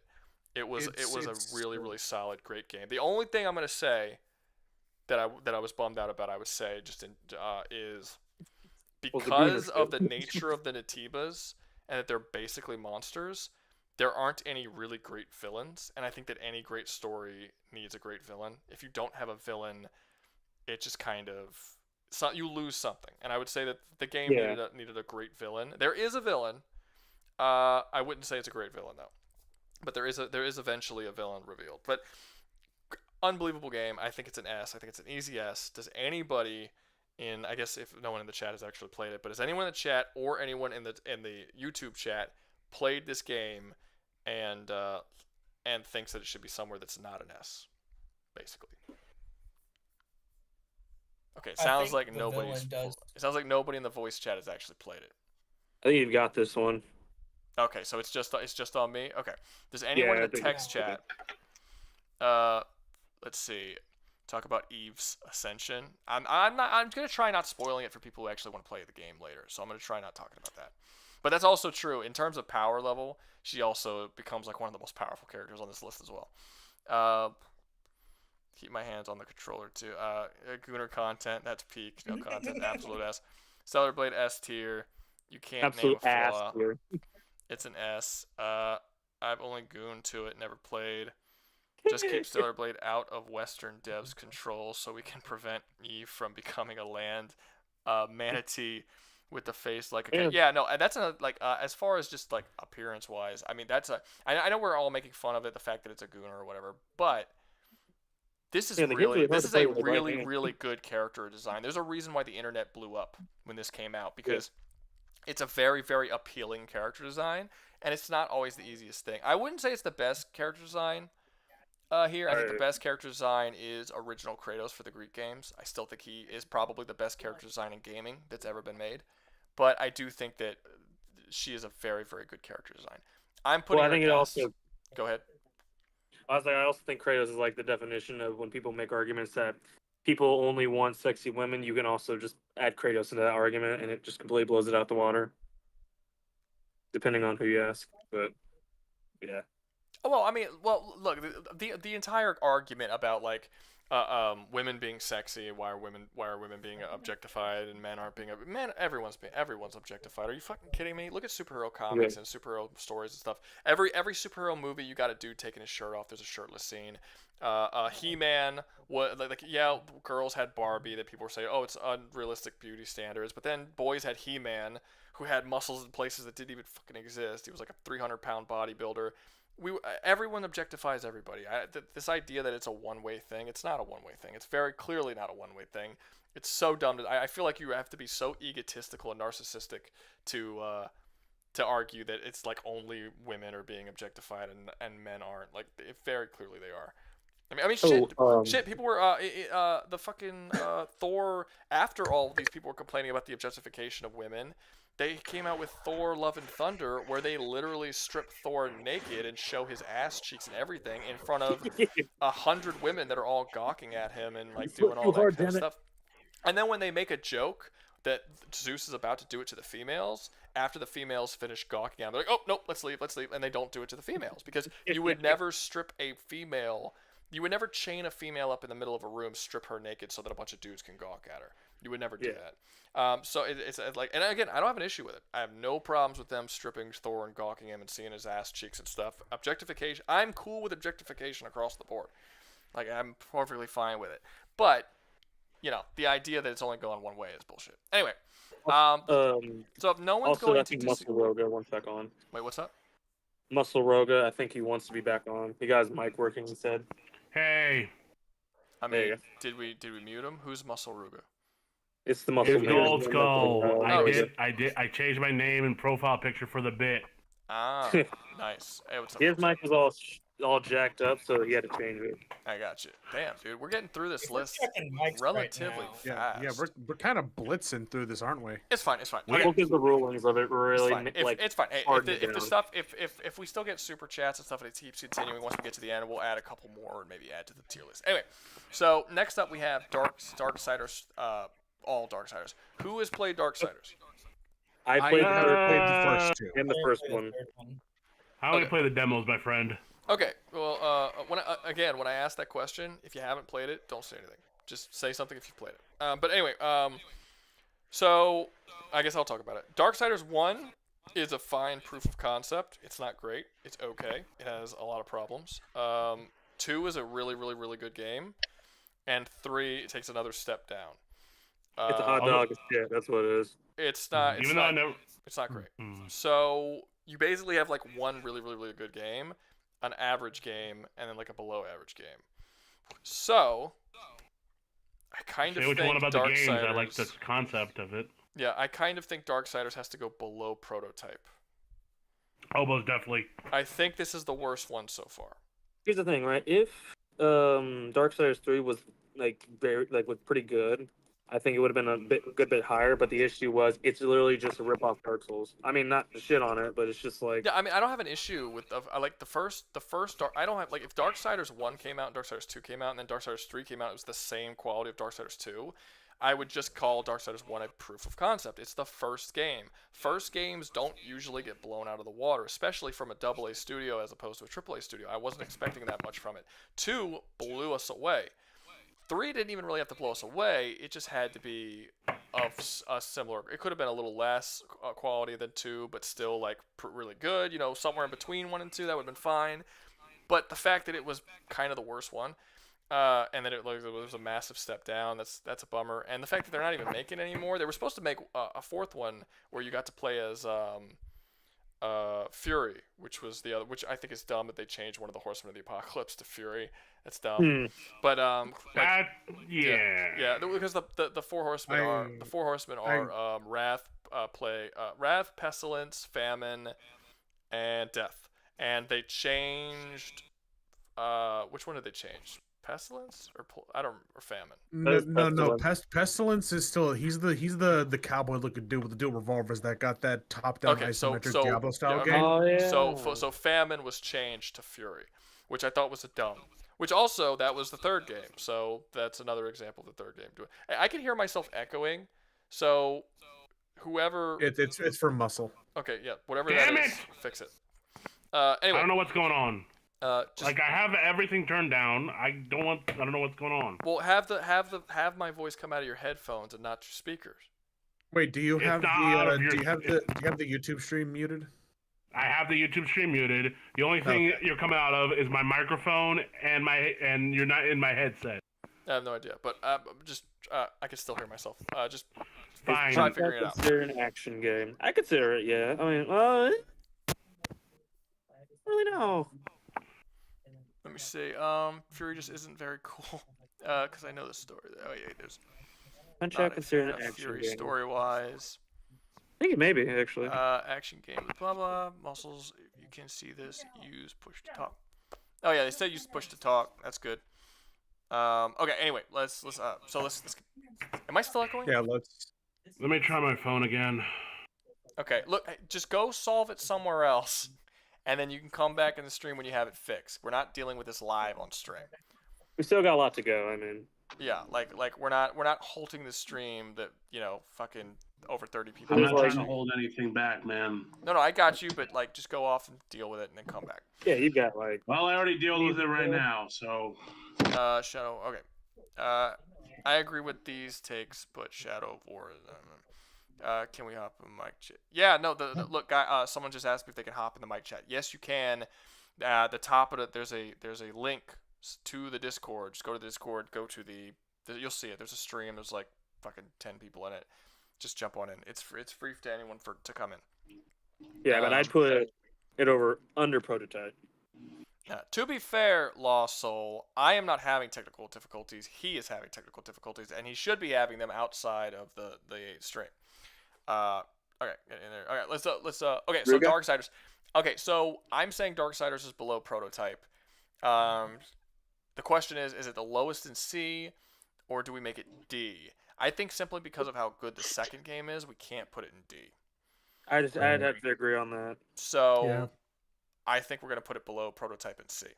It's gonna be the lowest one. Because I mean, because here's the issue, right? One is just really, really damn good, and the other two are just like, the first one's whatever, and the third one's like, it's dog shit. But the first one carries it enough to make it. I honestly don't think the third one's dog shit. I just think it's like if that was the first one to come out, I would have been like, it's whatever. But the fact that it's the worst of the 3 games, I think is a big problem. Well, yeah, because it came off of a really good game after was the issue. Yeah, it was. Yeah, and people were really excited for the third one. Like people were begging for a third one to come out, and it came out, and it's like, wow, this is a massive It's just the step worst. down. It's just the Dark Souls that's its issue. Yeah. And when is Darksiders 3 really just like a weird pseudo Dark Souls? I never played it. Ugh, God, I don't like that. It's just a worse Dark Souls, just straight up. Ugh. You use a whip. That's it. Ugh, God, and coming off the back of like Darksiders 2, and did the top-down isometric shooter for Pestilence come before or after 3? I can't remember.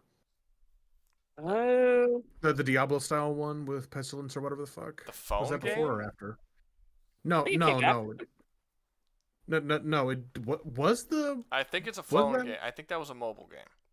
No, I remember it coming out on consoles and stuff like that, and people being kind of hype about it. Oh, I don't It remember. may have that. never been I know the released, then game you're possibly. talking about, but I thought it was a phone game. I never played it. Anyway, let's move on to now. Who has played Sun Wukong? Me. I finished it like 5 already times. know. Okay, then $50. okay, then Wait, which you game? guys are basically going to determine where this goes because I have only played like the very beginning of it, so I have Okay. virtually nothing to say about this game. So I know some people are gonna want me to put it in S tier, but there are some things that do drag it down quite a little bit. But if I had to put it in something, I'd put it in like mid A to lower A. That's what I'd see it as. I 'Cause the thought combat- I thought people were saying about Sun Wukong they were a bit disappointed with it because the boss fights were cool, but everything between the boss fights was actually very lackluster. So my issue with it was the gameplay return of it, because it really doesn't give you much besides, oh, you can go back and just collect all your abilities, and the bosses are slightly harder. However, your abilities completely blow the new game plus out of the freaking water, so it doesn't feel like there's any more. Let's talk about the first playthrough. Just the first playthrough at the moment. We can go into the new game plus later, but for your first experience playing through the game, what I have heard is that the boss fights are really fun and great, but the stuff that happens between the boss fights are actually very lackluster and kind of just lacking basically. So It's is, like the is that a sections in false critique? It's the same critique you'd have of God of War when you're like going in between the levels. Like God of War 2, you know, when you're climbing up the ice mountain and then you burn some random dude. But I don't think God of War had bad gameplay between the bosses. Sun Wukong has over 100 bosses. It's designed for the sole purpose of you to fight the bosses. That's the point of the game. And when they were selling the game, they only showed boss fights. And this is something that again, I haven't played the game, but this is something that I saw a lot of reviewers saying, that there's a reason they only showed the boss fights, because between the boss fights, it's really not that fun. The combat, it takes a massive step back when you're just fighting the regular dudes between bosses. Like it's basically a game that's meant to be a boss rush, where you just go boss after boss after boss after boss. So there is some parts where it's like that, but like half of this parts you're in are actually quite fun. I think it's just depending on the scenarios and the areas you're in, really. Like the jail part is really fun. There's some lackluster levels. I would say it's similar to going in between bosses in Dark Souls. Like, it's fun, but there's some parts that are iffy, and then there's some parts that are really fun. Going between bosses in Dark Souls is about exploration, which Sun Wukong isn't necessarily about exploration. It's not about exploration. It's just you do fight fun non-bosses in the game. And to farm resources and materials. And you do get rewarded off of exploration. It's just not to the extent of Dark Souls. So looking at the criteria that we have here, okay, when it comes to so I'm assuming you guys think that this has basically S combat, or is hot, like pretty A plus combat, like it's high up combat, right? Oh, Okay, definitely. S easily on the combat. So the reason for that is because the game will literally reward you for exploration before bosses. I'm not even joking. Like, there's the one called the Wind Sage, where if you defeat let me explain. There's a part where you fight the Wind Sage. How to explain this? You fight a pig, you go to the past, and you defeat the Wind Sage before he's a boss, right? And he gives you in this turn this wind charm. This wind charm is essentially used in the fight with Wind Sage to completely counter his sandstorm in combat. Like, it's specifically designed to counter it, but is also used for other bosses as well. It makes a tornado. I get that, but we're talking so is the combat S, or are you like? It's S. The combat S. It's very intuitive. Okay. It allows. It's very simple, but it allows for just the complexity of a user. Okay. So So next we have the character, and next we have the story. What is the story? One of the greatest stories ever told. It's S tier, Journey like to the straight West. up. it makes sense. Just because it's the story, consistent. well, first off, I wouldn't say that Journey to the West is one of the greatest stories ever told. But even if we say that, that doesn't necessarily mean that it has been adapted equally as well. So It's not the best, but is it's this like, definitely are a you very like solid story. not taking Journey to the West isn't relevant. The story that we see in this game and how it is told in this game, is this like one of the greatest video game stories ever told? I don't think it Because is. that's But what it's S really means. damn S solid. is top tier story. So it's like, I would say B story above the Prince of Persia. Simply because like it's not really like, unless you know the myths and lore of like Chinese mythology, you're just not, certain shit you won't understand. To be fair, it can be a bit vague on some of its storytelling. okay. Next up, we have characters. Okay, I'm assuming since the main character is a silent protagonist, the characters lack in this game. Oh, okay. So the I main character mean, is, but the side characters are very talkative. Sure, but I mean, you're not, most of the game you don't have side characters, and just because they're talkative doesn't mean that they're good characters. Do they have good No, you character arcs? Are their stories well told? Is it like Yeah. how lenient are you being to this? Because you came out saying S story originally, and now you're coming out being like, okay, those characters are really good. So is this game just S across the board, or are you being super lenient on the story and characters? Because I don't consider any game having B plus A stories. Like, you have to have a really, like, out of the games that we've put up here so far, there's only like two that would have a story that's even in A. You know, so it's like, that's not something that's easy to do. You're talking about top tier video game stories. And you're talking, if you're talking S, you're talking top tier stories, top tier characters, some of the best characters that's ever been put to gaming. You know, top tier level design. Like, is all this stuff S? Like, really think about it. Outside of like I three gotta think on this for a characters, second. Like, use outside the whole. of three characters, the one being Wukong, the main bad, if you want to word it that way, being you, and you're just being reincarnation. Outside of that, your character being the You're big essentially the bad brain boss, of his body. Yeah. There's the only characters that really spot out is the pig, the guy who's with you the whole journey, and then like the hub world. Outside of those characters, they're all lackluster. Like, I don't care. I'd have to give it like B, mostly because even if you don't use Journey of the West, Not even. The You gotta reason- knock that down to C characters. the reason They're I good. don't. They're fine. They serve their purpose, but they don't like grow. They don't change. Well, the reason I'm giving it a B is just because of Wukong's story and his tale during the whole story is actually very interesting. Like, Okay, the story what about stuff outside of combat? We're talking like platforming, puzzle solving. Is there anything to do outside of combat? What is the X factor? What's the X factor of this game other than combat? The crazy amount of shit you could do with ability wise. That's combat. Oh yeah, that's really past that. Okay, so it's a game that focuses on combat, and I've also seen some people in chat say that the exploration is really just more combat.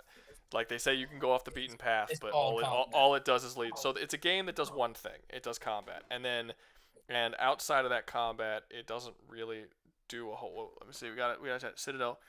Just like the fuck around and find out chart, the better in action games combat is, the worse the story is, with some exceptions like Stellar Blade. Yeah, no, I don't necessarily agree with that, because like I said, I think that Stellar Blade is a good story. You just said. I think the original God of War games have a really good story, and their combat's really good. I think that you can absolutely easily say that I think DMC 5 has a really good story. DMC 3 has a really good story. DMC 1 has an okay story, but no, there's a ton of games that have amazing combat as well as good stories. They're all over. Are we the place. including the DMC remake technically? I did. I said 5 has a good story, 3 has a good story, and 1 has. I mean, as in like the entirety of the DMC. I franchise. don't, not really, because it's a reboot. It's a different, it's a different. Yeah. It's a whole different. Sorry thing. For. But I didn't even like when I talk about DMC. I don't even think about the reboot, because it's like it's a whole new characters. Who thinks about the reboot? All new everything, you know. But I would say, sorry. I'm just saying like for if you're putting Sun Wukong in A, I mean, do you think that it's a better game overall than Shadow of War? Yeah. Yes. Really? Have you played Shadow of War? Both of you? 100%.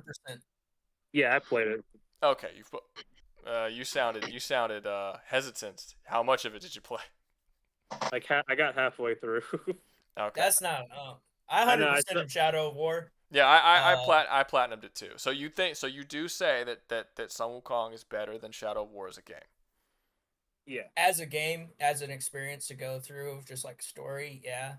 Shadow of War, of course, has its like little online portion, in-game content. You don't really get that.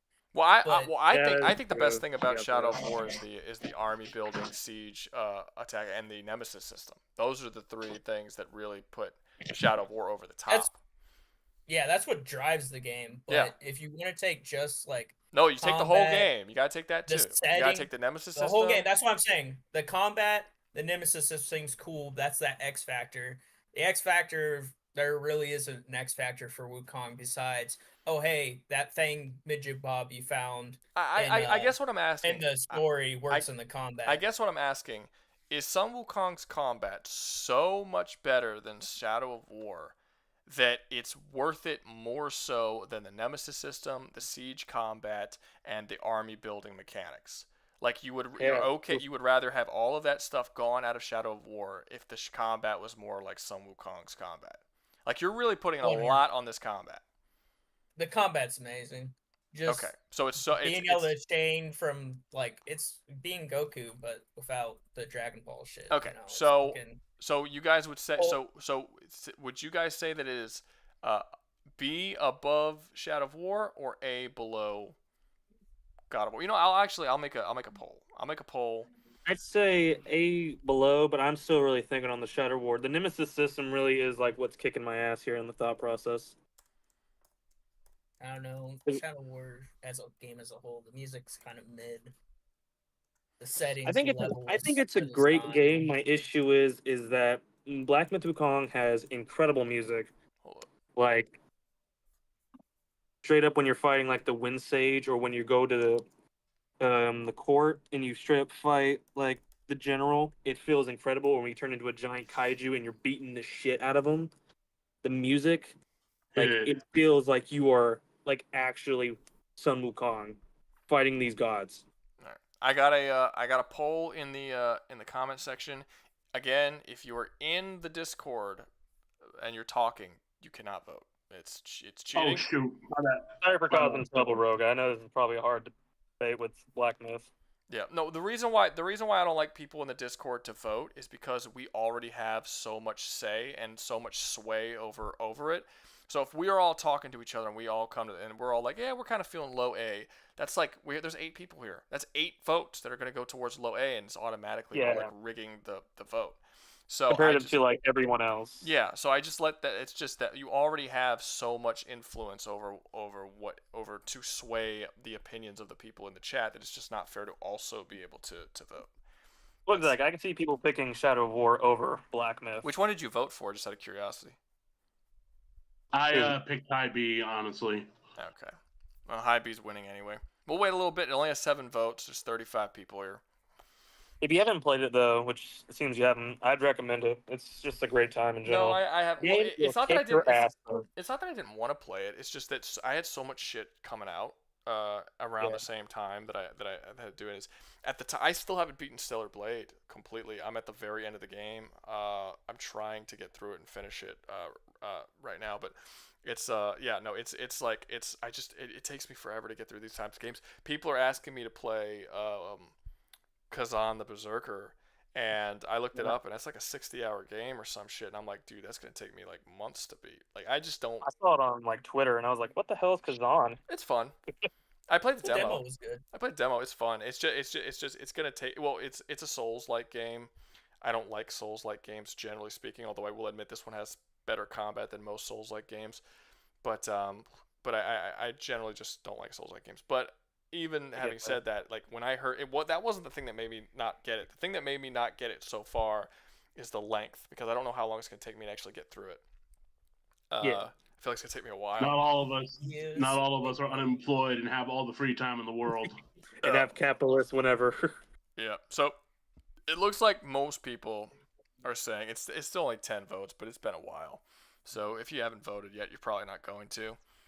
I'm logging in. Okay, so it looks like B is winning. So we're going to put it in high B. So it's going to go above Shadow of War. Yeah, I think I'm feeling that way now. I've been thinking on it, but I think as the way I'm feeling. Okay. This All is the way. We'll end the poll now. Yeah. End the poll. All right. Next up, we got Ghost of Tsushima. Who has played Ghost of Tsushima? This is my shit. This is my shit right here. This is a good one. This is a really good one. This is a love note to banger. Kurosawa.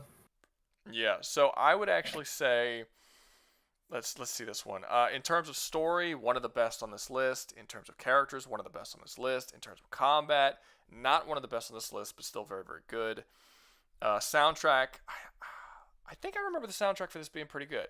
I can't remember the soundtrack, but I think I remember like making a mental note that it was pretty good. Dude, the scene where you are riding your horse through the white fields at the beginning of the game, like up there with some of the best scenes in gaming. Like just the music and the title screen. Hold on a sec, I'll be right back. It's like genuinely incredible time. Yeah. Fun factor is great. Platforming, there's no platforming. There's no platforming or puzzle solving. It's basically just an open world. I think the X factor for this game is probably the visuals. Definitely one of the things, but also for me personally, I love the fucking 1v1 duels and like the like epic katana. I love the fake out attacks as well. Yeah, like the fact that when you get into the duels, it feels like you're in a Kurosawa film, like in a 1v, like it's like with the music and a lot of times they'll have like a storm in the background, or they'll put you in these vistas. You put it in the black and white. Yeah, sometimes they put it in the black and white. Yeah. There's this.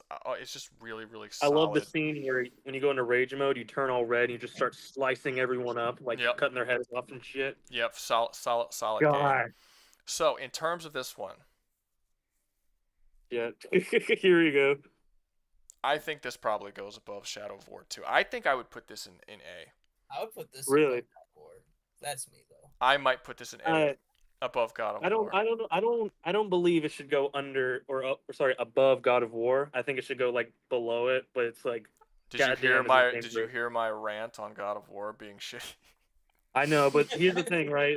The issue with it is that the other three God of Wars are so legendary to the point where your phone, whoever's that phone that is, please get it.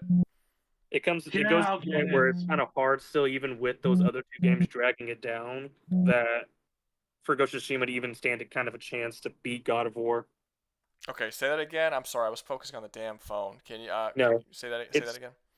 It's so hard to like justify Ghost of Tsushima over God of War, even with the other two games dragging it down, just because the other three are just that legendary. I didn't even play the second game or first one, and even I know like how legendary just the trilogy is. Yeah, I mean they're good games. I don't deny they're good games, but it's just enough to blow your ass out of the water. Sure, but even like as I said before, even if you combine all of the Greek, not even the trilogy, but all the Greek games combined, you still have less story and less gameplay that exists in the Norse games. The Norse games are actually more than 50% of the actual story of the game. And I forgot they gave you a free update in Ghost of Tsushima as well, like an entire whole island. I actually didn't play that. I didn't play the free update. I didn't play the free update. It's really damn good. And I didn't play the multiplayer that they added later. The multiplayer is kind of fun. Yeah, I didn't play any of that. So I'm trying to think of a bad thing that would put it lower. I can't think of that. Tedious collecting. I didn't mind it because you collected new katanas. With material collecting, at least on the bright side, it was generous. You literally could just go driving by and you could pick up items. Yeah, but also like normally when you have a game that has collectibles, the collectibles are stupid, and I don't like the like in the Ubisoft games or Spider-Man PS4. I hate the collectibles. But in Ghost of Tsushima, you collected new katana skins, which is cool. You collected armor pieces. You collected like really cool like old lore stories and stuff. Like the stuff that you got was interesting and cool. So I actually didn't mind the collecting all that much, which is why I found it so easy to platinum that game. The platforming was also kind of fun. I don't remember a lot of platforming in it.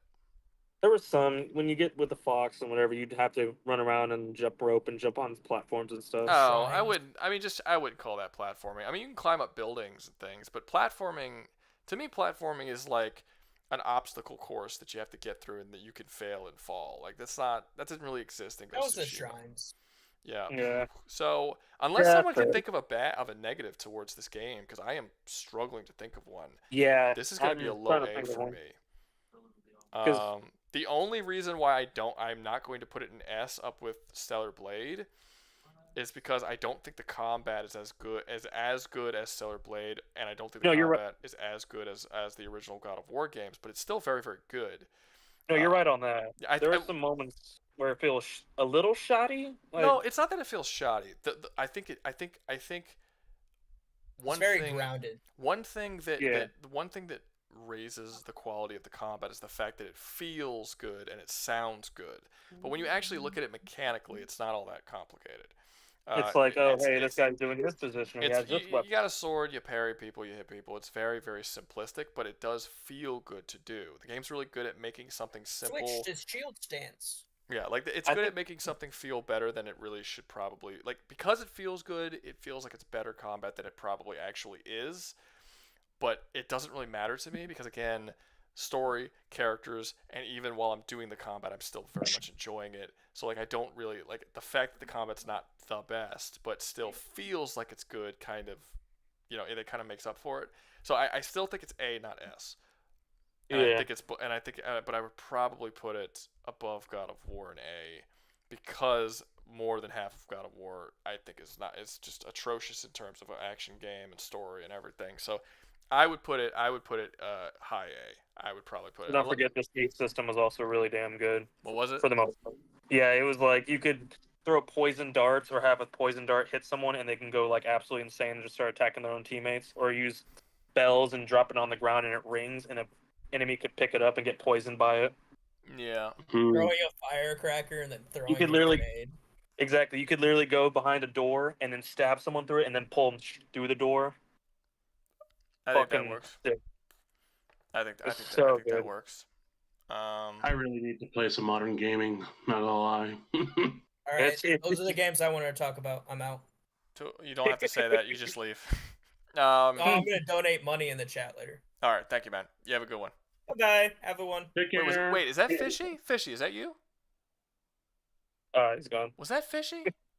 I have no idea. Oh man, I wish you Don't would. If remember. that was Fishy, I wish you would have said something. Anyway, I don't think his name is Fishy. no, it wasn't Fishy in the chat. Oh no, that wasn't. Who was that? Was that Michael? I don't know what that is. I wish you would have told me who he was. Anyway, it doesn't matter. Okay, Assassin's Creed. I'm just gonna be for real with you. Which one? The whole series. This is a D Okay. for me. Yeah, I think this is a bad series of games. It's Okay. Yeah, So, I would agree. It's Yeah, I can't argue with that. The last few games have kind of Not even the last few. I think the whole series. I think there's a couple of good games in there, but I think the vast majority of the games are not good.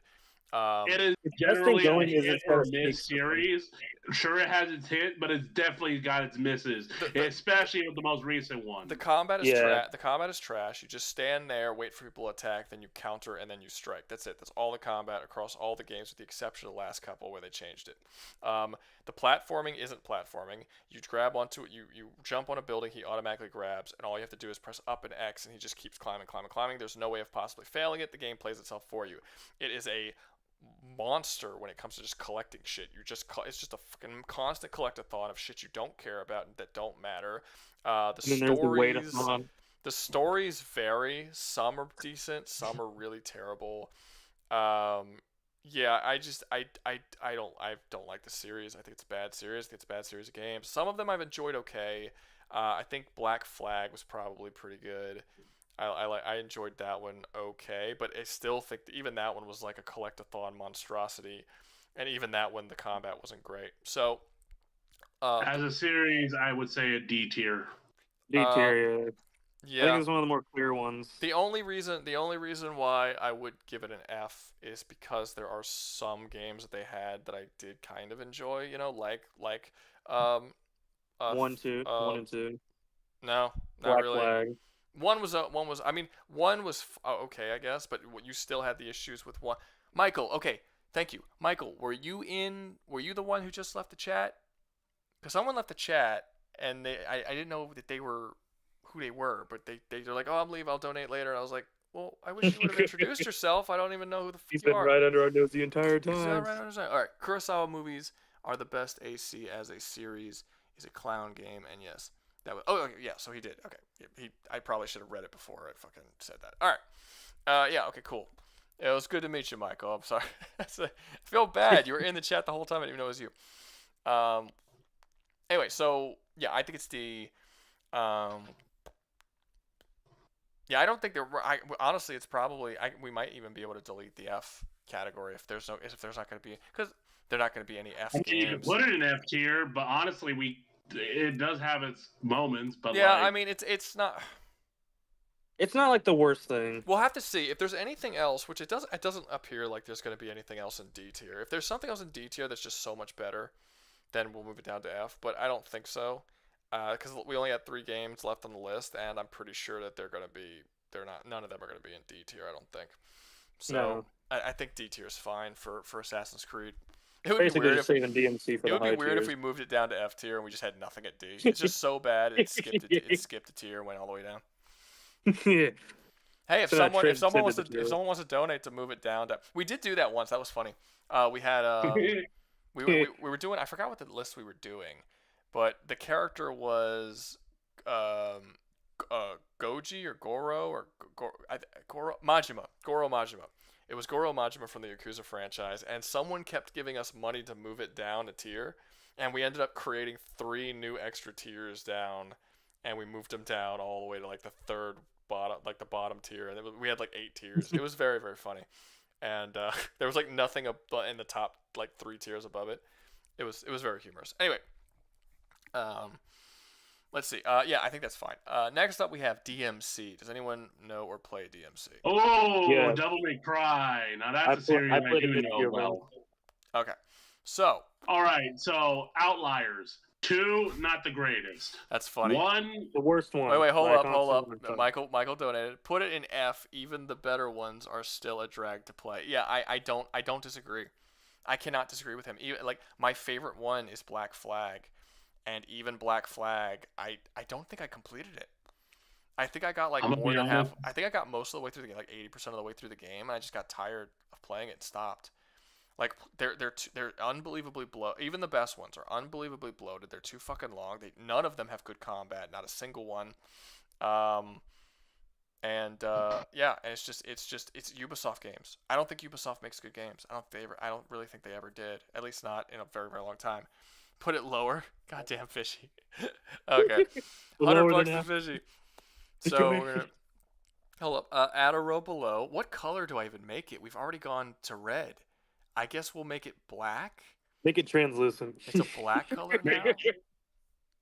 throw Assassin's Creed over a no. swan dive into F tier. That's right. Throw it overboard. So what do we make? What do we call, since you created it, Fishy? What are we gonna call the new tier? We gotta name it something. What is that tier gonna be called? Is it just gonna be called shit tier? It's ass. Just That's shit? it. No, if we had an ass tier, that is where Stellar Blade would be going there. Trash. He wants to name it trash. So we will name trash.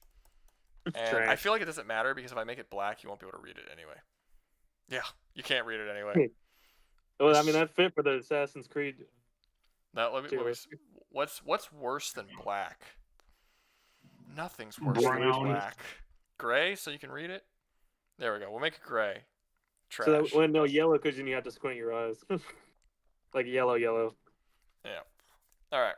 Oh, yellow. Yeah, like yellow. Well, we already had yellow. That's B. Like bright yellow where you have to squint your eyes just to see what the hell it is. No, that's B. That's the yellowest that it gets. We'll do it. We'll do it. Or we could make it pink, because it's the gay tier. That's where all the gay games go, in the trash gay tiers. Oh Lord. All right. Now he wanted to name it trash. We name it trash, but it will be known as, its street name will be the gay tier. Gotcha. The gay flag. No, Uh, has a gay flag. all right, let's see. Next up we have Devil May Cry 5. Okay, so I'm gonna give my quick impressions of Devil May Cry 5, and anybody Okay. who wants to say, I think it's pretty clear. Combat's amazing in Devil May Cry. The stories don't get terrible. They are average to actually really good. The characters, as I also think that's another one that's very easy. Virgil's a great character. Dante's a great character. Nero's a great character. All these characters are really good. Lady, they're all solid characters. Anne's a great character. Level design, it's pretty basic level design. The music's good. I'm sorry, I'm really only remembering 5 off the top of my head because that's the most recent one I played. But Devil Trigger is a great song, and Bury the Light is a great song. I don't like Dante's theme. Dante's theme is bad. Yeah, he's kind of mid. I preferred his old theme of Devils Never Cry. Yeah, it's That's bad. what It's I bad. like. It doesn't fit his character at all. And then I love the one where Nero saves Dante and Virgil from killing each other, and he turns into his devil form finally. Yeah, good game. And then platforming and puzzle solving to me is kind of average. It's always been kind of average with DMC. Not that great. There is. It's not great though. There's puzzle solving in DMC. Yes. What? I think it was like the bare minimum at best. There's like, puzzle carry solving. this to that. There's puzzle solving in all of them, but it's not. It's fine. It's whatever. It exists. I So haven't played DMC. the Wow. one issue that I'm going to have with DMC now, based on everything I've said, it sounds like it's an S game. The problem is it's super inconsistent. 1 is a pretty good game. 2 is a trash fire. 3 is excellent. 4 should have been excellent, but it was unfinished, and you could tell it was unfinished, which causes a problem. Makes it like a C game. And then 5 was amazing again. So you only, out of a series with 5 games, we're not really counting the reboot, but out of a series with 5 games, you have 2 games that are like really, really good. And then the other ones are okay to not so good. So that's kind of a problem. And I feel like you can't put it in S because of that. Yeah. Well, even I don't even know if it would exactly hit S. If we were just taking it from Devil May Cry 3 and 5, those are S games. Well, yeah, but due to the rulings is the issue. Yeah, when it comes to 1, like 2's terrible. 2's bad. Like I don't like. Yeah, I don't. 2's objectively the worst. I There's don't no like. debate. I don't like the new God of War games, but they're not broken. Like Devil May Cry 2 is broken. It's because you could just fly. You can double trigger and just fly the sky the entire time and just blaze the guns, and it's literally the best way of playing the game. There's certain sections of the game that you can't are like damn near unplayable because the camera just will not like point where it needs. Like you literally can't see what's going on. You kind of have to luck your way and hope you kill things while being off screen. Like there's whole sections of the game that are like that. The game is broken. Like yeah, it is completely broken. Don't even get me started on the denim jacket thing that happened. I kind of feel like because of that, we can't even put it in A. No. Like it's We want to put it in high B then. There's 3 really solid, damn good games. If it goes in B, it would have to be the highest of B. It feels weird not putting DMC in an A or S. I think it needs to go in like. But I don't know if you can go A. in A if you have a broken game that doesn't fucking work. You know what I mean? Yeah. Wasn't well, never mind. What's up? No, nothing. I was about to say something, but then I just realized that's not true. Does anyone have a reason why it should go anywhere other than the highest of B, above? I think it should barely tip A, just because of how great those other 3 games are. As a series as a whole, in my opinion, great combat, decent story, mishmash sort of quality in gaming. Overall, the series is fine as it is, but I would not say it would be belonging in S tier or even A tier. I would say B tier at best. It's so weird because they have S games in DMC. They have multiple S games. I just feel like I feel like it should go at least in A tier at the very least because of just those 3 games. We're gonna put it to a vote.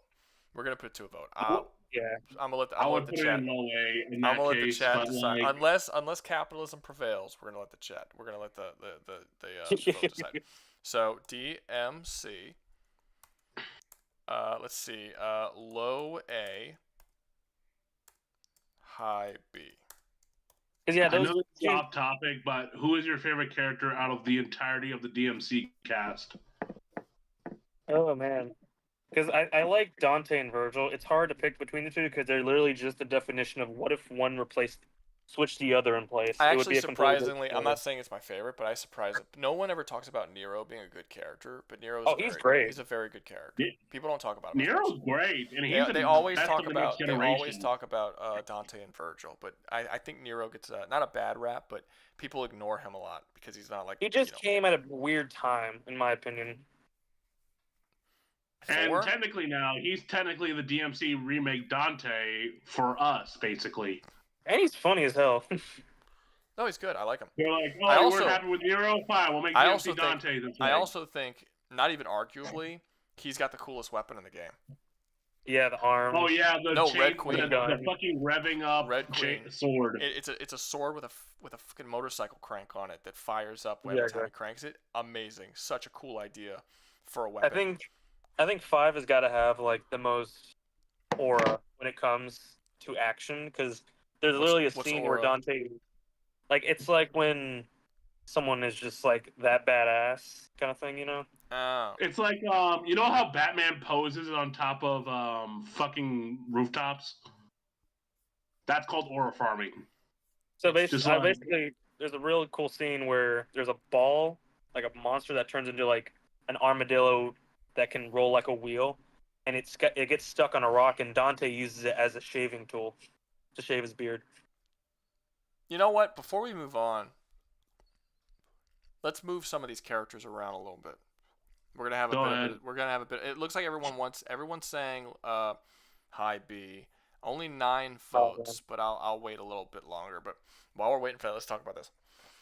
I think that B is a very, very long tier right now, and I think we need to spread these out a little bit. So, I think we can easily move Bayonetta down to high C. Great, Yeah, sorry, Bayonetta. Yeah. great S combat, but it is the only. It's only one of like 2 games here that has outright shitty combat, shitty story. Well, the issue is I think 2 is just like the best one. That's kind of an issue. Oh no, one's issue good. right now. One's good, and I haven't played 3. Yeah. But one But is it's a good like- game. But the story is trash across all 3 games, no matter what. And I think I do have an issue with putting something in B or A or S if something about it is just garbage. And the fact is that Bayonetta's story is absolutely garbage. But I still think it's good enough that it should be above everything else because its combat's amazing and the character of Bayonetta is also amazing. So I think those 2 things kind of carry it. So I'm comfortable. Honestly, the character design of Bayonetta just carries everything. The monkey witch. She like uses her hair and shit for everything. Yeah. Also, let's not forget, tall lady. Yeah. and her heels are literally guns. Okay, it is at 50-50 DMC. Guys, we need more votes. Wow. Okay, now Wow. it's 55-45. Well, This has got to be the most like neck and neck.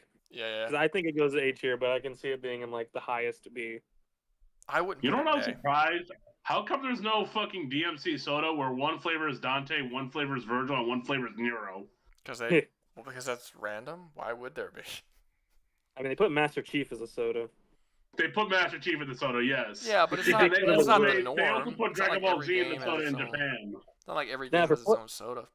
Tall lady. Who knows this? They did make a reference in Ultra Kill for Dante and Virgil. Know what as the bosses. know what the next tier list should be? I think I'm gonna do another tier list next year. We're gonna do gaming waifus because everyone keeps talking about all of the Bayonetta and Eve in the comments. Like, let's just do one where we just do all of the females from gaming and just like fucking make a tier list. Why not? You know what? And yeah, and now they're talking about the fucking ladies from DMC. Sure, put them in there too. I would put. Okay, here's a question. Lady, Trish, or Nico. Yeah. See, that's normally a loaded gun. between Lady or Trish, it's easy. It's Lady, easily. She's better. Lady, in every way. indeed. The hero Between gives Lady me and rocket Nico, launcher. that's difficult. Lady and Nico is difficult because it's based on like what your tastes are, because those are top tier ladies. I think Lady just has more. You know what I mean? Let What me can I see. say? I love a Drop. woman who can fucking Michael, drag Mike, around the wait, rocket hold launcher. up, hold up, Michael, drop Darksiders down to D and Splatterhouse to C. Tail Ooh. best girl. Wait, Wait, hold what was it? up, hold What was up, the hold D? up. Drop Darksiders down to D. Damn, dude, you hate Darksiders that much? Okay, and then Yeah. Splatterhouse to C. Splatterhouse is really? That would give room for DMC. I don't know.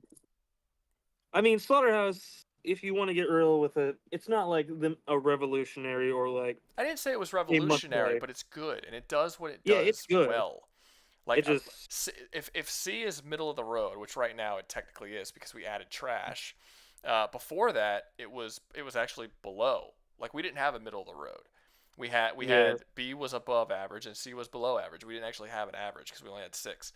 But C just seemed not right because Splatterhouse does everything that it does very well. The problem is that I didn't. It's pretty much every game that I picked to put on here are good games. Yeah. Like with the exception Like, of it just feels Assassin's bad to Creed. put one down there. With the exception of Assassin's Creed, these are all good games. So it's like even the ones that I'm just absolutely shitting on, they're still good. So so it's kind of like it's weird putting any of these games in D. It's weird putting Splatterhouse like in a below average position because it's really really solid if you've ever played it. Let's see. I will pay you $200. Wait, I will pay you $200 to see that list. You probably don't have to, but if you want to, hey, bro, we'll do it. Good Lord. Pay me $200. We could start it tonight. I don't know about that. How's the voting going? I'm not even looking at it. They're saying low A. It looks like. Yeah. I don't agree with that. I think it has too many bad games to be considered low A. But we'll I put it do there. get DMC 2 is very bad. I just don't agree with because the rest aren't like the worst things that come out. Yeah. The others are like pretty good, but 2 is just the one that's just awful. Like there's nothing good about it. Well, two is absolutely trash, and 4 is unfinished. It's not yeah, good. but at least like it's pretty good. It's not though. Like the first half of the game is you play through the game, you go one way, and because the game wasn't finished, when the second half of the game you take over as Dante and play the entire game in reverse, because they literally couldn't finish the levels. Like that, like you every single boss in the game you have to fight twice, and you go through every single level twice. The last half of the game is literally just backtracking through the first half of the game. That's bad. That's a bad design decision, and I get it because they couldn't finish the game, but that's bad. D is more bad than it's good. The only thing good about 4 is the combat. Michael sent a thing that says it doesn't hold up to the other games in B. Let me see. No. Probably Bayonetta was like probably at not. B. Well, and okay. Her So main thing was like the combat was just that good. Well, let me reply to Michael real quick because Michael said that Splatterhouse doesn't. It depends, because like if you compare Splatterhouse to Ninja Gaiden has better combat for sure, no doubt about it. But Rick Taylor and the Terror Mask are better characters than the boring ass Ryu Hayabusa. The story of the Ninja Gaiden games are dull. The characters in Ninja Gaiden are dull. You don't care what happens when you play through Ninja Gaiden, which is not the case for Splatterhouse. You like Rick Taylor, you like the Terror Mask. He's one of the more interesting protagonists on this list, to be honest with you. And the game itself, I remember that shit. Yeah, and while the story isn't super super interesting or great or anything like that, it works really well and it's not boring. Ninja Gaiden's boring. So to say that Splatterhouse is like nowhere near any of the stuff in B, it kind of depends on what you're looking at. If you're looking at combat, yeah, probably. I think it's more of a more visual versus technical debate than anything. Like one is just better in the jokes and I think it's story, just. while I the think other is just honestly, better in I think gameplay. I think it's a combat versus character debate. Do you like? Well, that's what I'm saying. Are Yeah, you it's okay? just Are you like what would you prefer? Would you prefer to play a really slick game that's just like really does the combat well, but but like you just don't give a shit about anything that's going on or any of the characters? Or do you want to play a game that you really enjoy, you're laughing, you're smiling, you're enjoying the characters, but the combat, while good, is not like something that you're gonna fucking remember for all time as being just one of the greatest thing ever? It's a preference. It's which one of those two things do you prefer? I think we have to take into account I the think last honestly, Ninja Gaiden too. honestly, I would say it probably depends on my mood. I think there's probably moods that I had where I'm like, nah, I'm not. I want to play Splatterhouse. I just want to laugh and like enjoy slaughtering dudes and enjoy the like the personality of these characters. And then there's other times where I'm like, nah, dude, I want to fucking go hard and just like I want to go hard on some shit with Ninja Gaiden. It would just be up to mood for me personally. I think I would be. I'm comfortable with interchanging them, which is why I was okay with both of them being in B. Let me see. I think for me, it's more like you have to take into account of a game that's harder isn't objectively a better gameplay wise. No, but technically, Ninja Gaiden's better. Yeah, I mean it is, but I mean it's just... Okay. Michael says Ninja Gaiden should also be dropped down. Really? Really? Oh. He paid €200 to have it drop down to C. I feel like this man is gonna be. The capitalism is gonna fuck up my tier list. It's messed up a lot of things. So to be fair, I did have a lot in B, and I feel like if you're gonna have that many in B, you're kind of copping out. You have to force yourself to drop. B is kind of like is in the section of it's pretty good. C is like it's mid, like you know. Well, no, but he is right in one case where it's like if you're gonna have a tier list where all of the games are good, you have to put some of the good games in the average spot. Yeah. So like it just is what it is, you know. Like it comes down to like I wouldn't call Darksiders a D game series. Like all of its like even its worst game is still in like the average category. But I would say at worst it's a C, and at best it could be like a B plus A minus with Darksiders 2. So I wouldn't put it at a D. But when you compare it to something like, you know, the Dark Souls games or Bayonetta or Splatterhouse that have nothing but good games, then what happens? You know, now all of a sudden it may seem like, you know, a D. So. Yeah. Well, then it also comes to comparing said games specifically. Bloodraven, if you're gonna donate $1, you can ask a question or say something or do a super chat so I can read it and you get something for your money. Not that I don't appreciate it, but it is get something for your money, man. Let me see. The general consensus is the Souls likes have really bad combat and it only works because the Dark Souls. Let me see. I take my What's funny is I feel like when it comes to Souls-like games, I feel like the main draw of it is just the masochism of it all. That's just my thing. Well, it's not hard. It's not a hard series. I don't think there's masochism in the Dark Souls games. The issue with it is that if it wasn't in this kind of tier list kind of thing, it would be like the lore, the design, the boss fights, all that kind of stuff. But the issue is a lot of that is like bumbled up into combat, and then a lot of it is dedicated to artistic stuff. Yeah. Okay, so let's move on. I think we got all this set, unless people want to start moving shit around more. But Legacy of Kain. This one I'm actually kind of nervous about because I haven't played that many Legacy of Kain games, and if you guys haven't, then there's really nothing we can even talk about with this one. Have you guys played Legacy of Kain? No. No, I didn't think so. This is why I kind of. That's one of the reasons why I was kind of nervous when it kept getting moved back, because I was like, I feel like people are gonna leave who may have actually played this game. Because I mean, you can definitely explain why you believe it deserves the tier it is. I can't because I haven't played enough of it. Like I played a little bit of Blood Omen 2. I played a little bit of I played the first one, the very first one, which doesn't even count because the first one is an isometric game, so it wouldn't even count for this tier list. and that's it. I haven't played any of the Soul Reavers. I haven't played the other. I haven't played the Legacy of Kain, like the actual Legacy of Kain games. So yeah, Well, at that point, I can't talk about this game. Well, at that point, it becomes you have to switch it out for something else more than likely, or just get rid of it. I'll just move it. Well, you can't. That's one thing I don't like about these tier. You can't get rid of them once they're here. So it's just. Well, yeah, but since no one knows what.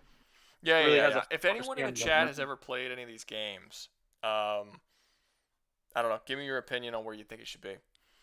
Because I mean, at that point, if you can't get rid of it, then it really comes down to as much as you know of the games you played. Yeah, I mean, we can keep going. There's no reason why we have to stop. I mean, the super chats are being active. We're only 4.5 hours in. It's not even like midnight yet. So, yeah, if you want to add some games to the list, we can absolutely add some games to the list.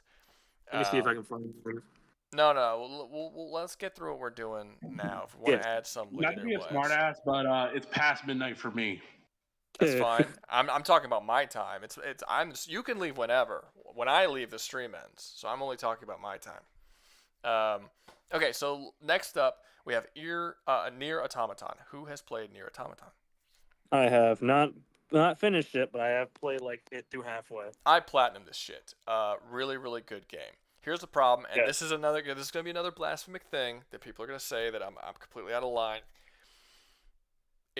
Stellar Blade is basically a better version of this game.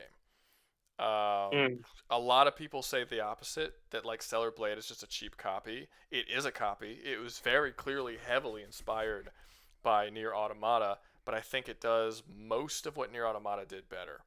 I think they have very similar themes in the story, where Automata has a very kind of a convoluted way of telling its story. Stellar Blade tells it very straight. It's a very streamlined version of the story that Nier Automata tells. I do think that the Nier Automata, while they are interesting, they're kind of boring.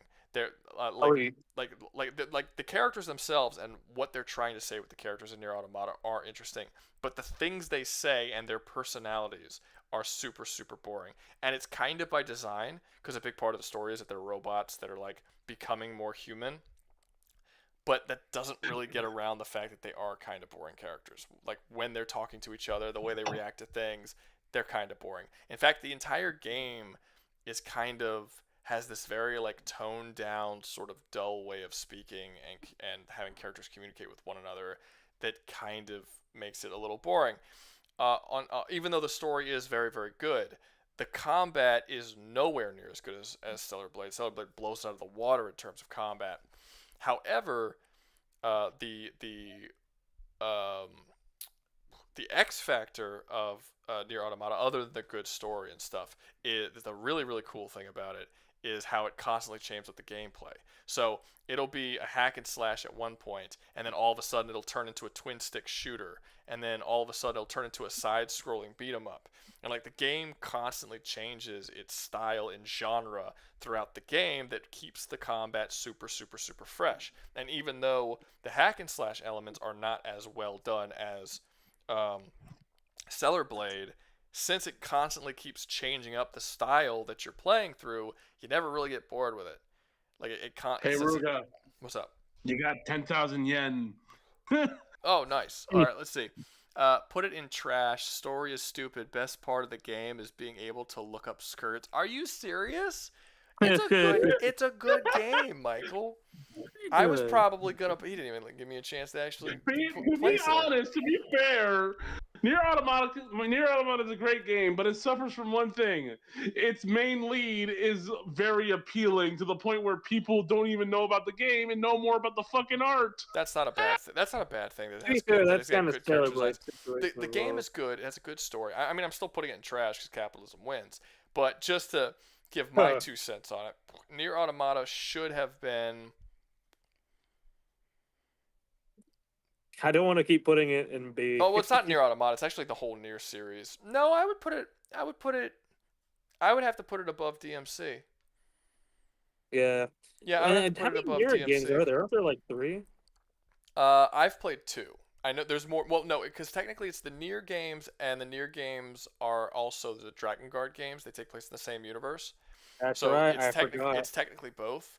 I've never That played the Dragon freaking Guard. I've never played the Dragon flimsy Guard games. ass PS4 motion controller game. Yeah, I've never played the Dragon Guard games, but I have played the Nier games. I played. I heard it's pretty bad. It's just people who would play it. It's just because of how batshit insane it is. Okay, I'll put it in trash, but I will put it above Assassin's Creed. I don't think you could pay me enough money to put Nier below Assassin's Creed, but I will put it up. I will put it in trash since it was paid to be put in trash. You know, people are gonna watch this video out of context, and they're gonna like skip to the parts they want, and they're gonna skip later in the video, and they're gonna see Nier Automata in trash and be so confused.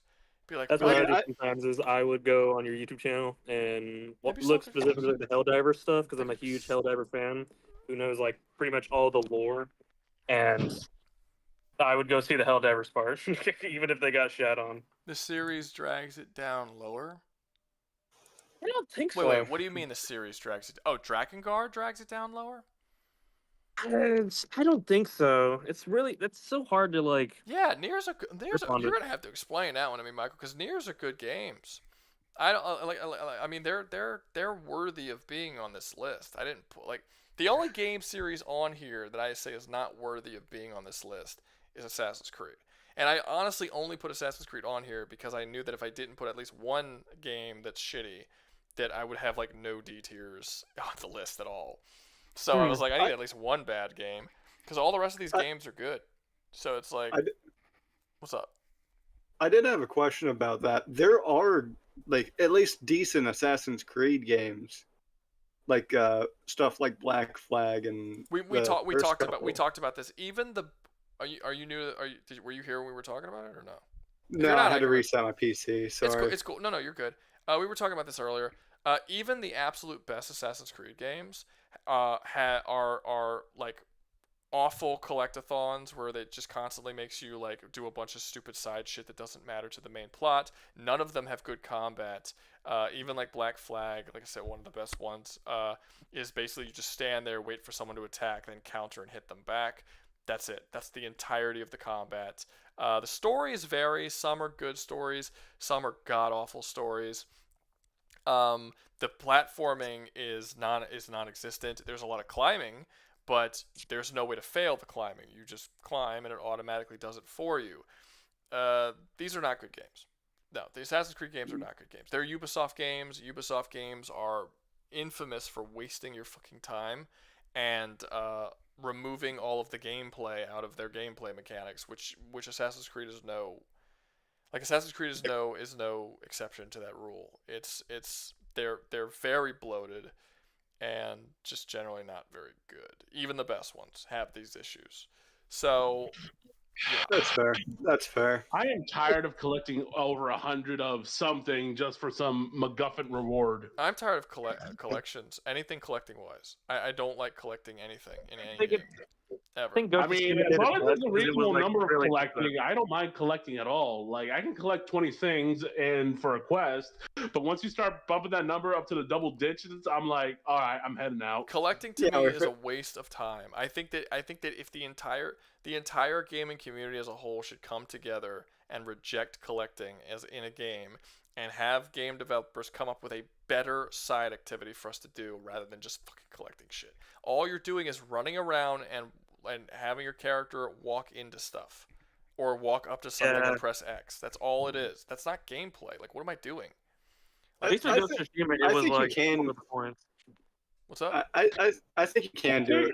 People right. in general have collecting as their favorite thing just because of Stockholm syndrome of the early days of gaming when all you could do was just collect. I think you can. I think that we're putting way too much value in large open world with a bunch of bullshit stuff we need to pick up. Like, go back to making the world smaller. Hell, linear levels, I'm okay with that. Have the worlds be smaller, more contained, and have more substantial things for us to do inside those worlds.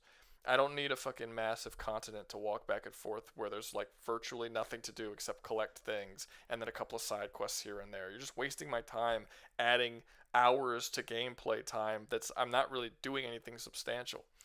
I went back and played Sly Cooper again a few weeks ago. I played through the whole game. It took me about 8 hours to platinum the game. I was perfectly satisfied with that game, like completely. It's a linear game. You run through the levels. You do your little parkour shit. You fight your enemies. You go through the story. Super fun. Had a great time. I'm done with the game. Let's move on to the next game. I had no problem with that. I think we need to start making games like that again because those games were really, really fun. And the idea that everything just needs to be more, bigger, it's ruining games. It's making games way worse than they used to be. I think you can do collecting at least somewhat correctly. However, collecting for collecting's sake is just a bad idea. The problem is that all collecting is for collecting's sake. There is no collecting that's not for collecting's sake. It exists just to bore your mind. I'm meaning if something I'm going like in a game and I'm collecting crap, and once I collected all the crap, I get like an ultra powerful weapon or some super awesome item, then I would say, yeah, collecting is worth it. Otherwise, if I just get an achievement, I'm just like, fuck that. Yeah. Like, is there? Yeah. I'm trying to remember. Is there collecting in Devil May Cry? Technically, there is. It's to get points to upgrade stuff. No. But those are like those are like the blood shit. But that's not collecting. Like you kill people and they drop it. I don't think there is. Yeah. Okay. Would DMC in any way be improved by adding a collecting feature? Hell no. I don't think so. No. Like I don't think there's any game that you can add a collecting feature that would improve it. All it would do is bloat the runtime of the game. And I just don't. And that's what I think all collecting is. It's just bloating the runtime and making it seem like you're doing more than what you are. Like if I'm okay with beating a game in 10 hours, I don't need to beat a game in 15 hours because you added a bunch of fucking collecting in it. That's not fun. Well, when I was thinking of collecting, the first thing I thought of was in Sonic games. You collect the 7 Chaos Emeralds, run through the stage, you find the ring, do a mini game, collect the emerald. Yeah. That was my main thought, and that's actually a pretty good thing. It breaks up the gameplay, gives a bit more variety, and it allows you to unlock something later in the game. Mm-hmm.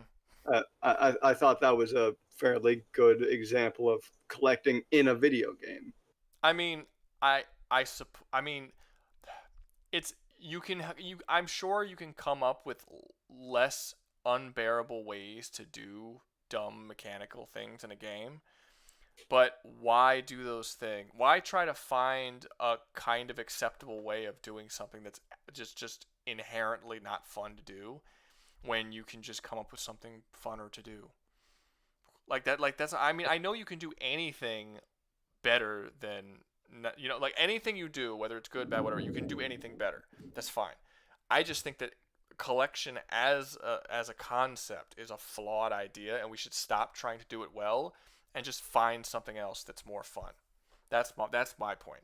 Let me read Michael's thing before I lose it because it's been a while. He did collect 9,000 pigeon turds for a pigeon pin up, or pay $15 for a gun that wins the game. What's that from? That really is modern gaming in a nutshell. Oh, like real. Okay, I get it. Okay, that makes sense. Yeah, that's not fun. Neither of those. I don't like either of those situations. Those are both bad. One is pay to win. The other is tedious grinding. Well, I almost didn't. DMC5 was the first game that I bought with microtransactions in years, because I generally have a rule that I do not buy games with microtransactions. I broke it with DMC5 and I broke it with Helldivers. But I'm usually very, very. I do not buy games with microtransactions like ever. I couldn't believe that DMC had microtransactions in it. Listen, okay. I thought that was the most retarded fucking thing. Now, for the most part, it didn't affect the game. But I will take no Helldiver slander. Wait, what's up? I will take no Helldiver slander. I slander everything. You have to get used to that one, man. Yeah, that's fair. Yeah, I'll give that. Night, y'all. This bad call. All right, see you, fishy. You have a good night, man. The microtransactions were iffy, but like they're not the worst thing. They're the worst. Yes, obviously, but I mean in Helldivers 2 standard. You want the worst thing? Try Fortnite transactions. No, those are the worst ones. Those are obviously the worst, subjectively worst ones. Okay, so we got to the end of the tier list because nobody knows Legacy of Kain, so we can't put that one on the list if nobody knows anything about it, unless we could just like randomly place it somewhere. I'll be honest. I don't see why Fortnite's microtransactions is that bad. It has a lot of them. Don't get me wrong there, but they don't really give you a game like it doesn't make you a better player to get the microtransactions. You can be a default skin and still freaking destroy in the video game. That's fair, but I've also run across people who regret, and even myself, who regret not coming one season because they didn't have enough money to buy the battle pass, or You didn't come for a whole season. He didn't I come didn't for an come entire until chapter season. Season 1. That's a long time not coming, man. That's a lot. Very bad. I'm gonna be honest with you. I was edged the entire time until chapter 4, season 1, and said like, "Fuck it, I'm coming." That's See, like Hell Never have this issue. That's like 3 months at least. Okay, so I mean, And the people. only season I really skipped was the remix season, and that's it.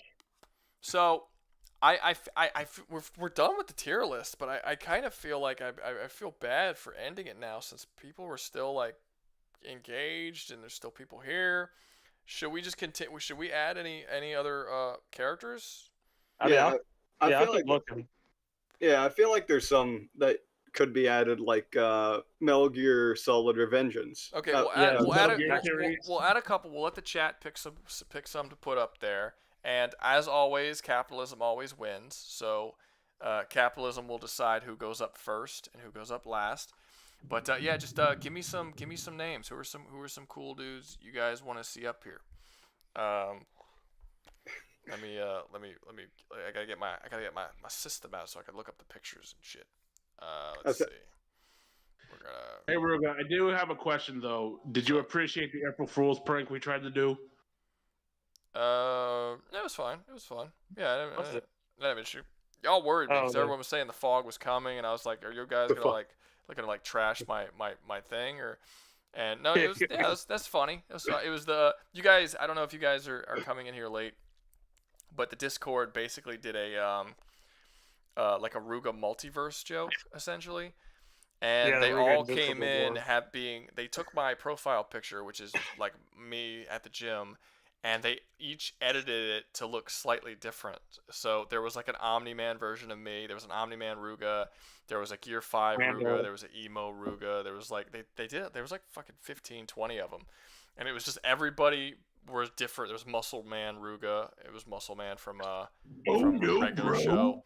So like, it was like all of it. Like everybody pretended to be different versions of Rouga. And it was pretty funny. Let me see if I can find it. I'll show you guys for anyone who didn't see it earlier. Go over here, scroll up, because I think they posted a bunch of them. Yeah, here's some. Here's Omni-Man Rouga. That was funny. Here's Gear 5 Rouga that was there, and they all changed their covers to that. I think this is like a version of me with like fire powers. No, that's an Escanor. That's Escanor, I think. There's Deku Rouga, there's Construction Rouga, Emo Rouga, Muscle Man, Rambo Rouga, of course. There's a bunch of different ones. Top Hat, Lola Bunny. Rouga, I'm sorry to be that guy, but that's not just Construction Rouga. That's Engineer Rouga from TF2. Whatever. That is TF2 Rouga. It's still a construction worker. I was correct. It's an engineer. You're a electrician, my friend. Negative Rouga. Yeah, anyway, that's the point. And they all came in posing. Oh, they still are. Some of them. Yeah, here's Muscle Rouga. Rouga Rapid. Yeah, they're still doing. Anyway, it was a fun little joke. It was very entertaining. Emo Rouga. All right, let's see. Add Legend of Zelda Metal Gear Revenge. I'm assuming you're saying Revengeance. Dragon's Dogma. I'll let the chat pick one, my good sir. Is Dragon's Dogma count as an action game? It's more of an RPG, right? I mean, it's a bit in the middle. It's a bit weird. In the middle. Okay, we'll count it. We'll count it. Let's see, Legend of Zelda. And clearly, they're talking about that ones that were actually like hack and slash or action based. So like you got Twilight Princess, Skyward Sword. Well, most of, I mean, they're pretty much all, with the exception of the isometric ones. They're pretty much all are. Like pretty much with that, with the not like the handheld ones. Basically anything after Ocarina of Time and beyond were all like 3D stuff. Yeah, we can't include gun games either. Give me a second. Okay, so that's Zelda. That's okay. I did Zelda. Let me see. Metal Gear, Revengeance. Can I just say that Revengeance is a stupid name? I mean, yeah, you're not wrong. It is. It's very 2000. Yeah. Very. Kojima just wanted an interesting title. Yeah. Revengeance. All right, Dragon's Dogma. When he says Warriors, like the Warriors, like the Rockstar game based on the movie from the 80s. That is absolutely not a action game. I'll say that right now. Hold up, Dragon's Dogma, but we'll add it. We'll add it. Let's see. Give me a second. You guys are just adding all kinds of shit to it. Add Rambo. Add the Rambo movies to the gaming, the action gaming tier list. You could add the Rambo video game, but that would technically cheat all right, the that's system. Dragon's Dogma. Let me see what else. I guess fucking Warriors of all things. Isn't Warriors that like beat 'em up thing? Oh wait. Oh, someone said Hyrule Warriors? I don't think he meant Hyrule Warriors. I think he means the Warriors. I think he means the Warriors from the Rockstar from the movie. Do you just say Warriors? Hmm? Did you just say Warriors? He just said Warriors. Oh. Yeah. Yeah, I think he means the video game. I'm assuming. Warriors come out to play. Warriors. I love that guy. That actor who plays that guy. Everything he's in is awesome. Let me see. Did he clarify, or is he just? I'm assuming he means Warriors. He just said Warriors. Yeah, I don't see. He just said Warriors. Okay, what am I doing? I was doing something. Right. Now let me upload the things. Give me a second, guys. I had to get all the pictures and shit. Boop. Let's see. We're gonna go Zelda, Revengeance, Dragon's Dogma, Warriors. Okay. They're coming. Hold up. They are being uploaded currently.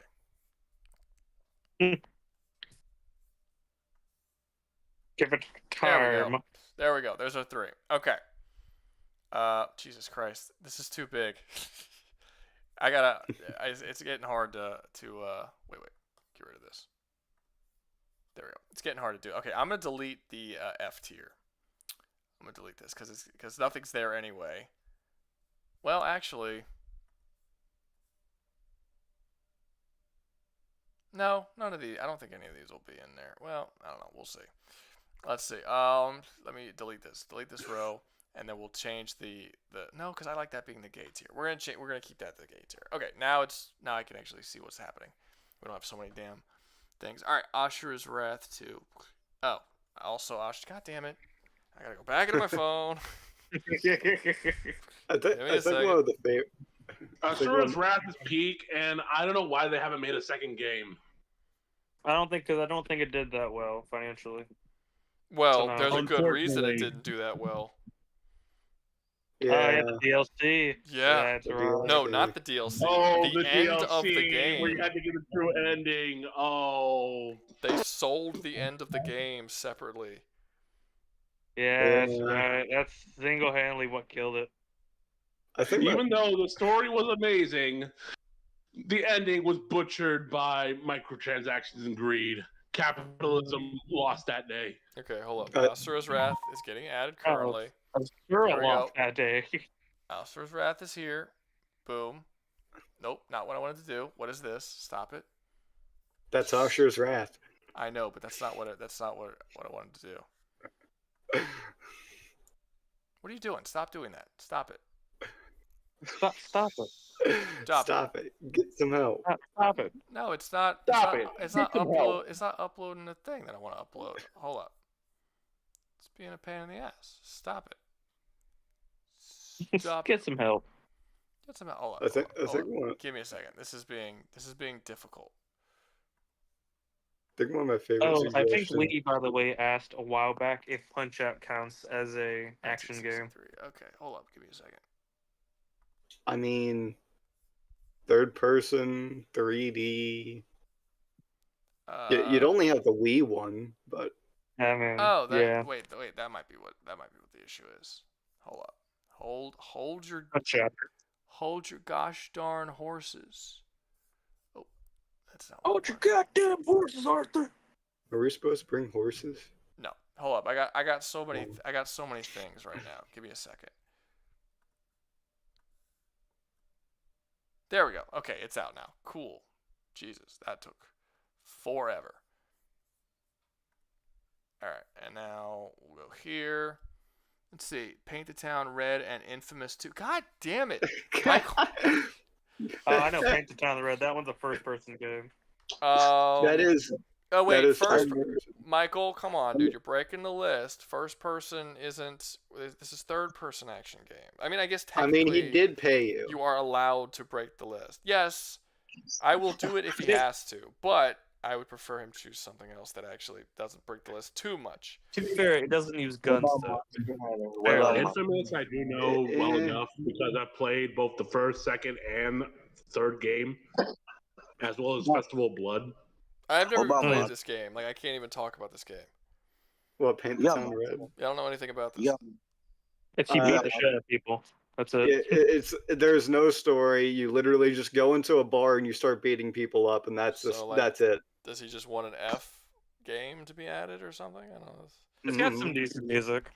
I mean, it has decent music. The gameplay's fun, but that's about I actually it. think both of these break the list because I don't think Infamous counts because it's a third person shooter. Is it a shooter? It's absolutely a third person shooter.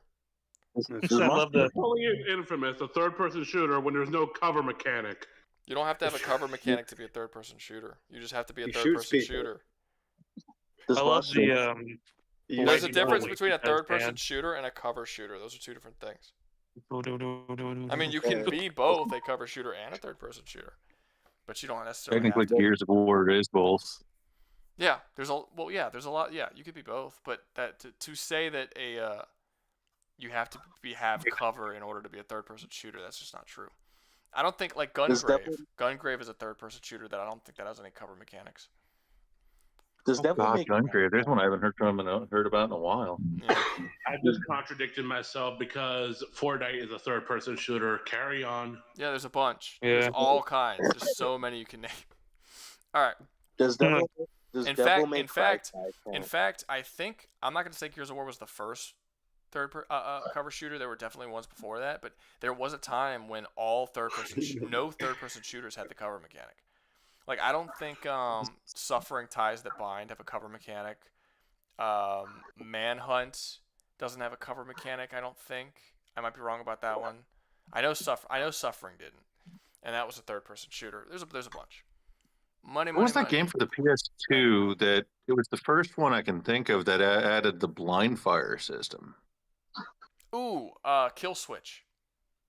Yeah, that one. Kill Switch. Yeah, that was the first game I'm not even 100% sure if that was the first one, but that's the first place I ever saw it. Kill Switch? Yeah, I've played Manhunt. It does have a cover system. Okay, so Manhunt does. I couldn't remember if it did or not. I know Suffering doesn't though. I played a lot more Suffering. You know, I remember what does the cover system? The Bad Boys. Does Devil May Cry count? The Devil May Bad Cry's Boys already video on game here. from like 1990. Devil May Cry's or already on here. 1980. Let me see. Okay. Resident so- Evil 4. All right, let's get down the stuff that we already have here, okay? Because we just added 7 new games, so we just like probably added an hour onto how long the stream's gonna be. Okay. So first up, the Warriors. Now remember, this is not saying that these games are bad quality, but I'm going to tell you right now, the Warriors is not going high on this list. It's a great Second game. fun. It's a great game. I love that game, but fair enough. Indeed, Like, I think. This is not a combat system that is comparable to any of the other games on this list. Now, It's not to be fair, if it was a movie list, it would be high. Well, it depends on the other movies on the list. The Warriors is a good. I like the Warriors as a movie, but I mean, it would depend on what it was going up against. But the combat's not great. The story's pretty good. The characters are pretty good. The level design is fine. The soundtrack is just taken from the movie, so it's all right. Fun factor's okay. There's no platforming or puzzle solving because again, this is not a 3D third-person action game. So it's weird to rate it as a 3D third-person action game. But yeah, overall, I think that the fact that the combat is probably the worst on this entire list. It's down there with Assassin's Creed in terms of how bad the combat is comparatively to these other games that are completely focused on combat, because this is an action list. Not the Warriors doesn't apply here. I think you have really no choice but to put it in basically D at highest. Agree with you. It's technically a 2D fighting game in 3D. It's not a 2D like side-scrolling beat 'em up. Yeah, it's a beat 'em up. It's not like it is essentially a beat 'em up. I don't think this does not work at all as a fighting game. As an action game. Yeah. I mean it's technically a beat 'em up sandbox, because like you spend more time in that game doing things like stealing radios and robbing people than you do actually fighting. Like it's a Rockstar game. Calling this a third-person action game, like in the same guise that you would call like the original God of War games or DMC, would be like calling, I don't know, a Grand Theft Auto game a third-person shooter. Like, you have a gun and you shoot, but it's not a third person. It's not Gears of War, you know. It's like there's a clear distinction between those two types of games. So, yeah, I think you kind of have no choice but to put this at D, just because it just doesn't fit. It just doesn't fit the category that we're talking about. And based on the categories that we have as to what makes it go high on the list, it just doesn't belong. Well, the best thing is gameplay best. Well, the best thing that it's got going for it in terms of category is the story and characters. They're actually very good. Would you say Soul Reaver fits as one of these? Wait, what's that? Or the Soul Reaver, specifically the first and second Legacy? First, I guess not the original Legacy of Kain, but the other ones after it. Are you watching the stream? No. You have to watch the just stream. popped in. You have to open up the stream and watch the stream, because that'll answer any question you have about like what's going on with the tier list. Because the tier list is big. Okay. Yeah. I need to check it because I don't want it like bleeding through to you guys hearing it. No. You open it up. You open up the stream. You mute it and you watch it, but you talk to us. So you know what's going on in the tier list, because I think you said something earlier that was already on the tier list too. So I kind of figured that you didn't know what we were doing. But I wasn't sure, but I just kind of came in off work. No, it's fine. I don't mind. I'm just letting you know. Just open up the stream, and then you can kind of be up to date on what we're doing. But yeah. So Warriors, yeah, I would kind of say Warriors sort of has to be D, simply because it just doesn't do what any of these other things can do. It's the action is the worst, and in an action tier list, you kind of have no choice but to put it. But I'm not going to put it in trash because it does have good story and characters. Unlike Nier, yeah. Nier is not what the fuck. Nier is a good game. I don't get Michael. I don't know why Michael hates Nier so much. Nier? Are we talking about? I mean, Nier is the best fishing game here. Nier Automata and the Nier series. Yeah, Michael Oh paid yeah, money. like Drakengard, Nier. Yeah. Michael paid money to have Nier. Michael paid to have Nier put in trash, so it's in trash. Michael, can I ask you something? Did you go up to a 2B cosplayer and she rejected you? What is, dude? You're echoing. Like every time you come in, something is wrong with your mic. That's like the third time in this stream. I live in a big house. It's my fault anyway. We'll go in a smaller room. Don't live in Go a in your big closet. You hear much of an echo? Oh wow! And Yes. I just got the stream pulled up, and yeah, I was right on with Legacy of Kain, wasn't I? Yeah, so we were actually okay. So I put Legacy of Kain on here, and it was like the third one on the list that we were going to cover, and then they kept giving money to move characters who were at the back of the list up to the front. So Legacy of Kain got moved to the back. By the time we got to Legacy of Kain, everyone who knew Legacy of Kain had dipped, so no one knew it when we got to it. I was like, shit, now we can't like put it anywhere. But if you know it, we could talk about it. But no one at the time knew anything of it. So this isn't just the Legacy of Kain; it's the entire Nosgoth universe series. So this would include love the Blood universe. Omen, Soul Reaver, all of them. So I love the universe. I love the setting. Story's great. Kain is one of the best masterminds in fiction. Nice. That being said, combat gameplay wise, oh yeah, he is. Dude, no one beats Kain long game. That's cool. I played the first. Was it Blood Omen or Legacy? It's the isometric one where you play as Kain, like when he becomes a vampire, like when he dies. I forgot if it's Legacy of Kain. It's the one that's up. It's from the top down perspective, isometric perspective.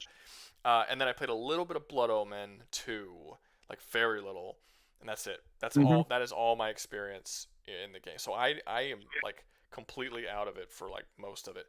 So I'm gonna tell you, gameplay wise, it does not hold up. The later games, especially, it's a shame because it's such a great, well written, well acted game. But So I'm gonna, based, but based on the tier list as you see it in front of you, you know, where would it place along with all of these other action games? Believe it or not, I'd put it in C. Okay. I love the game, but gameplay wise, it does not hold up, especially if you go back and play it now. Okay, so do you think it's a top of C, bottom of C? I'd put it below Bayonetta. Now, definitely. Bayonetta is where it is. Well, first off, Michael paid to have all these characters moved around a little bit because originally Bayonetta was the lowest in B, but he wanted to have all these characters moved down. But basically, Bayonetta has like S-class combat, but a really, really, really shitty story. Like the And that's the thing. This game has an incredible story, but not the best combat. Always wins. Yeah, but it's not shitty combat. So, like, would you say? So you would say like something like Rather Splatter? than Bayonetta, I think. What's up? I do weigh gameplay on action games more than story, though. Okay. Because of that, I would put it below Bayonetta. Okay. Well, since you're the only person who can even talk about it, you just place it wherever you want. So we'll put it there for now. But yeah, so it's above the FromSoftware Souls games, but it's below Bayonetta. So it's between there. Okay, fair enough. Let's move on to the next. We have Dragon's Dogma. This is another one. This is another one that I think kind of breaks what we're doing because it's an RPG. It's not an action, a 3D action game. The action's give it a C.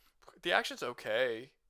It's not bad. It's not, but it's not. It's definitely above Warriors. I would say it's not like Warriors. It's better than Warriors. It's definitely better It's than Warriors. better than most games on here on the C tier at least. Wait, it's better than most games on here in terms of combat. Oh, Rouga, No, for that's C good tier. option. For C tier, when it comes to most everything, it's better than most C tier games. In what category? Well, I think it's the story mostly. Well, it's an RPG. That's what I'm saying. That's kind of expected. That is I would agree. I would say as far as story goes, it's probably top 2 or 3 because these are action games, not RPGs. It does have a lot of different combat mechanics that do work interesting. Like you can straight up summon a tornado. It's not a bad combat mechanic. I'll say this: the combat's not as good as Bayonetta. It's not as good as Ninja Gaiden. Well, I mean, Bayonetta literally, as she moves, her clothes get off. So yeah, but that's not combat. That's not combat related. No, the actual combat is good. It's quality combat in the game. Okay, so for the people who have played it, where would it go? I played 2. I'd say below Bayonetta. Just. I'd say Yeah. below Bayonetta too. I do think the combat is better than Legacy of Kane's, so I'm going to put it below Bayonetta. All right. That's exactly what I was thinking. Okay. I guess, yeah. That's not okay. So next up, we have Metal Gear Revengeance. Okay, now this one, good Hell yeah. action, good story, Okay. good characters. That shit insane story. I love the story. but good, and it's got a great villain. The villain's so likable. And the enjoyable. soundtrack, my friend. The soundtrack, I have it on my playlist. I can't listen to Jack. I think you can't put this. I don't think you could put this lower than B. Yeah. No, you can't put lower than B. Awesome. High A, it's possibly even breaching S tier. Honestly, the weakest link no, it has. I don't think it's breaching is, S tier. I don't think it's breaching the weakest S-tier. link. Yeah, it's high A though. I think. I'd say the weakest link it Wait, has. one person at a time. Somebody, y'all keep talking over each other. It's fine. Somebody, go ahead. I'd say the weakest link it has is probably level design. Not boss fights and all that, but just level design in general. Because it's mostly. I'm trying to remember. It's been so long since I played. What do you do in the game outside of just combat? Does it have? It doesn't have platforming. It doesn't have really puzzle solving for the most part. You're not wrong. It doesn't really have anything but combat. Yeah, it's upgraded. It's the combat. Yeah, it kind of is just combat. No, that's fair. That's fair. So it's got a decent story, crazy but decent. Good characters, really good. Amazing combat. Soundtrack. Yeah, that's true. Great music. And you like the level design. Music. But okay, so do you guys legitimately think that it should be above Devil May Cry? No, Absolutely. that's the one thing I can't agree with. It can't be above Devil May Cry. I can't see it. So Devil May, just to give you all because you guys are just jumping in, just to give you the reason why Devil May Cry is not in S, because Devil May Cry absolutely has S tier games, is because it's very mixed. 2 is a terrible game. Yeah. 4 is a 2 is terrible. 4 is an fine. unfinished game. It's an unfinished game. Then 5 is just amazing. Yeah, 3 and 5 are great. 3 and 5 are both S games. DMC in 1 this is list. pretty damn good. 1 is not bad. 1 is a good proof of concept. 1 is not bad. 2 is terrible. 3 is great. 4 is unfinished. It's got great combat, but pretty much everything else about it is very unfinished and janky. And then 5 is amazing. So because it's so uneven, I could not put it in A. Like, you can't put something in A that has an absolutely shitty broken game. Like if we were just going off of 5, it would be an S tier, is what you're saying. It would be an S tier. I would say if you go off of 3 and 5 alone, I would say it would be S tier. It's S tier. But then you get into 2 with the terrible voice acting. It's terrible. Oh, dude, the voice acting is the least of that game's problem. The voice acting is the least of that game's problem. No, the problem I had was the one scene when Trish dies.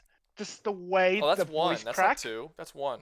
Oh, I always get it mixed up. No, that's why. 1. 2 actually had decent voice acting. It wasn't it wasn't like amazing. No, it wasn't that game's problem. That game's problem was that it was broken. The camera was broken. Oh, yeah. It was unplayable at times. I mean, look on at the Resident hardest Evil. difficulty, you could play the entire game just spamming your guns and beat everything with ease. It was piss easy. It was a bad game, straight up bad game. That's why it can't be. So, but at the same time, even though it has a bad game and 1 is like good but not great, and 4 is unfinished, can we put Metal Gear Rising: Revengeance above? No. Not in my idea. If it was just 5 and 3, no. But because we are including 2 in that list, maybe. I feel like maybe actually true. Maybe. I feel like it should. What are the flaws? What are the flaws of Metal Gear Solid? What are the flaws of Metal Gear Rising? Again, probably just level design and the whole platform puzzling thing. Those are the main downsides regarding it. And it's just combat. All it is just a combat game. There's not really much to do. That's all it does. Is why platforming and puzzle to be fair, doesn't have I would say Ninja Gaiden is only a combat game, but it's also a combat game with a very, very dull story and very, very dull characters. Metal Gear Rising does not have dull characters or a dull story. that's what Great elevates music. So that In would fact, elevate the it. story is just fucking amazing. So like, yeah, so just that would elevate it above a C tier to B at bare minimum. But the question is, where in B does it I believe go? it just goes. I think it just goes below Devil May Cry for me, only because hold of on. some characters. Well, are we including the entire Metal Gear franchise, or are we just signaling No, out just only. Well, this would be only because we're the tier list is action games, and Right. what you have to do to qualify is be a 3D third-person action game, which means isometric games don't count, side-scrolling games don't count, and you can't be a shooter, which that completely gets rid of all other Metal Gear games with the exception of Rising. So That's true. Rising's the only one. I need to put it below or on B tier, or just barely skimming to A tier.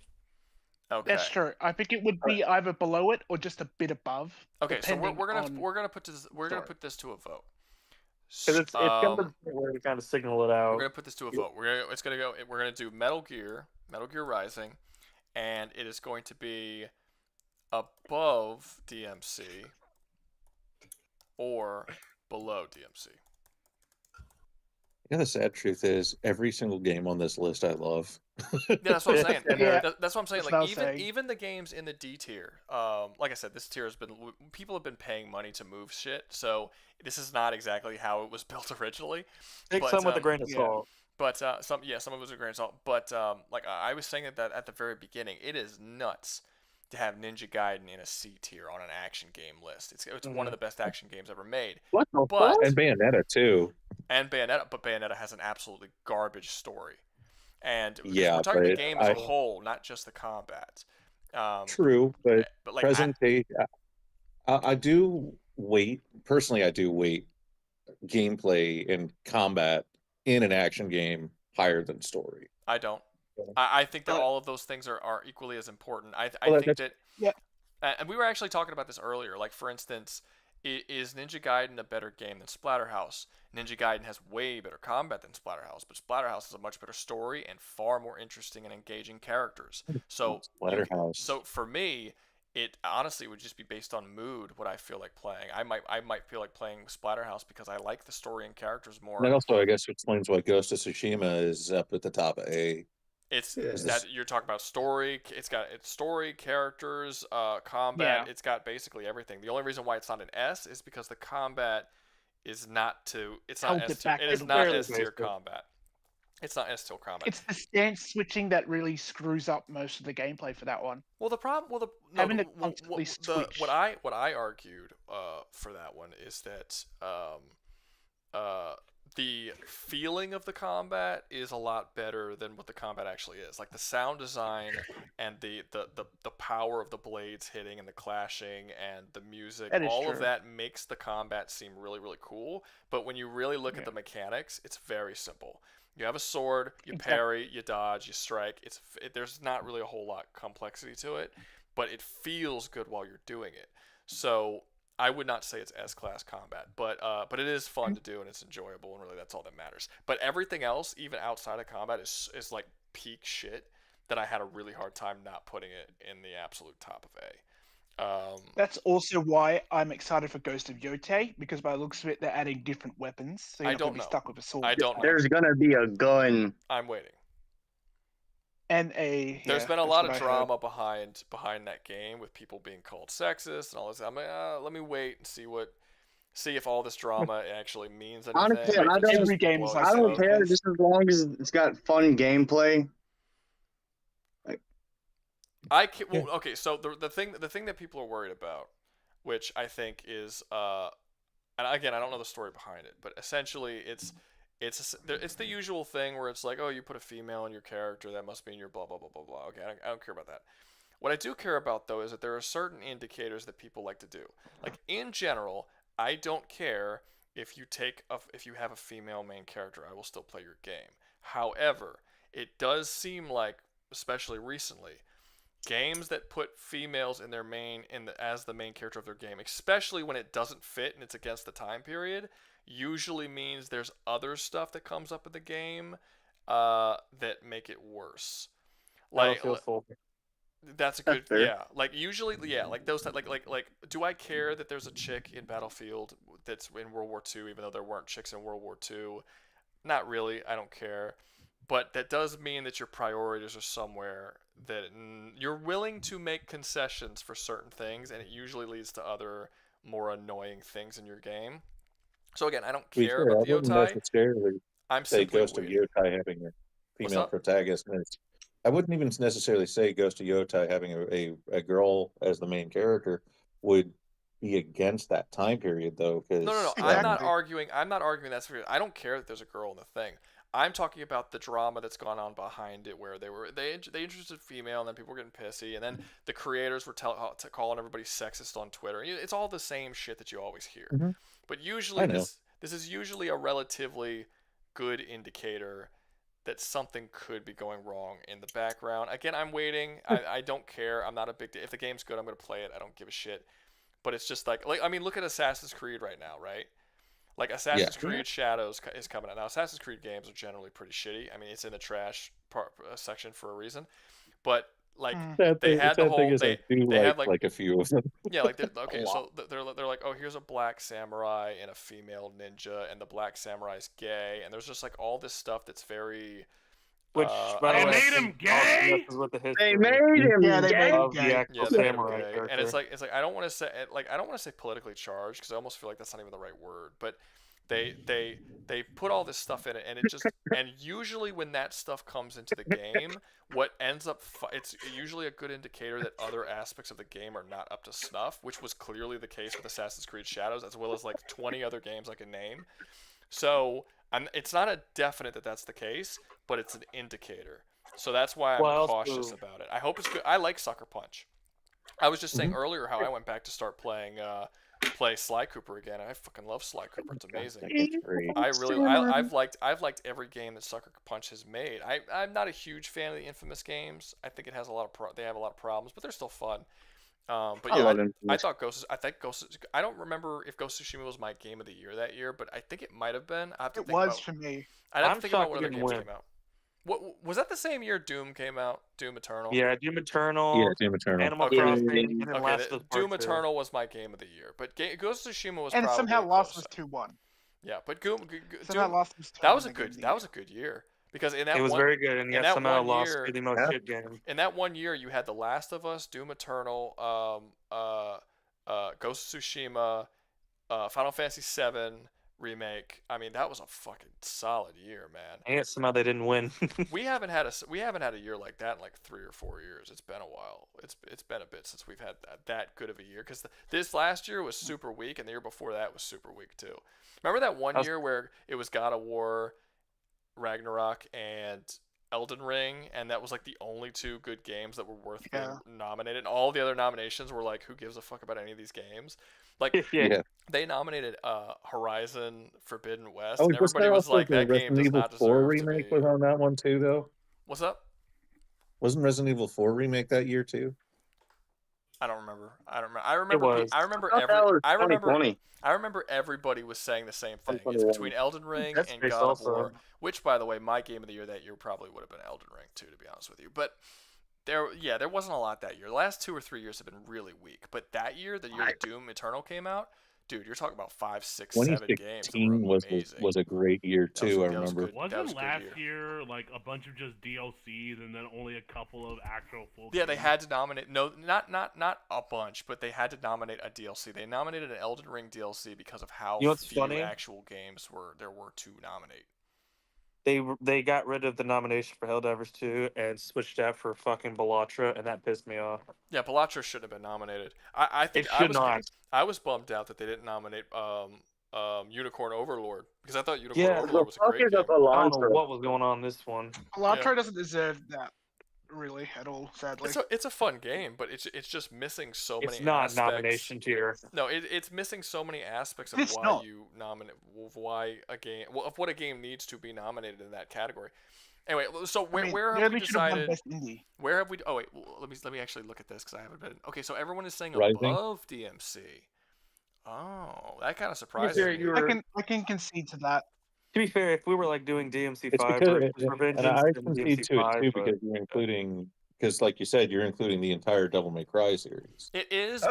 I am, but when it comes to voting, people usually allow their fanboyisms to get in the way, and DMC is probably the most beloved action game, or one of the most beloved action game, probably just behind God of War, in terms of just its legacy. I will say, Don't underestimate Rising though, because it has a big fan base too. It does, but it's one game. Yeah. As opposed to the entire series of DMC. Do not underestimate a fan base who has already and made the Bridge series. and even if you haven't played DMC, everybody loves Dante.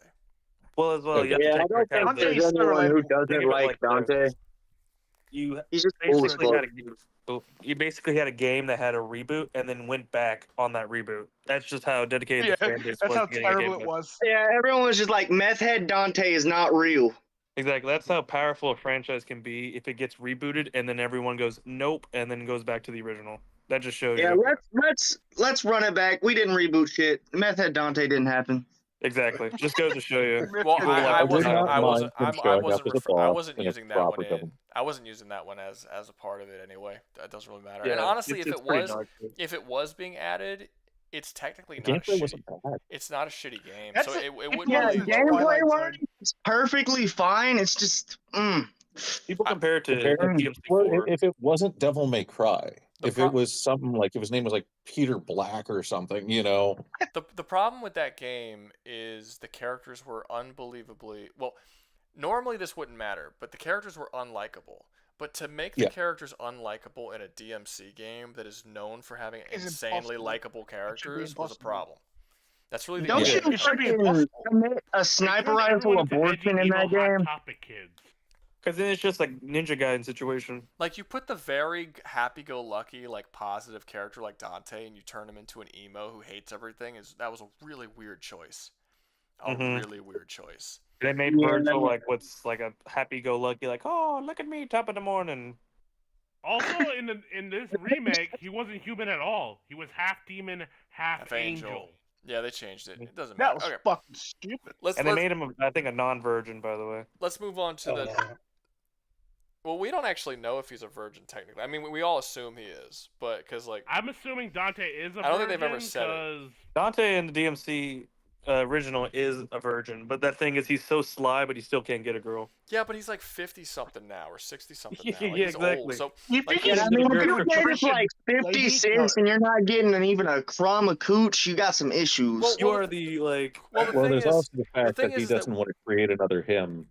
We never knew from the that Virgil had gotten any until DMC4 came out. It was like, oh, he actually has been getting shit this whole time. I thought it was heavily hinted at. However, it is funny that when he does find out that he has a son, he's like, man, that was a long time ago. I've been like, bro, that was you remember the exact time you had sex last? And it was like one time years ago. Well, I mean, it was just the one time. It's not like I'm gonna forget it. Yeah, no, And it's then there like, was a scene.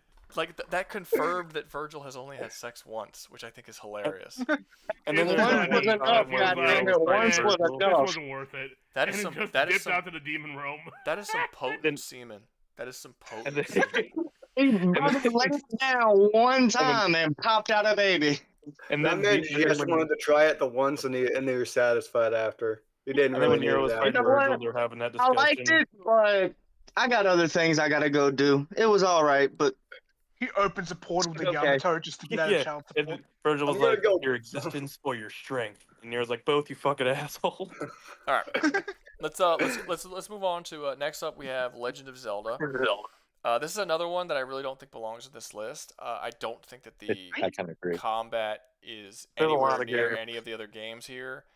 I don't think the character, if we're going over like story and character, some of them have decent stories, but honestly, I don't. I mean, I like the recent ones. Are we Personally. including the timelines? Because I mean, that's a bit of a whole can of worms, really. It doesn't Puzzles matter. are It also doesn't matter. part of Most it. of the most of the stories are very basic. Save a person, save a kingdom. You know, they're Save a very town from a falling moon. they're very basic stuff about saving things and saving people and saving stuff. Yeah, it's Right. very basic. Zelda, not Zelda. Link himself is not a character. He doesn't. He's a silent protagonist in most of these games. The combat is okay. It's fine. it's mostly about exploring caves, and it's an exploring simulator where you also happen to fight. Yeah. The combat isn't really the most important thing. No, it's the creativity that makes it. I would say that the level design and especially the platforming and puzzle solving would probably be the best, some of the best in the list. Well, if we're doing platforming puzzle solving, but this isn't about an action game. No. As long as it ain't the You're not, are you watching this? Legend of Are you Zelda. watching the stream? Yeah. Okay, yeah. So if you look up in the top right-hand corner, you see the categories. The categories are combat, story, characters, level design, soundtrack, fun factor, and then it says platforming and puzzle solving, but it's really just X factor or like miscellaneous stuff. Anything outside of combat and story and stuff that like adds to it. So this can be like, for instance, in Prototype, we were talking about traversal mechanics and how they have such a really good traversal mechanics. Well, and I mean, you know, in Shadow of War, it's about the Nemesis system and the factions, like how you can build an army and go to war with the different fortresses. Like that's like the cool thing. In Legend of Zelda, the X factor, the thing that like the reason you play the game are the exploration and like the puzzles and things like that. That's really more of the game than combat. The combat, honestly, level design is good too, in a lot of them. wait, what's The that? music as well. What A up? lot of the like temples are really good, the dungeons you go into, they're pretty well designed. Yeah, no, well, okay, so the best as far as level design go, the so far I think the only S tier level design we've had are the FromSoft games. Those have really amazing design, level designs. Most action games level designing are really just arenas that are like painted over with like some prettiness, you know, but they're mostly just God of War open. 1, I'm read interesting level design. Level design, no, but because again, it's just mainly open. Well, depends. Some did, like I would say Pandora's Temple's really good, but most of it is just open arenas that are like really pretty. But when you count God of War, you have to count like the beautiful vistas and like every time the camera would pan back and you would see just these massive, amazing worlds that they put together, and you know the entire like the fact that the entire boss fight is also the level, like when you fight against Kronos, like he is the level. Hydra. Like there's a lot of cool stuff like that. So yeah, it is the truth, but I think the fact that the characters are bad or non-existent, the story is average at best, and the combat is meh. To me, it depends on what combat system we're talking about. It doesn't. Tears of the Kingdom. It doesn't. There has is a very good. Which one? Combat system. Which one?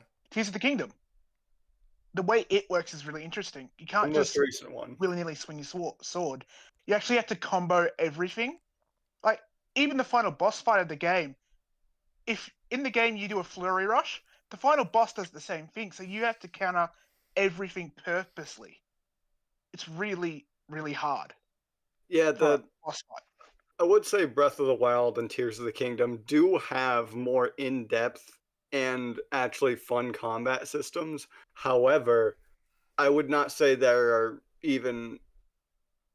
I wouldn't say that they're even that extremely great. It just makes them sort of not good, but they do make the combat system. Yeah, but it's not but you have to compare it to the other games that we have on this list. I mean, we have Stellar Blade, God of War, Ghost of Tsushima, Sekiro, Ninja Gaiden, Bayonetta. I mean, we have some of the best combat systems in gaming on this list, and some of these games are in C tier.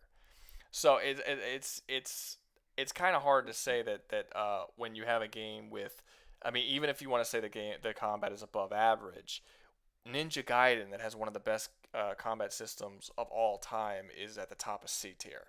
So it's still kind of, you know, these are all good games, is what I'm saying.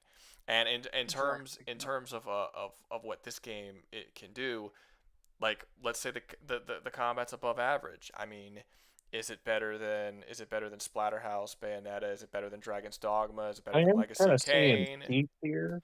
My thoughts are above Monster Hunter. I agree with that one. I can agree with that. Yeah. I actually think Monster Hunter has straight up bad combat. To be honest with you, we talked about this earlier, but way better than Blasphemy. Yeah, we Not talked about combat. this. We talked about Not this. Trust me, combat we wise. tried talking about this and it didn't go well. Not combat wise, just in general. Yeah. Just in general, I mean, fair enough, but like, I don't think it's better than Souls. So I think It can't realistically, be if better you than look the Souls game. That's the No, one it's better problem. than the Souls not game, better than it's the just- Souls game. It's better than a I mean, Monster the weapon Hunter. variety most definitely better than a Souls game, but like, yeah, I'll accept that. it's almost right So there. wait, I are you think, guys as saying it far should be as- below Souls games or above Souls games? I'd say below Souls games. Wait, I think below. okay, below. Everyone's saying below. Okay, all right, cool. Oh wait, hold up. Michael's super chat. Use the fishing pole, the strongest weapon. Okay. Yeah, that's, Yeah, that's he's not wrong. accurate. You That's beat true. Ganondorf with a You either use that or you use the That's stick. true. Okay. That's true. Use a All right. stick or a fishing pole. So Best weapon. are we all comfortable with this placement? Bottle. Are we all Yes. comfortable with this No, you placement above combine stick and rock. above You combine Monster stick Hunter, and rock. above Monster Yeah. Hunter, and below Souls games? Okay. Yeah. Cool. I Next agree with up, we have Asura's Wrath, and this one's weird because Presentation. I honestly, yeah, presentation would be an S. If that's not on the list though. The problem with this game is it's mostly not a game. Like most of it's not. Like It's literally a painting you can play. Like if like story characters and stuff like that is great. Soundtracks phenomenal. It's a story. It is a story. How do I put? I almost say like it It's has an more. interactive movie. Yeah, basically. Like the actual action scenes where you're actually fighting someone are like barely, like you barely do it. Like there's like it's But weird. they are cool as hell to watch. So because of Asura this, is just Kratos. because of this, I hate that comparison. Kratos is a way deeper character than Asura in the Greek games. Well, he gets ruined in the Norse games. What I mean is that Asura is a discount Kratos. He's not the same. Can't shouldn't combine- disrespect them like that because they're both different. They're Just both because different. one you have a trait doesn't make Asura's the same Wrath fun factor is an S, but everything else. Asura's Wrath is pure hype. So I there's mean, literally the first boss gets as big as the fucking planet. Yeah, but I almost don't even consider it a game.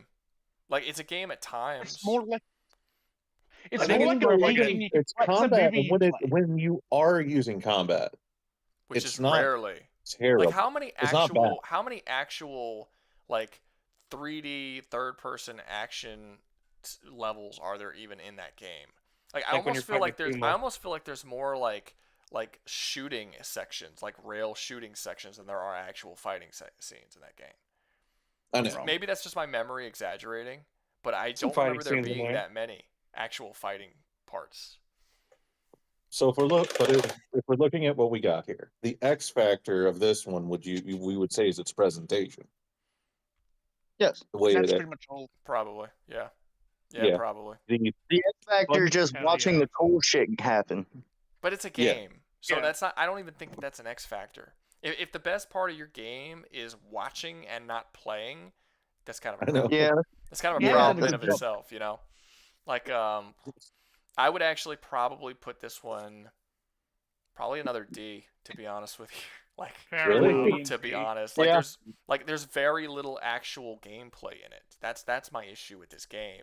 And we're It's a talking good about story, but Rouga says it's not a video game, so if we're I'm not saying it's not a video game. I'm saying it's barely a video game. It's It doesn't like, have a lot. To There's a justify difference. the video It's game. an interactive it's barely an anime where you qualifies. occasionally get to control the main character. yeah, I mean, for instance, all the levels that do become like rail shooters, if we're going by the criteria of like why all those levels would be an F on this list. Like all like because Yeah, that's not good combat. That's not good level design. That's nothing that we're actually rating here. So I kind of have to put it at D, and I guess I would put it above the Warriors simply because at least it does have some combat that's okay. Yeah, But because it's not bad combat. It doesn't happen often. yeah, it's Not impressive enough. Well, even okay, it's still not great combat though. Like even on, No. like even though on the levels, it's because there isn't that much combat to actually do. They don't actually go in that much depth. Of, like the combat's not very deep. You run around, you, know hit what? people. That's Like, fair, can you Ruga. even? Most of the Can game you even is like? definitely though like. Can you even like Cutscene, parry quick time event, and cutscene, quick wait, time let event. me finish what I'm saying, dude. Please. Sorry. Can you even like parry or counter think or you anything can. in this? Like, I don't even remember, to be honest, if you I could think do you that. can, yeah. You sure? Okay. Yeah. Because I just Because I remember. remember you could counter somebody, and then it would open up an ability for like a quick time event. Which is also not gameplay. Yeah, that's not. Could be another. This nearly could be F. Jesus. Yeah, I wouldn't put it. It's not. It's not. The game is not trash. I'm not gonna put it. I'm not gonna put it. I'm not gonna put it in trash, but I'll put it in D. I'll put it in D, but word. Okay, next up. Bottom D. Now I don't know if you the guys who are in the voice chat right now, I don't know. So but like these last 4 that we're doing, I did not put these on the tier list. Michael paid to have them on here, but they don't belong here. I don't think any of these belong here. I don't think that Asura I would have or recommended Warriors. Tomb Raider.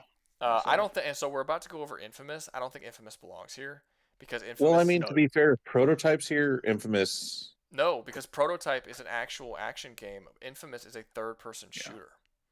I mean, okay, I'd say that Zelda technically qualifies. It's 3D, third person, and an action game. That it qualifies. Sure, but that's about it qualifies in the same way that Witcher qualifies. It qualifies, but it would be extremely low on the list because of how trash and how it doesn't compare combat-wise, story-wise, or character-wise to any of the other games on this list. Yeah. In not as a game as a whole, but in these particular I actually think that you guys are putting Zelda way too high. Because you're basing it off the combat of the last Zelda game and ignoring the last 8 or 9 Zelda games that came out before that had unbelievably simplistic, almost mind-numbingly simplistic combat. You said Monster Hunter had bad combat, though. It does have bad combat. But I don't think that Zelda has much better combat. I mean, I wasn't basing it off the combat. I was basing it off of mostly stuff like Fun Factor, X Factor, I can understand the soundtrack. Y'all cannot talk at the same time because I can't understand anything y'all are saying. Just like y'all hear someone talking, y'all start talking while they're like, just let them finish and then say what you gotta say. The guy who was saying that he was basing it off of something. Continue. I was basing it mostly off the last 4 of the categories being practically level design down. Well, I did say this at the beginning, but you guys weren't here. Level design and soundtrack are 2 things that I am taking way less. I'm putting way less value in that. As the things that I'm putting the most value in is combat, story, and characters. Level design and soundtrack are a factor, but they're a way less important factor. Like if a game does good combat, story, and characters and has shitty soundtrack, that is not going to in any way influence where I put it. You know, if 2 games are close in combat, story, and character, and one happens to have better soundtrack, maybe that might bump it up. But yeah, you're not going to get high on the list from just having a level design and soundtrack. I mean, look. Again, I have all the Souls games in C, and they have S level. They have the best level designs on this entire list. So it really, it's not that much. Fun factor is kind of important because like that's basically a sort of better than the sum of its parts sort of situation. Where like if a game might not do anything really all that well, but just playing it is just so much fun to do just because of all these little parts coming together. That's pretty big. Platforming, puzzle solving, but the X factor is actually pretty important. I should probably put that up by like characters and stuff because outside of combat and running around, like what else does the game do that's really good? That is actually pretty important. But yeah, basically level design through fun factor aren't that important to me personally. I would if I rated this, I would probably put I don't know because I do think that Monster Hunter is a bad action game. I don't think that it's that good in the action department. I don't know. Zelda has a lot to do outside of combat as well. So. Yeah, a lot. It does. Fun factor would be up there, and Dark Souls sort of had the same thing. Its combat wasn't as bad, but the story and characters you had mentioned wasn't great. Level design and its soundtrack was probably the best. What game are you talking about right now? The Dark Souls series. You said that the combat was it was fine, but the story No, I and think the combat's characters. bad. I think the combat's bad in in Dark Souls in the Souls games. I don't think it's good. Well, then by Does that, that include Bloodborne? yes, Bloodborne, not Sekiro though. I think Bloodborne's better, but I don't Sekiro's think I still think its own good. thing in this Yeah, list. Sekiro. We actually took Sekiro as a total. Sekiro's a whole thing above it. It's right here in B. It's its own thing, yeah. It's its own separate. That game's good. Yeah, because it was its combat is so different from the rest of the Souls games. We couldn't keep it in one. Yeah, like only one similar mechanic, and that's yeah. it. But I mean, I guess it's fine where it is. It's just I don't know. It seemed weird. It feels like we couldn't even put in. I guess if the you're mech if you're game. gonna have Souls games on here, then it makes sense to have Zelda. I mean, they're kind of similar in a lot of ways. It's fine. Yeah. It is what it is. However, this I mean, the next game, soundtrack as well is a great idea for Zelda as well. I mean, sometimes in Ocarina of Time. yeah. However, this next game, Infamous, I do not think belongs on here at all, even a little bit. I think it's. It's a third-person shooter. Yeah, no, you're good. I have no strong opinions on this one. That's fine. Oh, that's another thing. Again, not a big deal because you guys are just coming in here. If you don't have anything to say about anything, you just don't.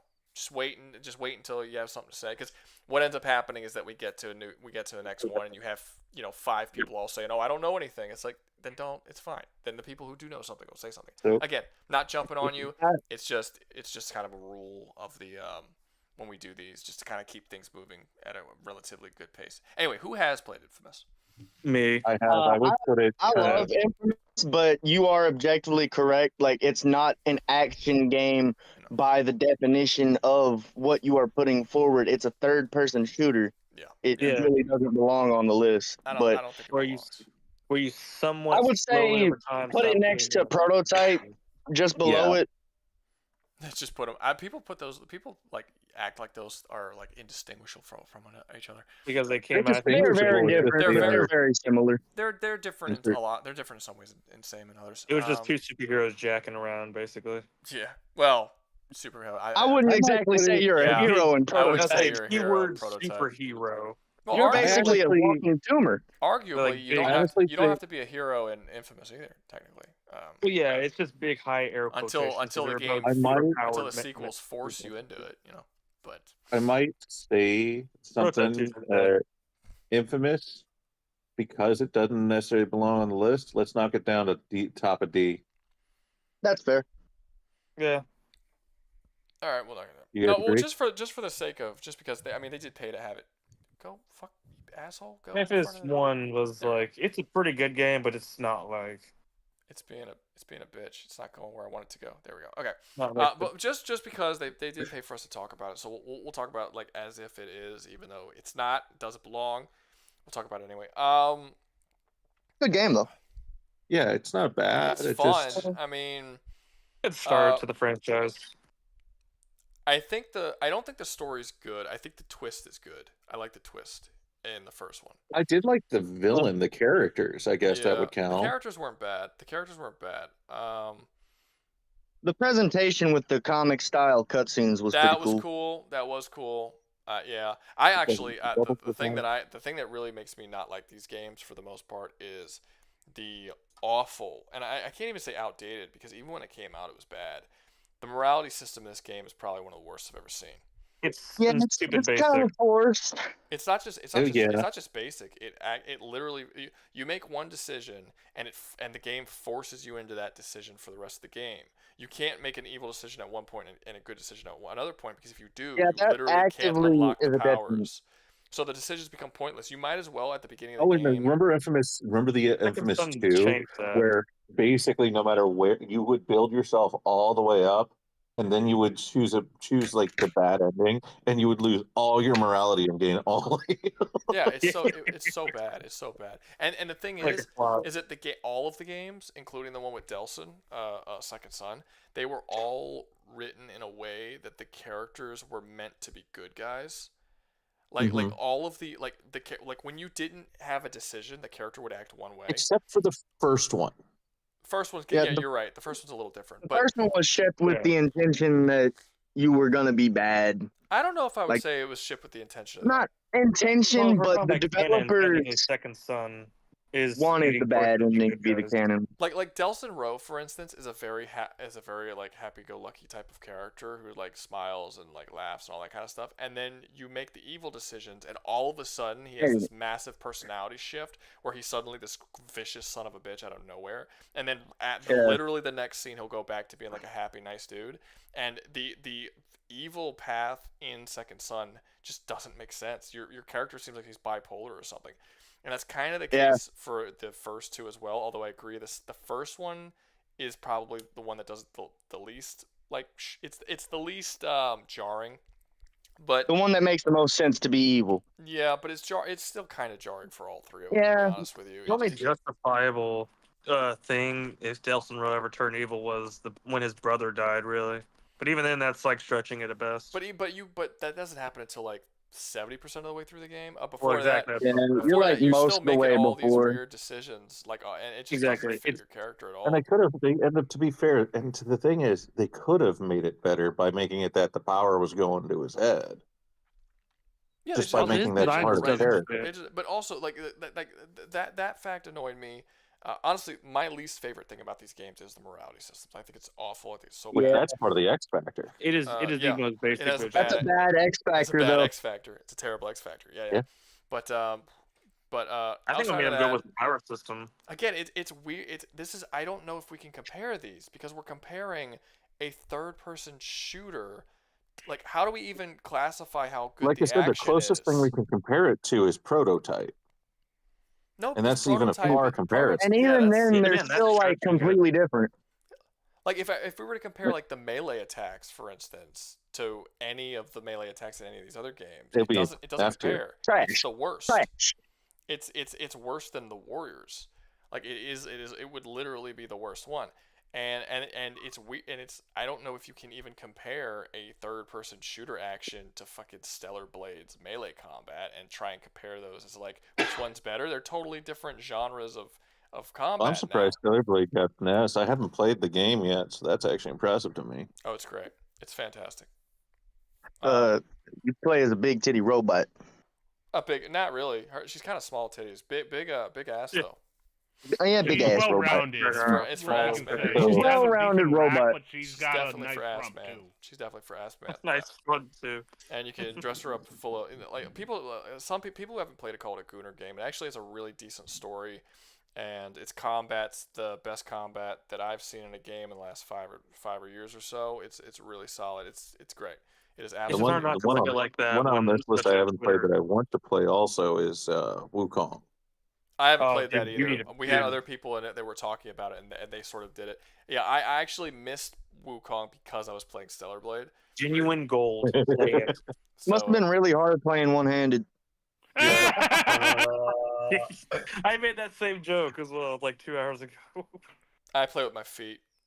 So we're got you. So you had smart man. You had double grip it. My man. But Get the maneuverability. That's right. So yeah. Well, all right. So okay, yeah. But yeah, no. If you haven't played Stellar Blade, definitely play Stellar Blade. Awesome game. Now the next one, which I don't think anyone would have played because I've never even heard of it. Paint the Town. I know it. You know it? Okay. Yeah. Very violent. Where does it go? Okay. It has combat. You literally run up to people with like broken bottles and stab them. That's about the extent that it goes. It's literally nothing but combat. No story, no characters. The level design is fine because it has like fairly decently placed stuff and there's like level destruction and all that. It's nice. Yeah. Oh, soundtrack's fine. Fun factor, I mean, I'd say the fun factor's pretty high. Yeah. And the X factor is probably just that everything is destructible. Honestly, including the human face. Honestly, it'd probably just be. I'd say that's maybe above the Warriors, and that's about it. Would it be? Because the Warriors has good story and good characters, good soundtrack, fun factor.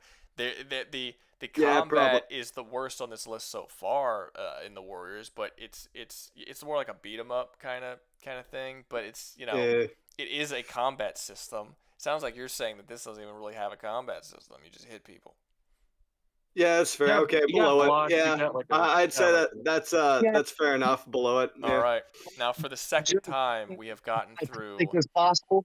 We have gotten through the tier list, and I feel like Michael should be proud of himself because he single-handedly fucked up my tier list. He really did. He single-handedly fucked it all up. You fucked up. You made me add a bunch You know of what the worst games part that do is? not Everyone's gonna belong. look at this and be like, "Yeah, He's what thrown the hell like is this tier list?" he threw like 4 games that did not belong here. That just did not fit the mold at all. Several Yeah. games that did not fit. They do not belong. We should just put like I should have just made like a because he paid for it, so I want to do it. But there really should be like another tier down here that's like just doesn't fit, and just put all that doesn't fit down there. Just like there you go, Mike. No, but Listen, we talked about him. Happy? No, I think the funniest thing is all the doesn't fit games are just all in D practically. Someone's gonna look at Nier Automata and be like, "What the fuck?" Now I kind of feel now I kind of All feel right, bad I'm for. gonna be honest. Okay, let's be honest. Who do you think is who do you think is better, Eve or 2B? 2B. In terms of looks. I don't know. I don't know. The Who's Eve woman. again? Everyone I am was so disappointed. Who's Eve again? Eve is Eve, from Stellar Blade. Eve is from Stellar Oh, Blade, and 2B. and then 2B was from Nier Automata. Nier Automata. Because 2B looks actually. You know cool. what? The woman. They're both women. Exactly. You know, the only downside with 2B is she's over 300 pounds. That skeleton Okay. is She's made not of fat. pure She's made metal. out of metal. Make that sound like it's a I problem. know she's not fat. I'm just saying that that'd be uncomfortable. Stupid. That's why you do doggy you will style, look stupid. idiot. Doggy style or missionary. Freaking do that. Bam, you win. But what Not if to I care. want her to sit on my face? Then die. with your Unfortunate situation. You know You what? dying That'd be for a it. valiant death. I'd accept it. I'd accept Die. it too. You just died. There's You not. sacrifice. There's no way of Damn getting out of fucking that. right. I'd sacrifice myself for the greater good. Yeah. Oh no, greater no, good. It's stop not me, greater please, this is the good. worst That's thing your own ever. lust. Michael is further paying to ruin my tier list even more. No! He wants to add even I more mean, that's games. fair. He wants to add even more games to the list. Oh, come on! What else would you even what else would Yeah, you even add Modern Warfare. At that point, Add Modern it's Warfare. PS games. What's the take on the Dragon Ball games? Michael. The No, how Dragon do you have Ball. Kitty Island Adventure on this tier list? Do it now, Michael. Wait, he's asking what is the take on What are the you talking Dragon about? Ball games? Okay, so I'm They're gonna say some fighting stuff games that for the most people aren't part. gonna like. If it wasn't for the Oh. fact that the Budokai Tenkaichi games were Dragon Ball games, nobody would give them a second look. The combat's not good. Even the Budokai Tenkaichi games are kind of ass in terms of combat. Yeah, they are.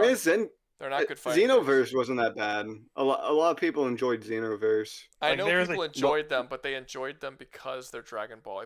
If those were not Dragon Ball games and that was an original IP, nobody would give two shits about them because the combat does not hold up when you compare it. They're to they're other not really fighting games. action games. They're fighters, aren't they? That's fair. They are. That's fair. They're fighters. They would not count for Arena this list. fighters. But yeah. he did. You know, he gave me $5 to ask me, to say what we thought about it. So that's Michael. what I'm telling him. Yeah, but like if you compare it to other fighters, I mean, it's not as technical or as good as something like Tekken or Street Fighter or any of that stuff. It's just not really that impressive. There was a Hey, Greg, side-scrolling Dragon Ball game for Game Boy Advanced that I remember was actually not a bad side-scrolling game. Yeah. It's- Same thing goes Hey, with the Ruga. Naruto games also, by the way. I actually think the Naruto games are worse. But Yeah. I agree with you. yeah, they Yeah. those are not good. It's basically just whoever runs out of substitutions last gets their hits in. Well, it's like enter the Warriors games, and enter this name here, Warriors. You know, at least they got great Oh, cinematics. though. Pirate. Well, those are like Dynasty Warriors. Yeah. Yeah, like so they had the Hyrule Warriors, the Pirate Warriors, yeah. I actually Dynasty Warriors Origins actually looks pretty good. Like the creator of the game, of that one actually like went in for the sole purpose to make the combat good because the combat in Dynasty Warriors games have been bad for since the series came out. And he's like, "Oh, my whole goal was to make the combat good," and he actually to some extent succeeded. Like the combat's not bad in the game, and it's like, "Holy shit, Dynasty Warriors is a good fucking They're a combat." guilty pleasure game, but yeah, they're combat. Did you play Yeah. Origins? Did you play Dynasty Warrior Origins? Haven't played Origins yet. I would say download the demo and try it out, and you'll see what I'm talking about when I say they improved the combat quite a bit. Like it actually I'll give it a feels shot. like a game with a combat system, as opposed to you just running around randomly hitting people and using power moves. You know? You hit square a few times, then hit triangle. Yeah, it's more like it used to be in the Dynasty Warriors games. You hit people with attack. You had your weak attack, strong attack, block, and then you had like the Muso attacks, and that was it. Yeah. Like that's the whole thing. Now you have Anyway, square, triangle, square, Yeah. square, triangle. Yeah, now it's different. Now you have parries, you have counters, you have unblockables. Enemies Wait, will there's do a like combat system in Dynasty Warriors? Yes, there's a legitimate combat Crazy. system. Yeah, I actually played the I mean, demo. it's fair. I played the demo and it actually made me kind of want to buy the game because the thing that I've always thought that the idea of Dynasty Warriors games is really cool, but I would never play it because the combat systems suck. But if you improve, I always said like if you improve the combat system of Dynasty Warriors games, I would get into that series because it's really. I remember one time I was at GameStop and I was talking to someone in line who was telling me that they were there to buy the Dynasty Warriors. Did you play? What's up? Go ahead. No, I was Did you saying. enjoy the game? Go ahead. Let me finish. I was saying that he was saying he was buying the Dynasty Warriors games, and I was like, no, I'm not. I don't like the Dynasty Warriors games. And he's like, no, I love the Dynasty Warriors games. What don't you like about them? I'm like, well, the combat fucking sucks. It's a combat game with bad combat. That's a problem. And he's like, oh, well, you're playing the game wrong. I'm like, what do you mean? No, you're not. He's like, it's not a combat game. He says it is a battlefield management simulator and a time trial. And like, what are you talking about? He's like, the goal is not to kill as many people as you can. The goal is to go to different locations on the map and try to control the map and the flow of the war to alter it in your favor. And I said, okay, well, that's not a game I want to play. If you're going to give me a game where I get to fight armies and armies of people with big weapons and crazy attacks, but all of those attacks are not like fun to do, and instead I have to run around a fucking battlefield and attack individual people with your shitty combat as like a time management simulator, that doesn't sound fun to me. I would rather just fight in a massive war with a dude. And we had a whole It's conversation not about it. even. That's how he described it. mean, He described it as a battlefield management and time management simulator. And that's basically what you're kind supposed of, to do. but not exactly. But here's what I'm going to say: if you like the setting and story of Dynasty Warriors, and if you've liked did you play the game Neo? Yeah, I played Neo. Did you enjoy it? It was alright. I don't particularly care for Souls likes. Okay, they have one that's like Neo, that was set called Wolong. That one wasn't bad. I didn't think. It's set in the Dynasty Warriors timeline. Wolong It's made by the Fallen. same Is that people. Wolong Fallen Dynasty? Yes. Yeah, I've heard of it. I've never played it, but I've heard of it. Yeah, it's not bad if you like the setting and liked the combat of Neo. That's kind of what you're getting Now, with when I was a interesting kid, parry when I mechanic. was a kid, I played some of the Dynasty Warriors games and Samurai Warriors because when you're a kid, you're stupid, and just running around and pressing the square button to kill hundreds and hundreds of people is like really fun, even though it's mindless and dumb. And as I got older, I very quickly realized that these games suck. You know, like I said, I call them a guilty pleasure game because the fact is, I know their shit, but for But you some don't reason I care. find them fun. Try out Origins. I would say if you like I will try the Origins. Dynasty Warriors games anyway. I personally played again only the demo, but you can immediately enjoyed it. tell the gameplay is so much better. The combat is way And that's better. actually telling me, because what you're telling me about how you feel about Dynasty Warriors, that's actually telling me that that game's worth looking into. Yeah, I mean, if you already like, I wouldn't tell someone who doesn't like Dynasty Warriors to check out Origins. But if you already like it, I think it would be impossible for me to see you playing Origins and thinking that it's not better, and not thinking that it's better.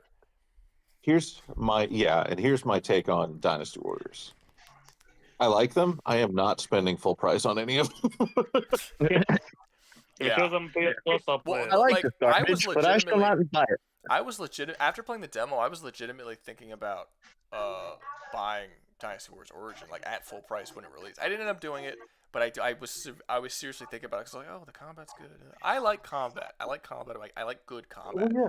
I was on that shit when Stellar Blade came out. I was on that shit immediately. I was really excited for Black Myth Wukong, although I didn't get it because again, I'm thinking about getting Kazan the Berserker right now because I like combat so much and I like good combat. They're calling systems. that a Souls-like, but here's the thing: is I hate the term Souls-like. It is a Souls-like technically, and that is a reason why I really wasn't a fan of the idea of getting it. But after playing the demo, it does have better combat than most Souls-likes. I don't like the combat in Souls-likes games, generally speaking. I think the combats on them are lacking severely. So yeah, when I saw that Neo was basically, or not Neo, when I saw that Kazan was basically a Souls-like but just superior combat, I was like, maybe, might be cool. I might try it out. It's kind of like Sekiro, I guess, in that regard. No. Well, in the way it's similar in the way that they both have very, very reliant on parrying as a combat mechanic. However, Kazan actually has like long stringing combos and like stuff that almost like something like a DMC would have. Like That's a Korean studio, right? I think. I don't know. It's Asian. Yeah. Hey Ruga, What's up?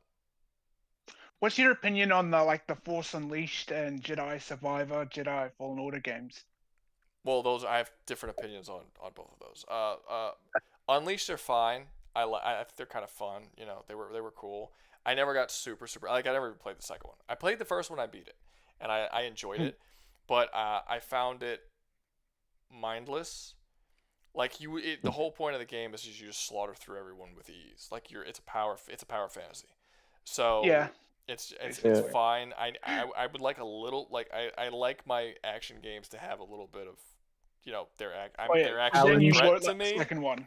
You know, I didn't play the second one, but maybe you won't like the second one then because it's like 10 times worse when it comes to power fantasy. Perhaps. Yeah, and then the for Jedi, I like them okay, but honestly, I like them more for the story and characters. Since it's like literally the only good Star Wars thing we're getting right now, more so than I like it for the combat. Like the combat's not bad. It's basically it's better than Souls games. I'll give it that much. It is better than Souls games, and the actual like Jedi on Jedi fights are really fun and very epic, and I enjoy those. I'm not gonna say it's the best combat, but it is entertaining. I do enjoy it. I do think it suffers from quite a bit of bloat with the expiration and collectathon bullshit that I don't like in games. Sure. That's annoying. But overall, I liked the first two, and I'm going to be getting the third one when it comes out. Like I still enjoy them, but they're not my favorite. I was actually thinking about putting Jedi. I wasn't ever thinking about putting Force Unleashed on here, but I was thinking about putting the Jedi games on here. They probably the problem is they're not enough of a action survivor. That's the one problem. They're more survivor, literally. Well, I they're mean, more action adventure exploration. They're action adventure games. I mean, there are action games. You fight and you dodge, you parry, you do all the normal stuff that you would do in action games. They're very simplistic. Look, if you're not super hard on like the combat systems of these types of games, but you enjoy playing them, and you also like a Star Wars sort of theme to go along with it. Yeah, go get it. Yeah. I super hard judge combat systems more so than most people because I've played so many action games. It's like one of my favorite genres. So yeah, I tend to judge them a lot harder. Like I only out of all the games that are on this list that we've been doing, I would only say that maybe two or three of them have S level, like S class combat systems. And I think a lot of people would probably say that there's probably like 8 or 9 games here that would have S-class combat systems. So I judge things a lot harder than most people when it comes to You this put Stellar Blade as an S, and I think you said Rising had an S, and Devil May Cry 5. Devil May Cry 5. Okay. Devil May Cry 5 has an S for sure. Stellar Blade has an S. I didn't say Metal Gear has an S because I didn't play a lot of Metal Gear. Not enough of it to actually legitimately give it a serious rating. But out of the ones that I have played, like I even think the original God of War games, which combat systems that I like quite a bit, I still would only give them like an A. Yeah. Honestly, the only S's I would probably give out would be, I would say Stellar Blade's an Bayonetta. S. Stellar Blade's an S. Devil May Cry 3 and 5 are S's. Bayonetta's probably an S. And I think Ninja Gaiden might be a high A. And then God of War might be a A. And then I think that's I'd say three. Shadow of Mordor deserves games. a bit more. I personally thought Shadow of Mordor's combat system was great in its own right. It's all right. It's not bad. It's pretty much Arkham though. It is. It is Arkham. Yeah. And I mean, nothing wrong with it. I love the Arkham games, but it's just not on this list. Brutal Arkham. Arkham has terrible combat. I'm just surprised it's not on the list because it's well known. Yeah. Well, yeah, but I don't know. I didn't consider. It's more of a superhero game. It is, but I'm not gonna argue that its combat is amazing, but I like it. Certain games that would technically qualify, I didn't add because I just didn't think it fit. Like again, I didn't put The Witcher on here, even though technically it would qualify. I view it as more of The Witcher's more RPG than I would view it as an action game. The Witcher. It's RPG. No. Yeah. Batman, you spend arguably more time stealthing and flying around, depending on which one you're talking about, flying around the city or in your Batmobile or doing Batman things than you do fighting. And when you do fighting, all of the fighting is done with 2 buttons. You have a I'll button. be honest, I wouldn't be able to, because I'm a Batman fan, so I wouldn't be like, yeah. You'd be biased as fuck. Yeah, but I mean, I don't like the Spider-Man has that combat system, Assassin's Creed has that combat system, Batman has that combat system. You stand there, do nothing, wait for people to attack, counter, and then when you counter, you can then attack them normally. Shadow of War has that. That is a shitty combat system. I know people like it. I don't care that people like it. I don't get why people like it. It's a shitty combat system. You literally stand there and just wait for people to attack you. It sucks. Batman was the first to do that, actually. No, they weren't. Spider-Man PS2 was the first I remember doing it. Really? Yeah, Spider-Man 2. The Spider-Man 2 movie license game for the PS2 was the first to do it. I'll be damned, then never mind. And then Assassin's Creed did it before Batman Arkham as well. Never mind. Yeah. Yeah, there might have been one before Spider-Man, but that's the first one I remember. You should do a Left 4 Dead children tier list, like all the games. Well, also, if you want to be technical, Devil May Cry 3 had the Royal Guard system. Yeah, no, it's not the same thing though. That's a parody. But you could play it like that if you wanted to. That's a parody. I'm talking about a combat system that's literally made. I'm talking about troll Virgil in DMC 5. I'm talking about a combat system that's literally 2 buttons. You have a counter and you have a strike, and that's it. Also you have a dodge, but it's basically just a counter. But it's basically just the same thing as it's an avoiding damage. So it's basically the whole combat system's 3 buttons. That's not the case for DMC. I know. I was actually saying though, as far as it being unoriginal, as far as the combat system, you could play Devil May Cry 3 using the Royal Guard before that game ever came out. A bunch of games had parries. I mean, Royal Guard, that's all Royal Guard is, just a parry. I mean, games had parries. Royal Guard just makes sense. Yeah, I mean, I don't know. Like Royal Guard. I can't think of what games had parry before DMC, but maybe there had to have been one. Maybe not. I don't know. I mean, if fighting games and beat 'em ups, maybe. Technically fighting games, yeah. Hey, I got Soul Calibur, dude. I have a question. Do you guys remember that one game? It was a release. It was a beginning release for the Xbox One, and you played as like a Roman soldier going through. Rise, Son of Rome. That's it. Rise, Son of Rome. That is a pretty good game. That was a great game. It was really short though. Yeah, Michael Valentine. Sorry to interrupt, but Michael Valentine. I just noticed it. Michael Valentine was agreeing that the Batman combat was just Assassin's Creed combat. And he was right. Oh, sorry. Continue. I didn't want to pass up his thing. I don't. Rise Son of Rome, was that the one that came out for the Xbox 360? It was the one. It was a. It was a console launch title. Yeah. It was the one. It has really good combat. It was good combat. It had surprisingly good presentation. Like honestly, it looked really nice. Was meh at most. The story was meh, but it's just mostly the gameplay was fun though. Like having your soldiers line up in a Roman testudo, shields up. You could just randomly have them put them down, throw it, shields back up, and just keep moving forward. It's just really fun. That was a really fun game and a really fun system. It was really short though, from what I remember though. Yeah, I think I had a max of like 5 hours for the entire story. I do think the entire story was like 5 hours. It was a fun game though. I am perfectly okay with. Yeah, I was talking about this earlier. I want games to go back to being short and stop wasting your time with a bunch of bullshit bloat that doesn't add anything to your experience. I'm so sick of it. I am so sick of exploration that's just like and collectathons and giant maps with nothing in it. It'd be better to have just like a 4-hour game as to opposed to a 40-hour game with like 4 hours of good content. Yeah, absolutely. I'm now 4 I would probably be unless that game, if a game's 4 hours, it needs to be like $20-$30. But I will say, like I said, But you know what I mean. Yeah, I know what you mean. I went back and played. I was saying this earlier. I went back and played Sly Cooper, the first Sly Cooper game, platinum the entire game in 8 hours, and I was perfectly satisfied with that experience. I didn't want them to add a bunch of extra collectathon bullshit or like an open world would not make that game better. It would not make DMC, which again those are very short games. DMC 5. It wouldn't make it better. DMC 5 would not be better if you all of a sudden added a bunch of collectibles in each of the levels. You're just whatever happened to tight, concise games? They went down the drain. It was shooter tier list. I miss them. I miss them really, really poor. And you'd think we should do a horde shooter tier list. You'd think that they would would become more popular with the majority of gamers being in their 30s now.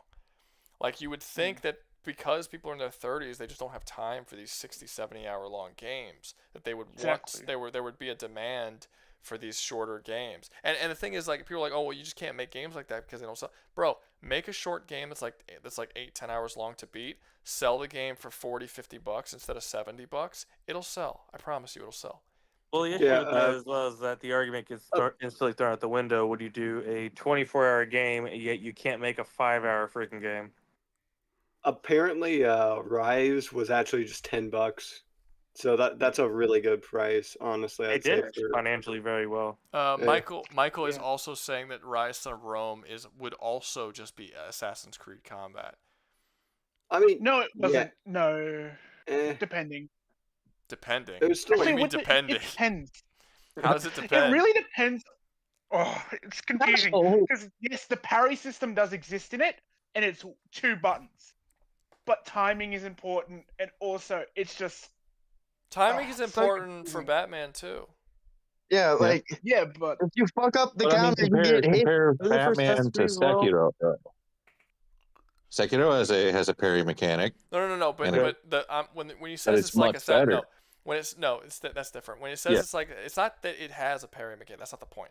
The point is. No, I'm saying it's much. I'm trying to. I'm on actually the side that it's better. It's a good. Yeah. Yeah, because like it's not about the parry. It's about the combat system as a whole. It's that basic though. You're saying Rise Son of Rome's not that basic? Like I said, I love the Batman games, but I'm not saying their combat's the best. I just love the game. No, that's fine. The games are great for a reason. The reason why I give the Batman games so much shit. Well, I actually haven't given the Batman games that much shit, but the reason why in my personal life, I haven't talked about it a whole lot in the channel or anything, but in my personal life, I actually do give the Batman games quite a lot of shit. And it's not even the Batman game's fault. It's because after the Batman game came out, everyone praised the combat system. Even when y'all brought it up, someone even said in this chat, "Oh, the combat system's so good." No, it's not. I feel like you don't play a lot of combat. I didn't say it was good. I just said I enjoyed the game. I'm not saying anything that anyone said. Not amazing. I'm saying that when that game came out, everyone praised the combat system. like reviewers praised it, and it was all over the internet. Everyone like that game blew up. Everyone was so obsessed with it. It was so amazing. Oh my god! And then all other video games started copying that combat system, and even games that you wouldn't think would have that combat system started copying that combat system. And the whole time I'm like, am I fucking crazy? Like this is shit, right? And yeah, it blew up. It But blew up after honestly, that. I think it's more of the case. It kind of made the system worse by everybody copying it. The issue as well is it doesn't work with other games. The only reason it works is because it's literally freaking Batman, a ninja Batman. Seriously. It does. Yeah, and there's a game that's a perfect example of this. If you don't know, there's a Mad Max game that copied the Batman style of combat. Yeah, it's so ridiculously stupid.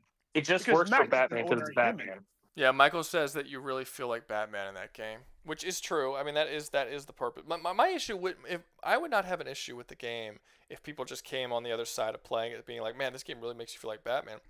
And that is something that they were saying, but they were also saying that this combat system was amazing.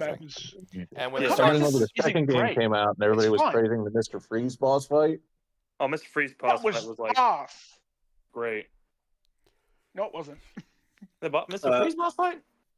No, I prefer the one where you're walking on the ice with the shark, where you can't move. You're talking about in Arkham City. Yeah. Yes. What's great about what's great about the Mr. Freeze boss fight? Exactly. All you do is run and hide. Fights ever. I thought it was neat that he adapted depending on how you took him down, but I didn't think it was as great as everybody said it was. No, all you have to do, that's kind of cool. That's kind of cool, but all you have to do is set traps for him, and then when a trap goes off, you can't use that same trap twice. So, like if you hurt him with the explosive gel one time, next time you have to hit him with the batarang or something like. My thoughts on the Mr. Freeze boss fight is it was a good boss fight, but it wasn't as great as everybody was saying it was. People feel like it's the Saint of boss fights. I don't get how it's a great boss fight. I really don't. Like it was fine for when you fought him. I thought it was like, oh, that's cool. I can't use the same thing again. Okay, that's fine. I thought it was cool, but I didn't think it was as big a deal as some people did. You know what I mean? Yeah, like God of War has great boss fights. You know, Devil May Cry has great boss fights. Stellar Blade has great boss fights. I don't think sneaking around stuff and putting traps so that he steps on it and it hurts him is boss fights. What's up? I think Sekiro has. Oh, not Sekiro. Oh, yeah, Sekiro obviously does. Sekiro I haven't played it, but it most likely has good boss fights. I was gonna say Ghost of Tsushima has decent boss fights. Ghost of Tsushima. I like some of the boss fights in Ghost of Tsushima doesn't really. I mean, I guess it does have boss fights. The boss fight is so interesting. If you're talking about the duels, yeah, the duels, those are cool. Yeah, I like those. Those are cool. Well, I was thinking of the ones where you go against the what's his name, the main bad guy at the end of it. Yeah, Khan. He literally switches weapons. He goes from shield and sword and sword to spear and shield. Cool little thing as well is still whenever you're kicking his butt, he'll purposefully step away so other people can charge you. Michael Valentine says it's a joke to the reviews. The Batman games are overhyped. I don't think they're overhyped. I think the games are good. I specifically think that the thing that's overhyped is the combat. Yeah, I think combat is terrible. It's not. It's just it's a great Batman combat simulator. is okay, but the games are pretty good. Yeah, it's a great Batman simulator. Is the way I put it. It's not that great because I didn't get a chance to fuck Catwoman in that game, and that you can't be Batman. Damn straight. You know what? Nah, me and Harley Quinn. You know what, Rogan? You did get to throw Harley Quinn twice. The frick you on about? That's how you don't stick it in crazy, stupid. Fuck that. Yes, you do. That's all Batman does. Is stick it in crazy. I mean, yeah, and look where that's gotten him. I don't think. Look at his baby mama. I don't think speaking, Nightwing has fucked Harley Quinn. That's an actual canon in a cartoon. Yes, it is. Not in the comic. No, wait, no, he didn't. You know, he did in the DCAU. No, he didn't. If you're talking about the Batman Harley Quinn movie, they never have sex. It's Nightwing and. I got very close though. Not Batman. Yeah. No, I'm Not when saying you that. I'm hide. saying It's in the movie, creepy. Batman and Harley Quinn, the movie you're talking. I know you're movie you're talking about, the one that was written. Yeah, she like, they like start talking all this kind of stuff, and it's a joke. Like they're about to have sex, or they're like they're getting into it, and then Batman walks in on them, and they're like, what? And it's like, no, they didn't actually have sex. Dang, father of the Batman, year, oh, cock blocked his they did. fucking son. Can't No, believe it. unless I'm misremembering He that was naked. scene. Unless He I'm was naked. No. He was naked, He and she walked was in. putting on a I robe. think Batman walked in after the deed was done. I don't. Yeah, No, that he was walked in afterwards. I don't think so. I'll have to rewatch the scene, but I I don't might be think. wrong there. I don't I think they just did. I don't think they had sex. I think the idea is that you thought they were going to or whatever, and then Batman. You think of walks in. Deadshot and Harley. Yeah, You think of Deadshot probably. and Harley. So But, he got cock blocked. Okay. But no, I will say That'd be his that first time. Batman has gotten nothing good from sticking his penis in crazy. Like the best thing he probably got was freaking Damien. Oh, and no, that's it. okay, so this is actually Damien's not staying Yeah, much. his So- baby mama is a fucking psychopath. Michael, Damian Wayne. Damian guys, freaking Wayne. Michael brought he did another super chat. Michael Smith. Nah, game's trash. Same collection bullshit as AC. I agree with that part. Too much collectibles. I do agree. The Riddler with that. medals. Yeah, The Riddler. it's way Yeah, too the Riddler way medals too were much. straight up bullshit. They can piss off. On the Arkham Knight one was when it got so bad. I think it was like, no. it was At least in Arkham Knight, you finally get to fuck her up. It was pretty bad in Arkham City, to be honest. It was bad. Like it got really I mean, bad. Arkham Knight, it was like bad. You had to collect like how much? Like I 500? don't. I know, but then you Yeah, actually I get to kind of. fuck her up.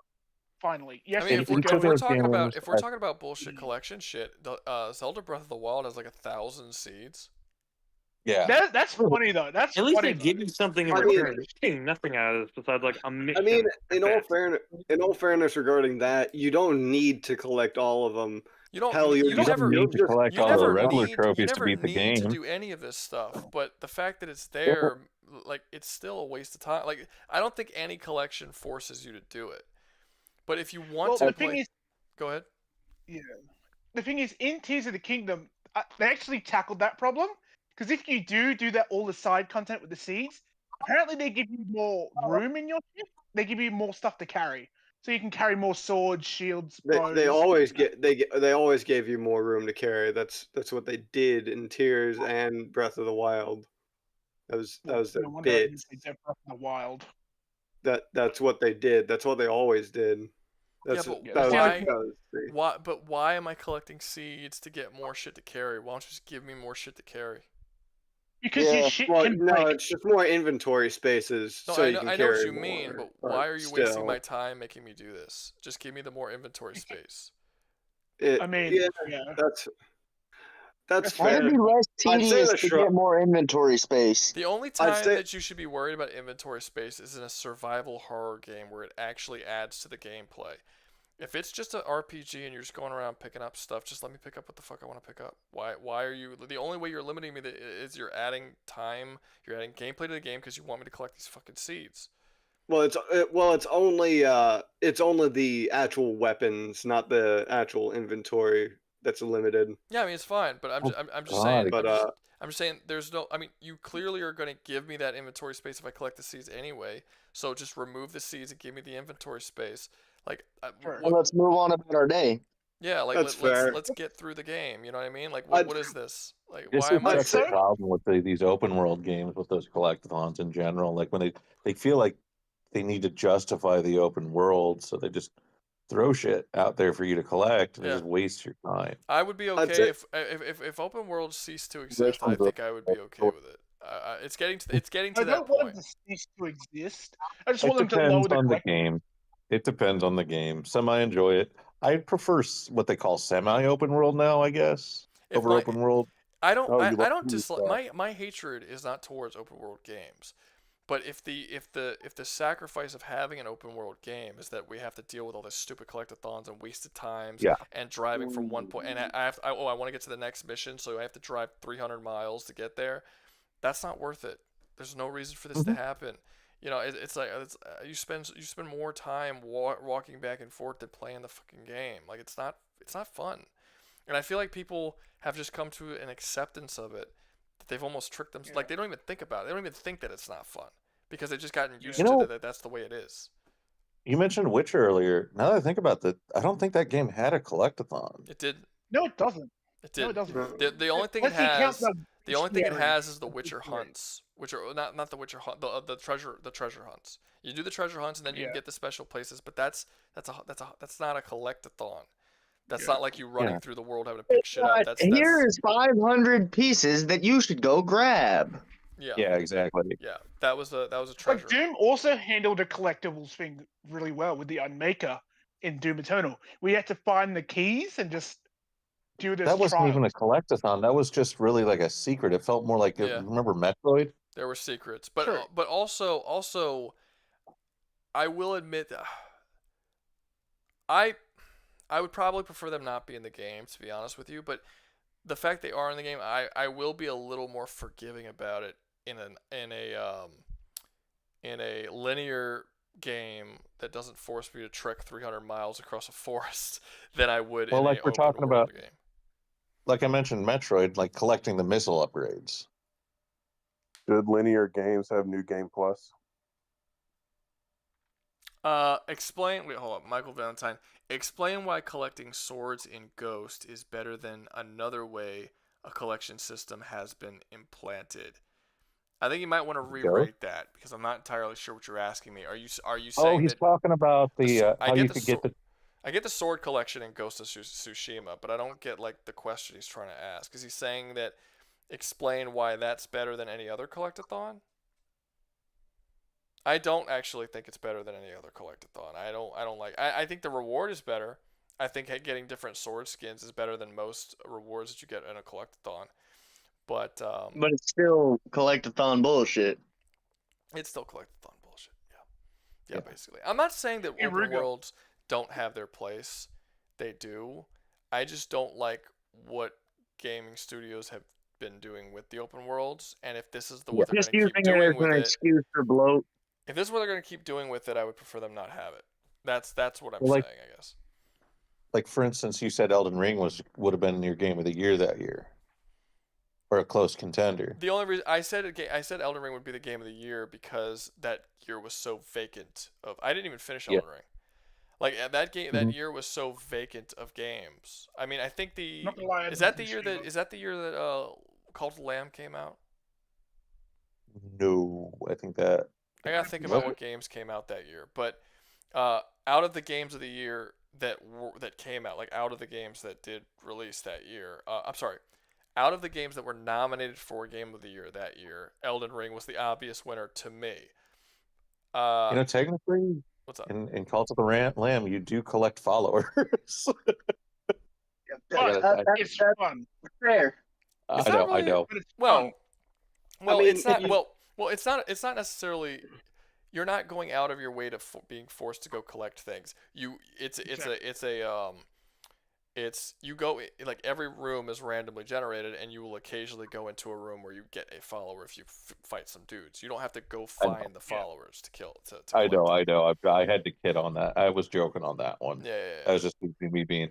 But Cult of the Lamb. Do you remember the game Dark Cloud? Dark Cloud 1 and 2. I remember. I never played it, but I remember it. It's kind of what Cult of the Lamb feels like an evolution of. I don't know. I didn't play Dark Cloud. I'm not sure what it is. You go into a dungeon and collect pieces of this village and rebuild the village piece by piece. You get villagers and stuff like that come in. Yeah. Fun. Yeah. Did you hear about this Space Marine 3 already? They confirmed it.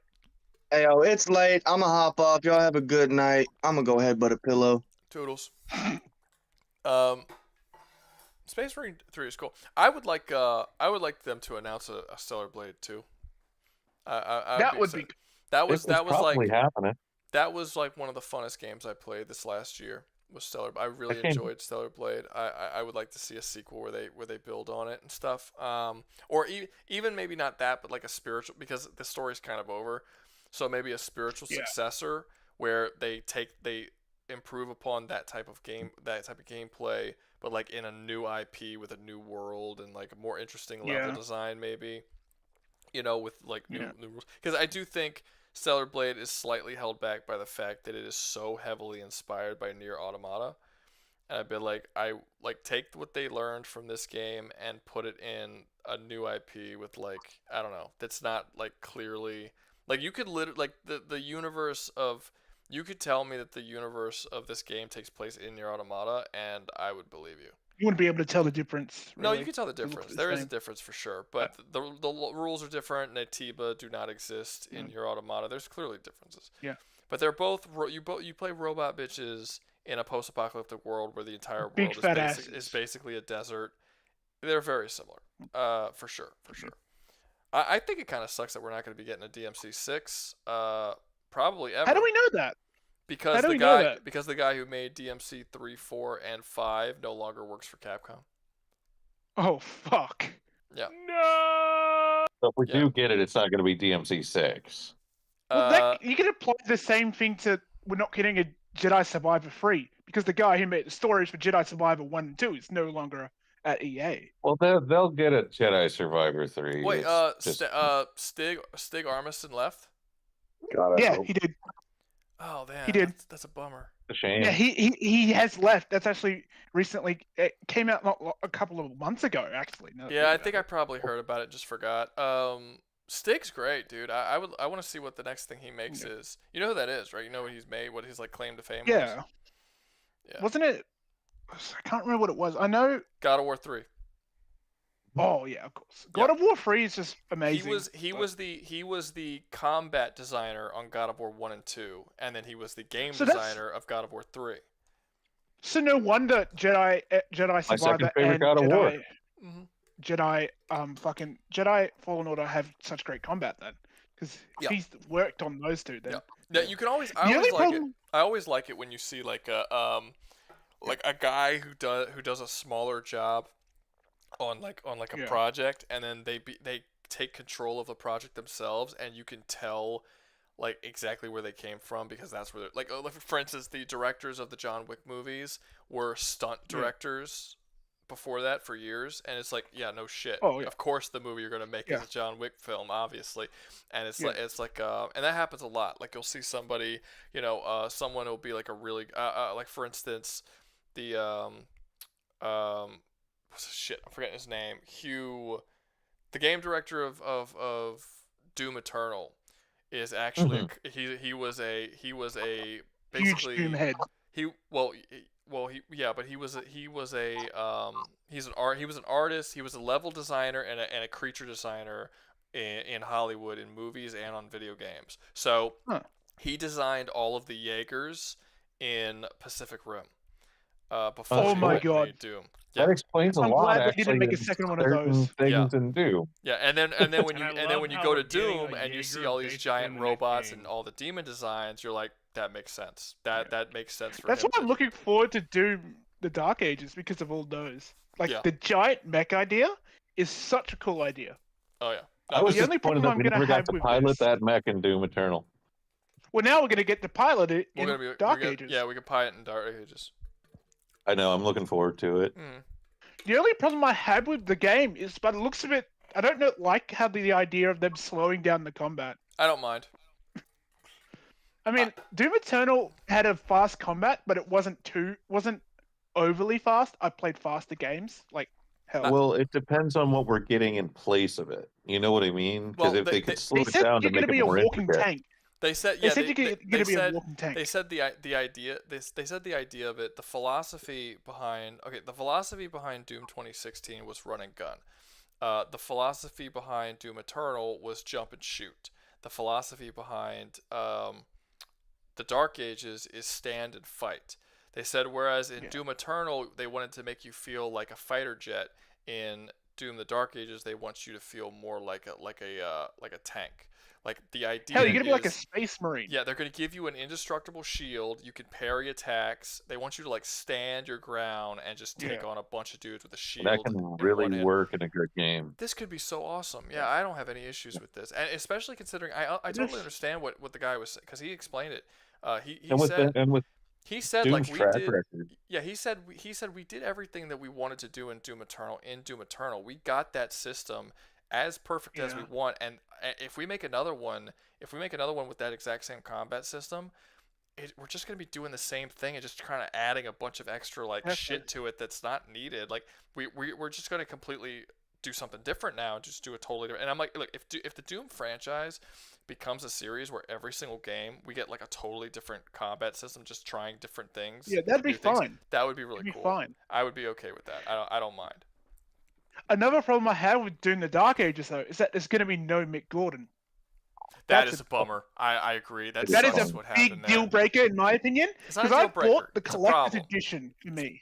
I bought the collector's edition just to get the cassette tape of the music. Did you ever I got play? the Did collector's you enjoy the soundtrack of Killer Instinct?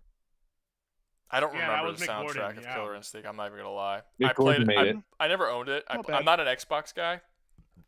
I played it at friends' houses, but I'm not. I have a PS5. Oh, So the newest the last Killer Instinct, Mick Gordon made all the songs. yeah, no, Wasn't I Mick like Gordon Mick Gordon. also a consultant on the DMC5 soundtrack, or I thought I heard No, that was randomly. what's his name? I have no idea. Oh my god. Oh no, Casey Edwards was working with Mick Gordon on Doom or something. It was like about one of those two. It's indiswitchable. Or something. I like the Doom sound. I'll tell you how much I like the Doom soundtrack. I like the Doom soundtrack so much that Mick Gordon is the only music artist in the gaming industry that I know the name of. Like I liked the soundtrack so, but I still don't think it's not like a killer for the game. It sucks. It's gonna be something missing. Like I think something was missing during the DLC. Yeah, the DLC. It was definitely like you could tell immediately. Yeah. Like Well, this is not the same. Also, But Didn't let's have be the honest, same quality as that Mick. final boss and Doom Eternal, the last DLC was god awful. I think the last Oh, DLC not ruined, but it scathed what was nearly a perfect game for me. Yeah. Let me read Michael Valentine. He said, "So when's the Gooner game tier list coming out?" Not a Gooner game, but I was thinking about the next tier list possibly being a waifu tier list. Maybe, I don't know. I'm still thinking about it. I do Can you do think a horde shooter tier list as well? a what? Waifu tier list. Horde shooter. Like, Horde shooter, you I know, think like- is too. Horde shooter, I think is too specific.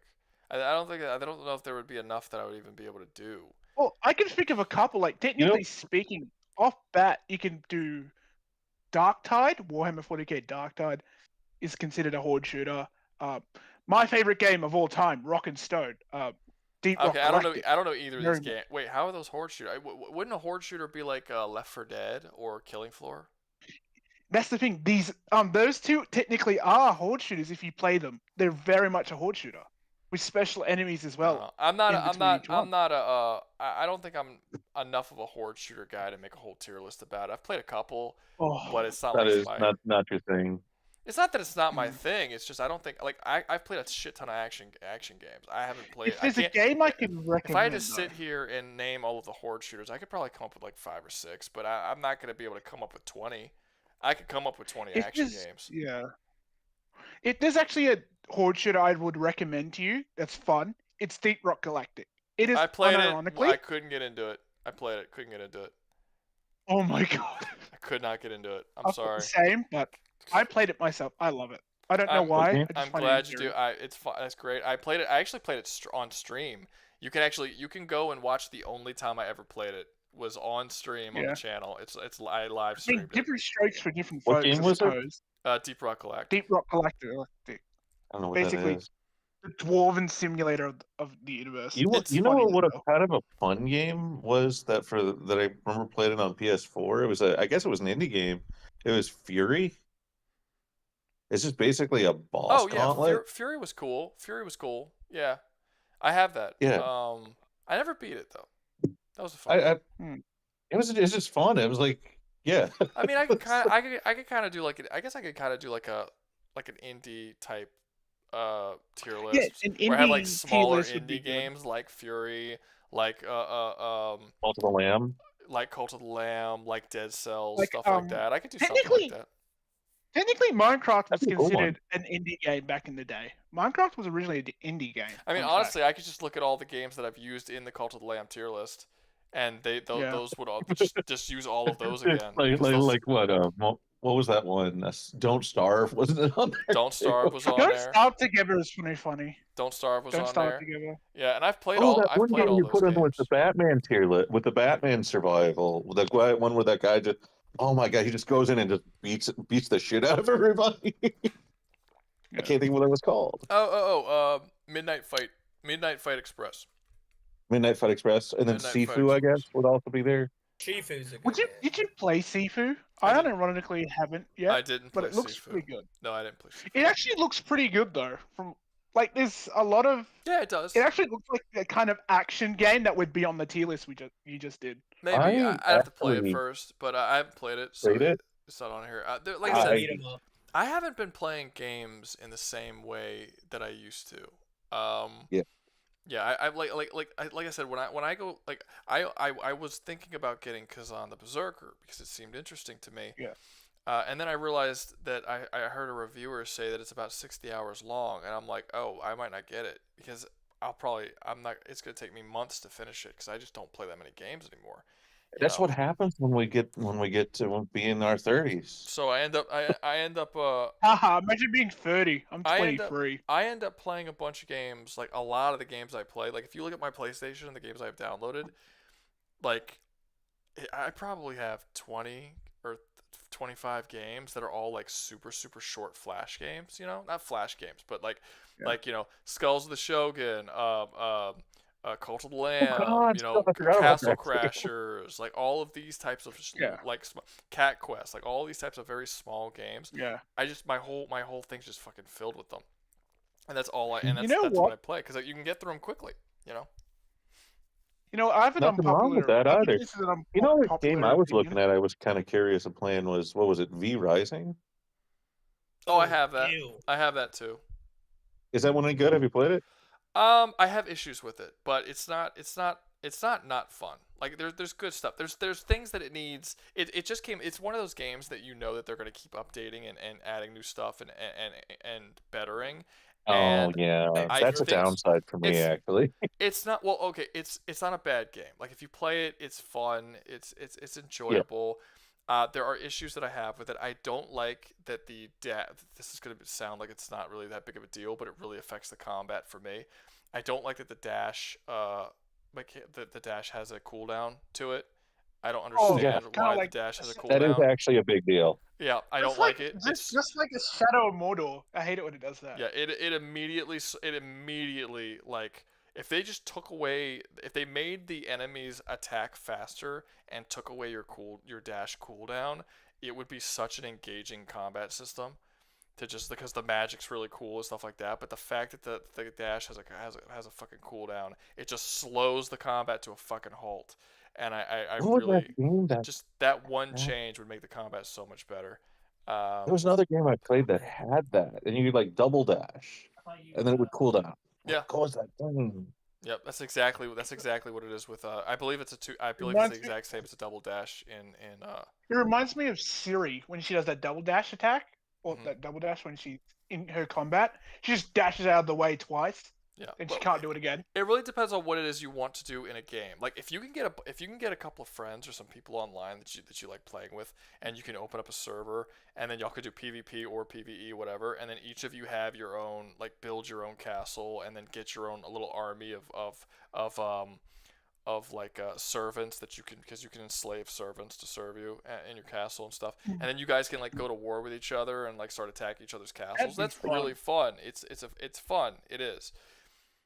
I just wish sounds like something you'd do in Command and Conquer, like build up a base. Yeah, well, to be yeah, but so like all that aspect is fun. The fact like the power system's really cool. How you fight bosses, you kill bosses. When you kill bosses and suck their blood, you acquire their power. So that's how you get new magical abilities, is by killing bosses and sucking their blood. If you suck the blood of normal like enemy types, you will actually acquire powers and stat increases from each person that you suck a blood from, which is pretty cool. Like, there's a lot of really cool stuff you can do in the game. I always thought vampires were cool. They are cool. It's a cool game. It's just like the smallest little changes they can do to the combat system that could make it infinitely better and more fun and engaging. And I love vampires and I love werewolves. It's just I feel like they're a little overused nowadays.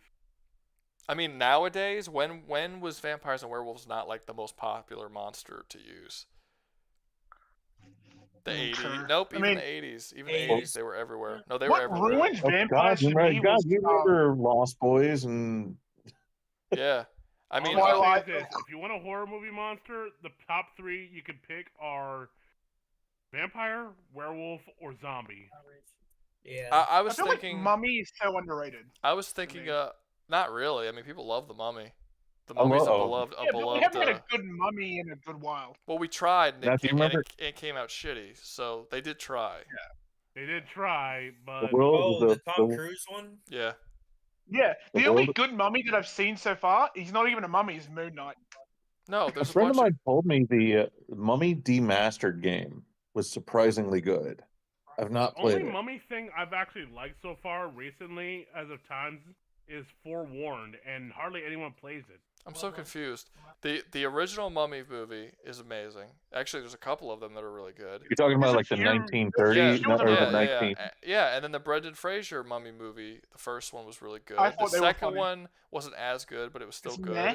3 And was then there's not the good. third one. 3 wasn't good. The third one was terrible. Yeah, but the first 2 were not bad. The first one was good. Like I'll stand by that. The first one was a good movie. Second Man, one. whatever happened to Brendan Fraser? He just kind of like disappeared. Oh, dude, all Have kinds you of not bad seen The shit Whale? happened to him. You didn't hear about it? Yeah, no. Yeah. You not seen The Whale? Oh yeah, no. He hurt his back making The Mummy 3, which put him out of work. Then his wife divorced him, and he was required to pay her alimony. But because he was out of work, he couldn't pay the alimony, so he lost everything. And That's awful. yeah, and he was. fat. And then he got extremely fat because he started getting depression, and the medication he was taking for his back was making it very hard for him to lose weight. So he got extremely fat. Yeah, now he has all kind of health problems. Having said that, he is coming back, and he's doing a lot better now than he was before. Like he was in the Doom Patrol show. As a main character of the Doom Patrol show throughout the whole thing, he was in The Whale, and he got nominated for an Oscar like 2 or 3 years ago for Which The he Whale. deserved. Yeah, Over Encino Man. yeah, but no, he came back a couple years ago, and he's been making a lot of different movies. I think he was in a Martin Scorsese movie at one point, so he is coming back, and that's because there's been a demand for him to come back because people started hearing about because people love Brendan Fraser, but everyone started hearing about all this stuff that happened to him. Oh yeah, also he was sexually abused by one of his bosses at the studio. He went to there was a story. No, there was a story where he went to go to the bathroom, and when he went to the bathroom while he was taking a piss in the urinal, a studio exec walked up, pulled his pants down, and stuck his finger up his ass, and basically like threatened his career if he told anyone or something. And he didn't tell anyone for years. And then eventually he was like, "Yeah, that fucked me up. Like that fucked me up real bad." And he was a grown. Yeah. He's like I was a grown man when that happened. Like I was like in my late 20s when that happened, and it still fucked me up. And no, he had a lot of bad shit happen to him, like back to back in a very short amount of time. So I'm glad he's doing better now. That's a shame. Yeah. I always liked him and everything I said. I don't think there's a single person that doesn't like Brendan Fraser. No, even I if thought he was even if- really good. even if you don't think he's a good actor, like he just seems like a genuinely good dude. Like he's kind of He's like like Keanu Reeves. He's like Keanu Reeves in a lot of ways. Yeah, I was about to say that he's very similar to Keanu Reeves. That's a duo we need in a movie. Keanu Reeves and Brendan Actually, Fraser. hell yeah, that would be cool. Absolutely, right? That would be the most like positive, uplifting film ever. I need a buddy cop movie. Here's a buddy I cop would movie. totally Do watch it a Dumb buddy and Dumber. cop Keanu Reeves and Fraser would be A amazing. remix of goddamn do it like Bill and Ted back in the day. Yeah, but honestly, what we needed that movie back in like the '90s. You know, after Keanu Reeves just made Point Break and Brendan Fraser just made George the Jungle. You know, it's like that's when that needed to happen.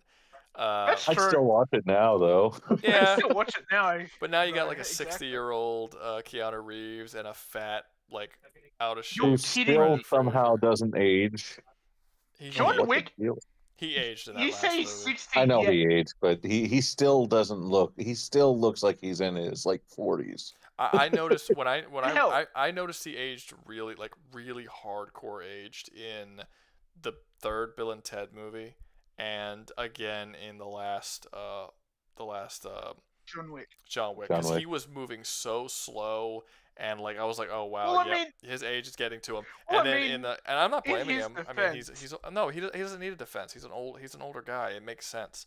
I'm just saying. Well, the reason he's moving slower in those films, in the third film or the fourth film, is because the amount of punishment he takes. No, Jesus, falling from that but fucking even car. it's every fight scene. You could tell from the very start of the movie before he ever has to deal with anything, he's moving a lot slower. And in the Donnie Yen was pretty good at that as well. and in Bill and They might Ted, have- like there's several scenes where he has close-ups on his, like you could like he has a beard and stuff, but like his face is so wrinkly under that beard, like you could tell. I was like, man, he looks so old in this movie. Like maybe it's been makeup that whole time that made him look young. I don't know, but he looked old in that Bill and Ted movie. I mean, I can't wait to see him more stuff. I still like Keanu Reeves and everything, but yeah, no, he's definitely getting older. I wouldn't. Yeah, just not to be fair, questioning I that. wouldn't mind an older Keanu Reeves and an older that in a movie. That'd be great. That's not, because like I mean, there are actors that older like we still enjoyed. Like what's his name? The Odd Jim Couple. Carrey. Make a remake of the Jim Odd Couple Carrey. with Keanu Reeves and Oh Brendan my god. Fraser. No, they should do I a would watch twins. They that. should do a twins redo or something. A twins redo Do with the Keanu. twins. That wouldn't be Yes. the right group of people though. But but I mean, like, there's actors like we as old guys, you still enjoyed them. Like for instance, like Jim Carrey Morgan for me. Freeman. Yeah, no, I'm not saying there's That any man's never problem with been there there. being an older actor. The idea was that they were going to make a buddy cop movie, and I'm like, you can't Oh, make a yeah. buddy cop movie with two 60-year-old men. Like that would be weird. Okay, fair enough. Like that was my I point. swear Not that the they day can't we be in a lose movie Morgan together. Freeman and Mark Hamill, it's gonna be a sad day indeed. When we lose Mark Hamill, No. And Morgan Freeman. why Mark Hamill? Yeah, Mark Hamill. He's kind of a Star dick, Wars. to be honest with you. That's about it. He's a good voice actor, but he is kind of an He's asshole. kind of an asshole. Like he's really judgmental, and he told everybody, he told all of his fans like, oh, he told everyone, any person who voted for Trump, don't watch my Star Wars movies. You're not welcome. I'm like, what a piece of shit. Like, Well, sorry for not keeping up to date. Who was with that? that was Mark Sorry Hamill. for, not, sorry for not keeping up to date with that. My bad. Yeah, Mark Oh, Hamill. Christ. Mark That's so Hamill. weird. Mark Hamill is he's very political, extremely political, and he's political to the point that he like hates anyone who's the opposite That's- politics that he has, and it's just like, dude, would you get over yourself? Like, just let people be. Like, it I doesn't. know. Who? It Why just do you goes- care so much? Like, it's fine.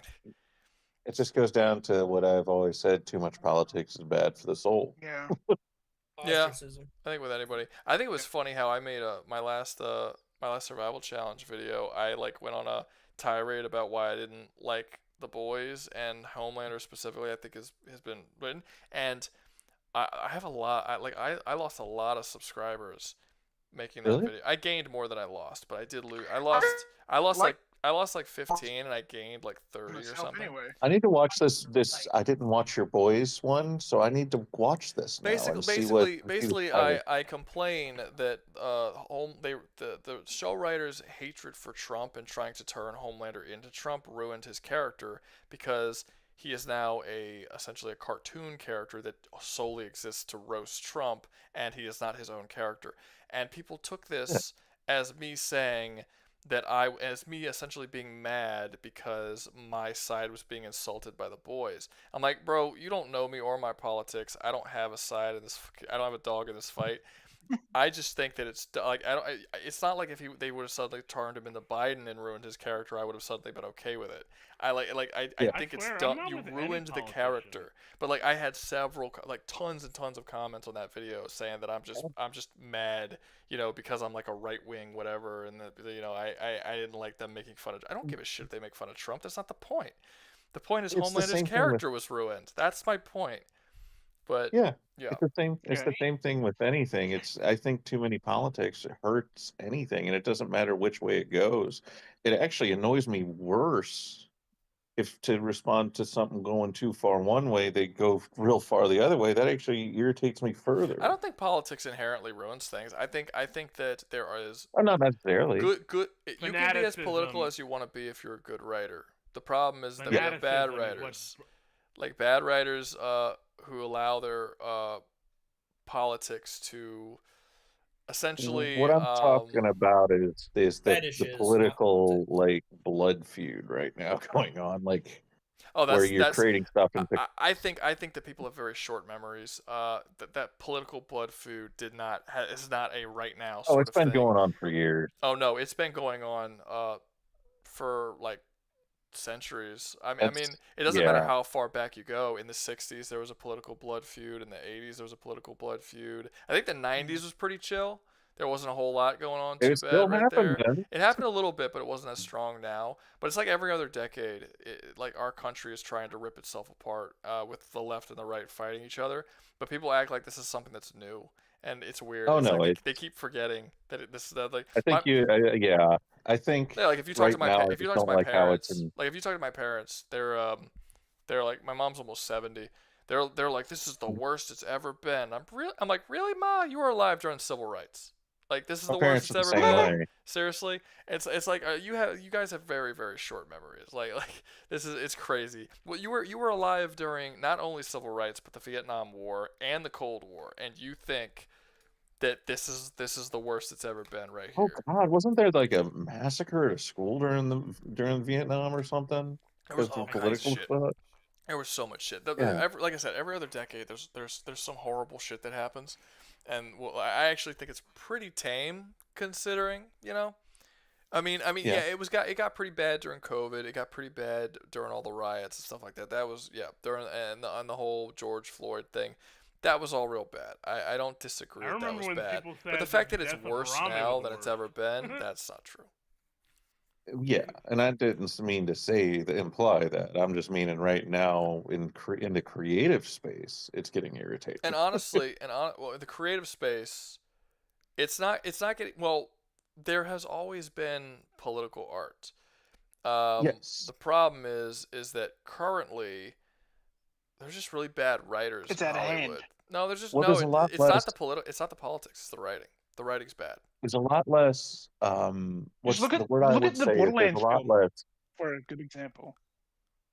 The Borderlands film What was not crap. political, and it being whether it was political or not would not have saved it. Like that's what I'm saying. Like all of the It was the writing that was terrible. all of the movies that are coming out that are bad due to politics, removing the politics from the movie wouldn't suddenly make those movies good. Like they're just not well written. Well, and Yeah, a lot of it though is the kind of they Borderlands lack film was the terrible because of the tact writing. to apply it.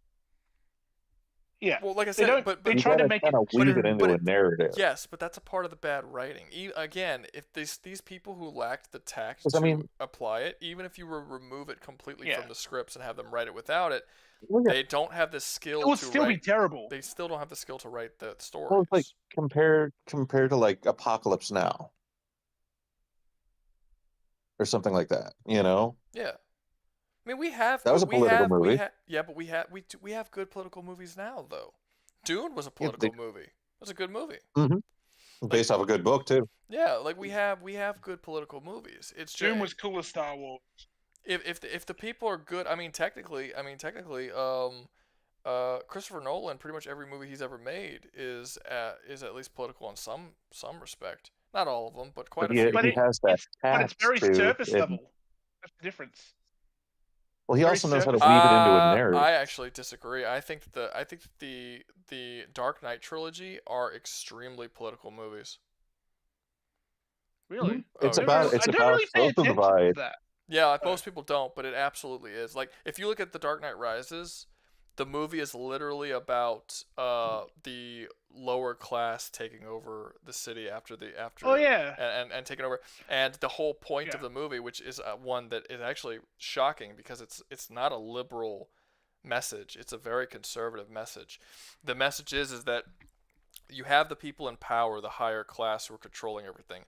The movie is about the lower class coming up and taking over, and what the conclusion the film comes to is that when the lower class comes and takes over, they actually make everything worse than it was when the higher class was taken over.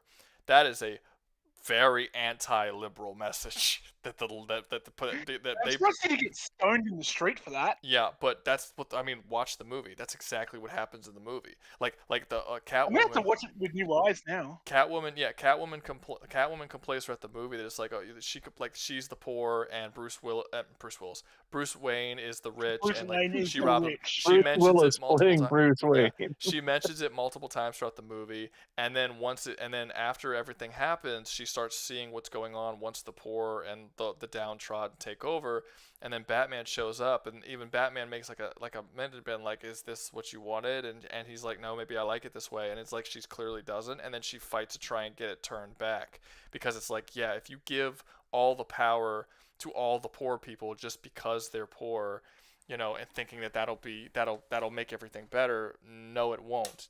Generally speaking, the people who are in charge for a reason, and that is a very right-wing idea as opposed to a left-wing idea, which are more of an egalitarian thing that kind of want to give more power to the poor. And yeah, that was actually, I would argue that I think I don't know if Christopher Nolan is right wing or not, but I think he's probably right wing, because most of his movies have some kind of right wing messaging in it. Like, a lot of them do. Well, then if you look, and I mean, even if you go to the one before it, the one I always thought was kind of on the nose was it's the two boats. The two boats. Okay, No, in the that was- second movie, with the bombs. Yeah. The criminals or the civilians. One has to choose to blow up the other. That was and in the end, neither of them did, because because they knew better. Yeah. What do you think of the Batman though? Like the Batman film, is it better than the Dark Knight trilogy? That's the question. It was a decent. Believe it or not, it surprised me actually, because I didn't expect to like it when I went in. But I actually The only enjoyed it. problem is it drags on too long. That's the only problem I have with the film. It drags on. I am unreasonably angry about one scene in that movie. What is it? I know I have no right. I know it's not fair of me to be angry at it, but I am. Throughout that entire movie, you cannot tell what year it takes place. It feels like a timeless film. There's nothing that dates it, and I really liked that about the movie. And then there's one scene where Catwoman talks about Batman's white privilege that immediately dates it to today. And I forgot about that scene. Oh my god! I hated it. Terrible. I absolutely hated it, because I was like this, and it's not even about the white privilege thing. It's not even about the race thing. It's just about the fact that this was you just instantly, with one line, you dated your movie. And she could have said, and I mean, realistically, she could have just said, "Look at you, you're a white dude with a ton of money." Or something, you know what I mean? Literally used the word white privilege. It was very cringy in the movie. It was very cringy. You know what's so funny though? You want to know why I always make this joke. You want to know why Batman only covers half his face when he's fighting crime? Why? It's because because he just wants to show the police what skin color he is. Unironically, it's a joke, but it's funny when you think about it. Because if he was, imagine that. Right. It's like the joke. The What joke about Batman is Beyond? Batman Beyond. Batman is a bozo that would get blasted with a 12-gauge shotgun. Actually, yeah, you're right. Fuck Batman. Well, Batman Beyond takes place in the future, so that gets a little bit iffy when it comes to police stuff. It's just the fact that Batman only covers half his face. That's just weird to me. Like, imagine if someone notices. It's not uncommon. There's a lot of superheroes that only cover half their face. Daredevil only covers half his face. Part of the reason is because the outline it creates actually looks intimidating. True. I mean, but the white eyes alone are enough to make me intimidated by that. I think you can argue that most superheroes cover half their face, not the whole face. Like Wolverine only covers half his face. Captain America. A lot of them only have a domino mask. Yeah, most of them only covers their eyes and the top of their head. It doesn't cover their jaw. That's a lot of superheroes. That's most. But Wolverine's a known person. Superman is just Clark Kent with his glasses off. Oh my god, that infuriates me to no end when it comes to the Clark Kent thing. Well, okay, so at least back in the day, Clark Kent used to wear a hat. It actually shouldn't infuriate you that much, because actors have actually tested this out.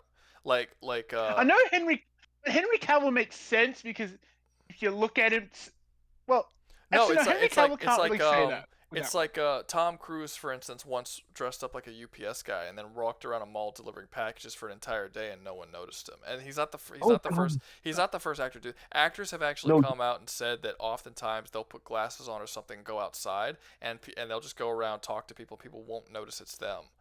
You know, the one that got me with Tom Cruise. Idols do the same thing. Yeah. You know, the one that got me with Tom Cruise, his character in Tropic Thunder. What do you mean got you? Oh my god. Yeah, I didn't know that was Tom Cruise until they said it at the end of the movie. Oh my god. Oh, It's the Tom Cruise in Tropic Thunder is unironically the funniest role I've ever seen him in. He was amazing in that movie. But he's not as good as Robert Downey Jr. being a black guy. Oh well, Robert Downey Jr. got nominated for an Oscar for that movie.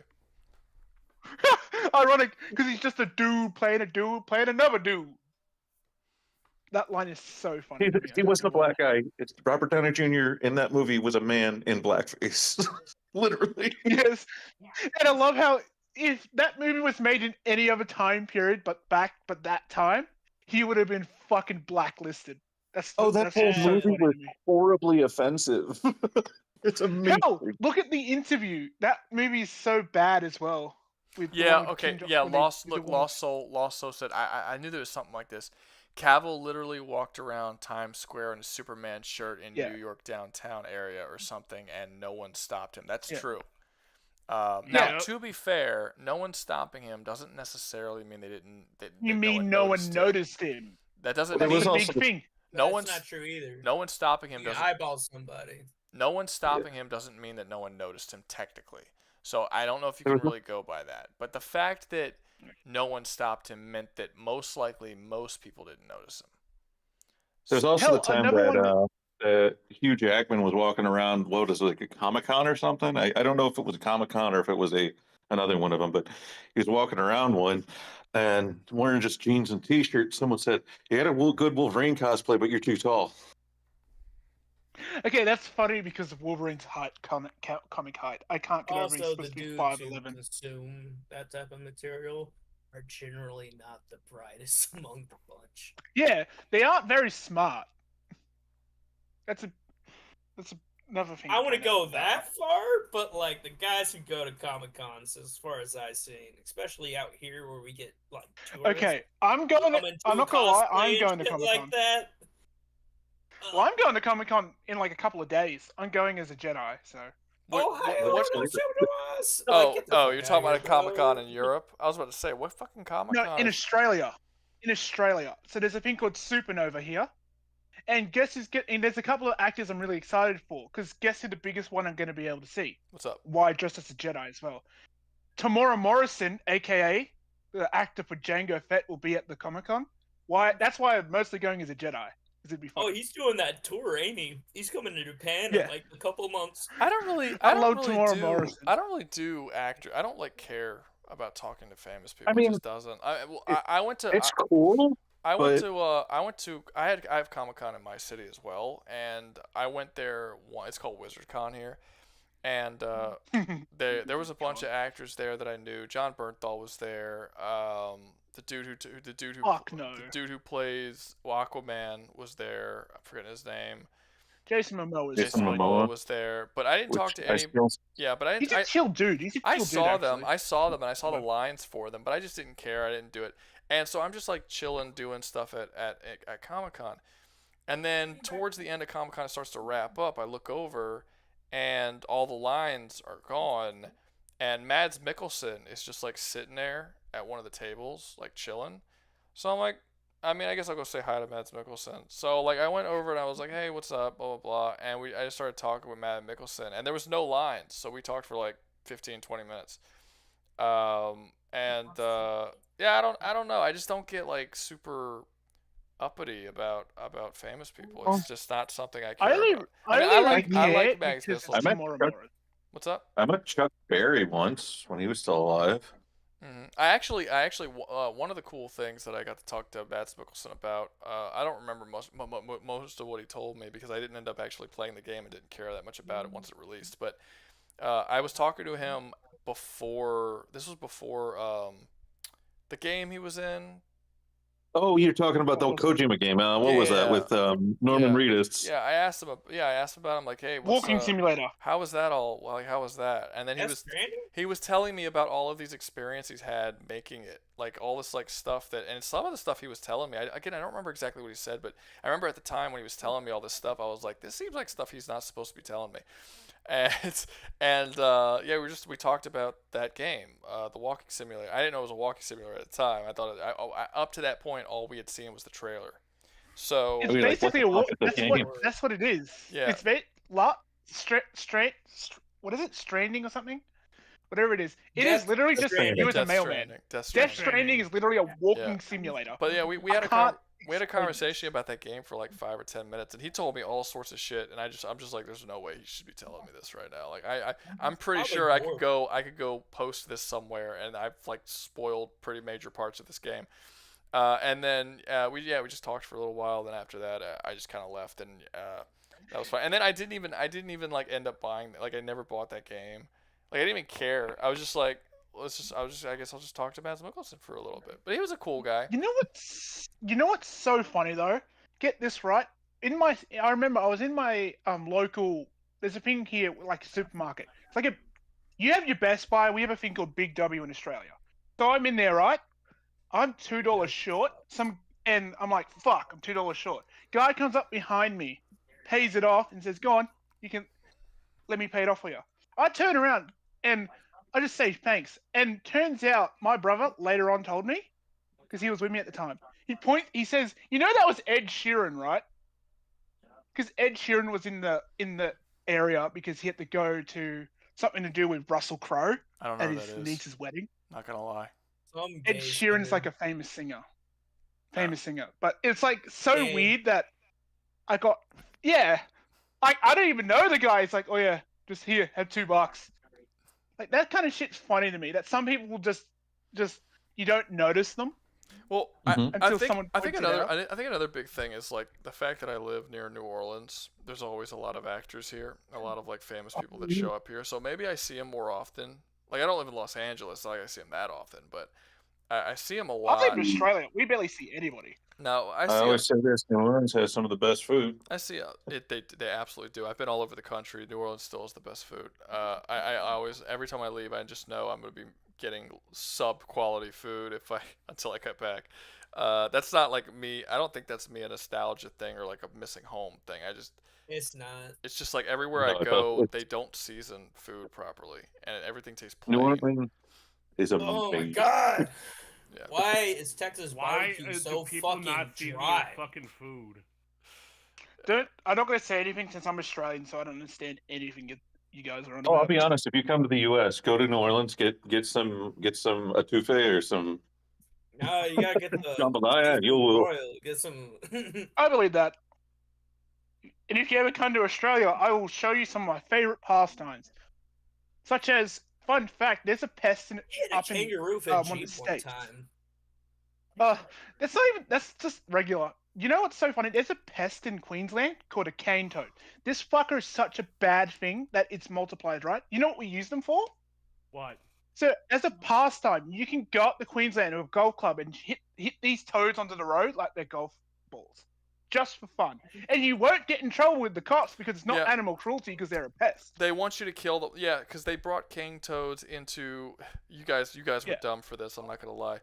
They wanted that they had an issue with some shit killing their crops. I forgot what the animal was. It was a cane beetle from memory. It was a cane beetle. So they're like, okay, let's import some toads and let's put these toads out, and the toads will kill this thing that's killing our crops. So they took the toads, they put them in, and then they realized, oh wait, this thing that we want them to kill, they fly, and toads don't fly, so toads can't kill them. So now we have an army of toads that do not fit in our ecosystem, and there's no predator that can kill them, so they just multiply nonstop, and now they're everywhere. And I'm actually kind of surprised dingoes don't take care of them. That's literally now we have something similar. Not cane toads, and we didn't bring them here; they were already here. But we have I'm forgetting the name of the animal. It's not a capybara, but it looks like a capybara. It's you had a snake in the Everglades that kind of escaped. Yeah, no. Don't get me started about the monkeys. Yes, a Nutrirat. Whoever said Nutrirat, that's it. We have Nutrirats, and the Nutrirats destroy the land, and they basically, due to the Nutrirats and their destructive habits, our coast is actually like getting smaller, and eventually our entire city will be underwater because of the Nutrirats. And due to this, the government actually pays us. The local government will pay us for every Nutrirat tail that we turn in. Did you see that? They pay us for murdering them en masse. So did you see the California dude selling Nutrirat meat for $60 as an exotic meat? That sounds like something out of fucking Fallout. It's not exotic. They're right there. I could go kill them right now. Like, I mean, they might be exotic. They might be exotic in California, but they're not exotic here. They're everywhere.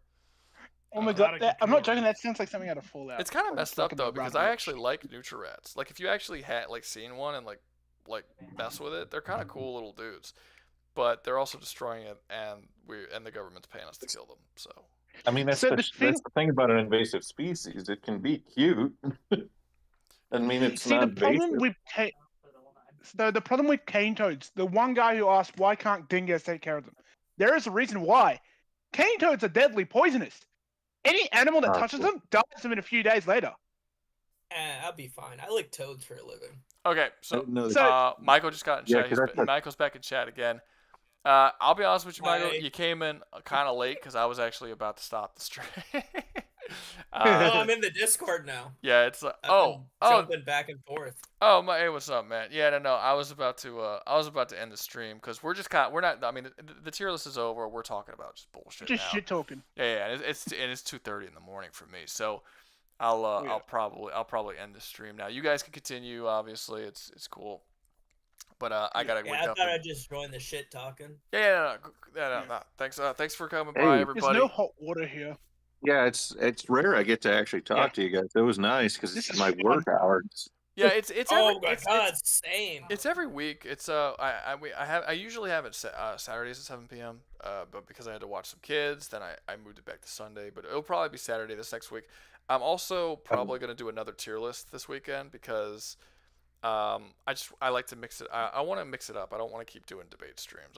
I'm gonna start like swapping back and forth. Maybe a debate stream one week. Also, people on the Discord, not ever since, but basically C-Main invited a bunch of people outside the Discord from his Discord, which was a debate, like a scaling debate universe type Discord.